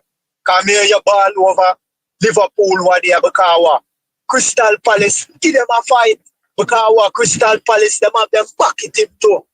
So we want to develop, you know, it's not a one club or one academy, one Phoenix can't do it. We have to just build from that and make everybody kind of can catch up. So the whole country, you know, with DNA, we have to make that big effort, brother. Right. So we got on that, yeah, but just, yeah, man, we want to make that big effort. Yeah, man, Virgin, may you catch up again, because McCallum have his family and thing. I mean, a holy man, because when I call him back again, I'm afraid for come, you know? Yeah, man, that's true, man. I bless up McCallum, yeah? Yeah, my respect. Yeah, bless. Yeah. Well, Mr. McCallum, appreciate the time. 4 hour. The first ever speak so long. Cause me I look for interview and I can't find an interview with you, bro. No, me's a man where me not I'm gonna put this now. Me not really mind the media, but the conversation has to be something that is fruitful and it have to make sense. Yeah, Tycoon, me see your call, not tonight, Tycoon. Tonight and a year night. Big up yourself, Tycoon. But I can't answer it tonight. But anyway, Bridgin, appreciate you coming, Bridgin. I appreciate the effort. I appreciate the honesty. I appreciate the sharing the story in the whole back and thing. Really, really appreciate it, Bridgin and thing. And people, make sure to check out the Waterhouse website. It's pinning at the link that you can buy the merchandise and thing. Yeah. Yeah, but finals, talk to me. The playoffs, so make sure you go support the team. You know, we are looking at this, this season. Yeah, when last you watch a match though? Watch the last game, man. You went down? No, watch it on Sportsmax. Sportsman. Okay. But yeah, Mr. McCallum. If I must say this, I don't go down for any of the games because I don't want to be the one for change the luck. So I will be at the championship celebrations. Okay. Fair enough. I mean, support the celebrations when we win. Yeah, a lot of man from went to the same school with you and think Conroe College. Yeah, man, big up all the CC with them. The real CC. Let me just say this: the real CC. So what the difference with CC? You have Cornwall College and you have Clarendon College. So I just clear it up. So Cornwall, one we're older, much older. So una the original CC? Original CC. I lie I tell Reggie. Yeah, man, just to make it clear. Original CC. Yeah, man. Just to make Bossy know from now. Because me and him argue about this all the time, Him know say, Cornwall are the real CC. Just to put that out there. You understand? Alright. Anyway. McCallum. Big up yourself, my brethren. Appreciate you coming and thing, brethren. Hopefully we can get some more players and thing, brother. A lot of present player now got nothing with me because Chuba burn them and tell them so them need to go work and things. So big up yourself, bro. No, but we understand why they would do that. It is what it is. Alright, big up yourself, brother. No respect. Yeah, man. Anyway, people, let me tell you this, brother. I can't be bought. Okay? I hope I'm pronouncing it. United, you could have talked till a week down in the comment section about your range remove. I alone I make fuss about your range. Is what? I saw you did powerful down in the comment section. So the range take away. A lot of the people them even realize that them range gone. But you are make a big brawling as usual. Make a big brawl and take things out of perspective. A war and a talk about your range. United, let me tell you this, brother. You know why? I have the audience. I can't be bought. Okay? I can't be bought. United, I am not a regular vlogger that you support. I can't be bought. Okay? So you look at thing, and this is what I'm going to be very careful, take things from people, And I realize, first thing, I'm gonna say, remember me give this to us to buy a mic, Remember when me give to us this to buy this, Remember when me give, you see them people there, what I tell you, what them do for you, them people there is never a good thing. They are not good. They're not good. When people constant reminding you, oh, this a money have range and them never give a super chat. I can't be bought. I can't, bro. Say, look, support where that give, brother, and you put a look $10 and $20 upon it, brother. You could have talked till you blew, and me have the power, not you have the power. And by the way, you have the blade, but I have the hunger. Okay? You have the blade, and I have the hunger. Relax yourself, my virgin. humble yourself, bro. Like you're bullbuck down in the comment section. Every time I go up on my computer, my subscriber just a go down. Cause JFF just a black. YouTube just a remove one subscriber. Cause each time I'm a black person. So I just go in on my computer and I just say, yo, I'm gonna shake up the place. You have some people who donate and never complain. And me no know where United a try to set up Tennessee and all of them thing there. Brother, stop your bullshit in the comment section, brother. You understand? I am running a show and every minute I go up on the computer. The man them a black the people them. For what reason? You know hear me say? All when me disagree with a man, me still a go take him call. All when me know the man make up his mind already, me give a fans advice and opinion, and nobody now gonna make me change my style and try to like me run a cult program. Every minute people are text me, you're right, every minute. As me say something, the man in my block me and I delete. Come on, man. I am the voice for the people, and it a go stay that way there. So the look of bully tactics when I use and I block the people them and I delete the people them comment. We will know. We are on a test run. We will know. We are on a test run. And today, I did it last night. Today I was 16. Yes, next month we're gonna do a test run. We're gonna see who are the culprit them who are block the people them. So we just remove the thing from certain man name and let us see going forward. Because so many people get blocked.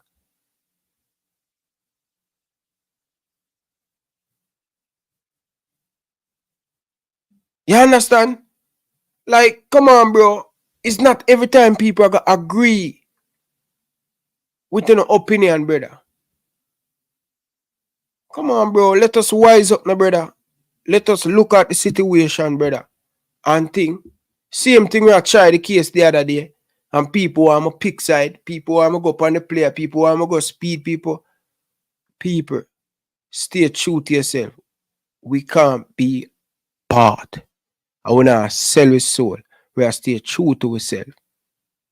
If me easily bought United, I will be flying up and down with the Reggae Boyz team. My passport is done already. I can't be bought. I can give my opinion without worried about anybody. Call me. Yo, if you say that, wait. Nobody can check me and say them I go take on my post and quiet me. None. Because guess what? Me am my own big man. You understand? You see? I'm glad you know. I have 2 computers up and running. I have 2 microphones. I have 2 headphones.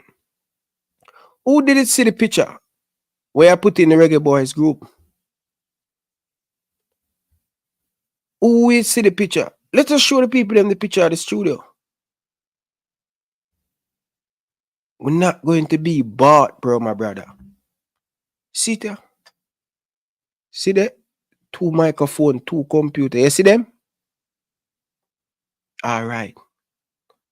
So this thing, where someone attack, we can't be bought.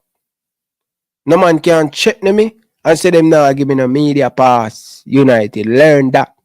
No boy can't say them I take on a media pass. No boy can't tell me say them I go take on a media pass or take on my job. None. For keep me quiet and keep me hush. So don't fool yourself. No boy. Alright?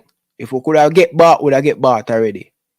No boy can't tell me all of a say. Like when I see them their favorite. None. So don't play them game there with me youth. Don't ramp with my character. Don't do that. Out hard and feisty. Big up yourself, Grimy. Big up on yourself, Issa Allen, Tennessee, Danny Jed, Big up on yourself. Soldier from out of England. Big up yourself, brother. Go on, hold it, brother. Stefan, big up yourself. Excelsior, man. Big up to all of the people, them. Baller, big up yourself. JC Guna TV, big up yourself. Let me tell you this. Travis Pesser, big up on yourself. We can't be bought. Alright? We can't be bought, United. Why you think we're there? Why you think we're there in the game? Why you think the people them love we can't be bought? Oh dear you. Pasty. Excuse me? Eh? I can't be bought. Anyway, you know want to put it. Appreciate it. I can't be bought. Make big fuss down in the comment section.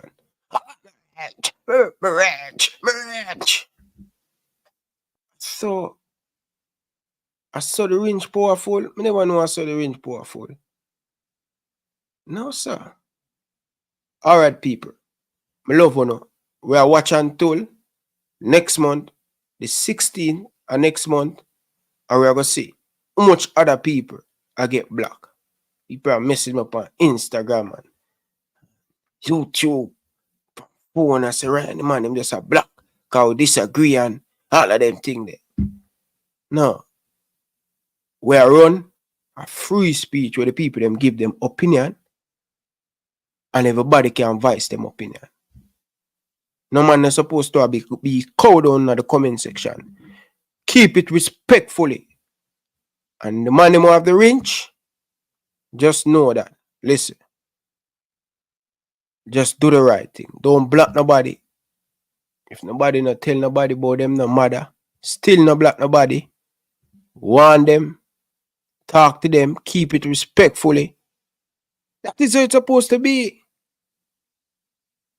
When I watch England and I watch a YouTube channel in England and even some Jamaican channel, the man them have the range. Them are war with everybody. And I say it's supposed to be. You know when you press that range thing, you know JC Guna TV can tell you. When you press that range thing, you hear what YouTube say. Alright. So United, we can't be barred. Alright? We can't. Grimy, big up yourself. People, it's come to the end of the show and the end of the interview. Appreciate all of you guys down in the comment section. Love you know. Big up to all of the females them who watch the program. Big up to all the truck driver them who watch the program and cannot comment, but you on the go, listen, and think. Big up on yourself. Big up to Auntie Gillette. Big up to the whole of the people them. Georgia and her husband out of Atlanta. Danny Jed. Big up. Lakers win. We feel good. Big up all the truck driver them. Whether you're in the USA, Canada, UK, Europe, Jamaica. Big up. And people, tomorrow win, Wednesday. Look forward. We have things to talk about. Alright? So, Richard McCallum share his story. Former Reggae Boyz goalkeeper. And also Waterhouse and Wadadah. And you don't know. The man make it clear. Say CC. A film school are the original CC. Wow. I wonder how the Clarendon people them take that one day. See? But anyway, big up on yourself. We love you. A World Cup we say. I want no more failure. World Cup won't go. We don't want no more crying. So we're not gonna World Cup. 2026. It a play in my country. I'm going to go watch it. No more disappointment. World Cup. Big up yourself, Coach Agrims, and all the Reggae Boys and everybody. Fans, everybody. No more crying. Like last World Cup. Oh, brother. And the man bring all of us for give you the thing, brother. You don't even know my vex, my youth. He's done, Ryan. Come keep to yourself, brother. No, Ryan, a good man. Why put on Alvarez foul, brother? No, Ryan, easy. God, man, you didn't even know I'm fixed by you. Why put on Alvarez foul? Why bring Alvarez foul, brother? Give out thing, brother. Alvarez foul and give a lion my youth. You didn't even know I'm fixed by you. Oh my God, why put on Alvarez foul, brother? Oh my God, brother. Bring on Mario up, brother. Slow, calm down, Ryan. I say go. Football. Slow down, dog. It's okay, brother. See, why we put on Alvarez foul, brother? The same player them want to kill with, brother. Them man they were use and a kill with campaign, brother. Right side and the left back, brother. I tell them my youth. You didn't even know me. I tell them I'm a vex, my youth. I'm a vex, brother. Alvarez foul and weak link, brother. You shouldn't even know my youth. I'm a vex, my youth. Oh my God.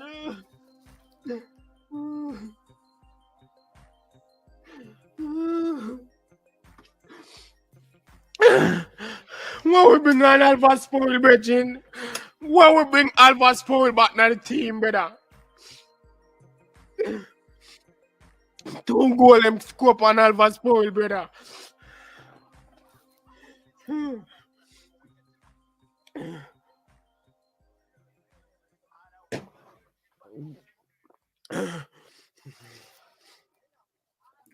Alvarez foul.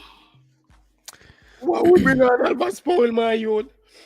Why we bring on Alvarez foul if we give away the game, brother? Taylor. Same thing we all the time, brother. Why we are call Alvarez foul back?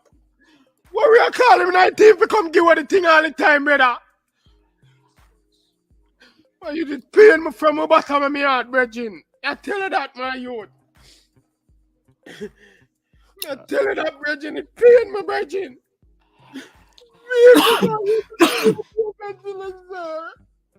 4 minutes. 4 minutes. Ryan, just close it, Ryan. Close the camera and cool down, brother. Close the camera and cool down. Vex my you.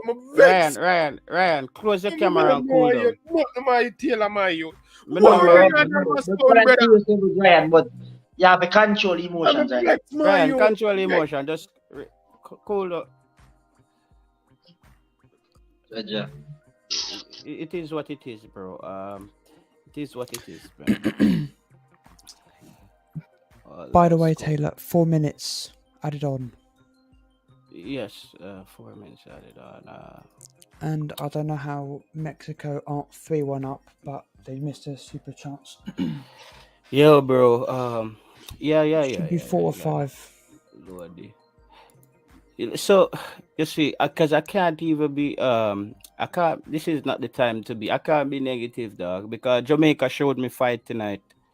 You see what I mean? The team showed me fight, but we had the game, bro. Seriously, Taylor, fair play.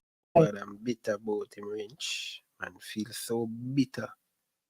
Because you know where they take him.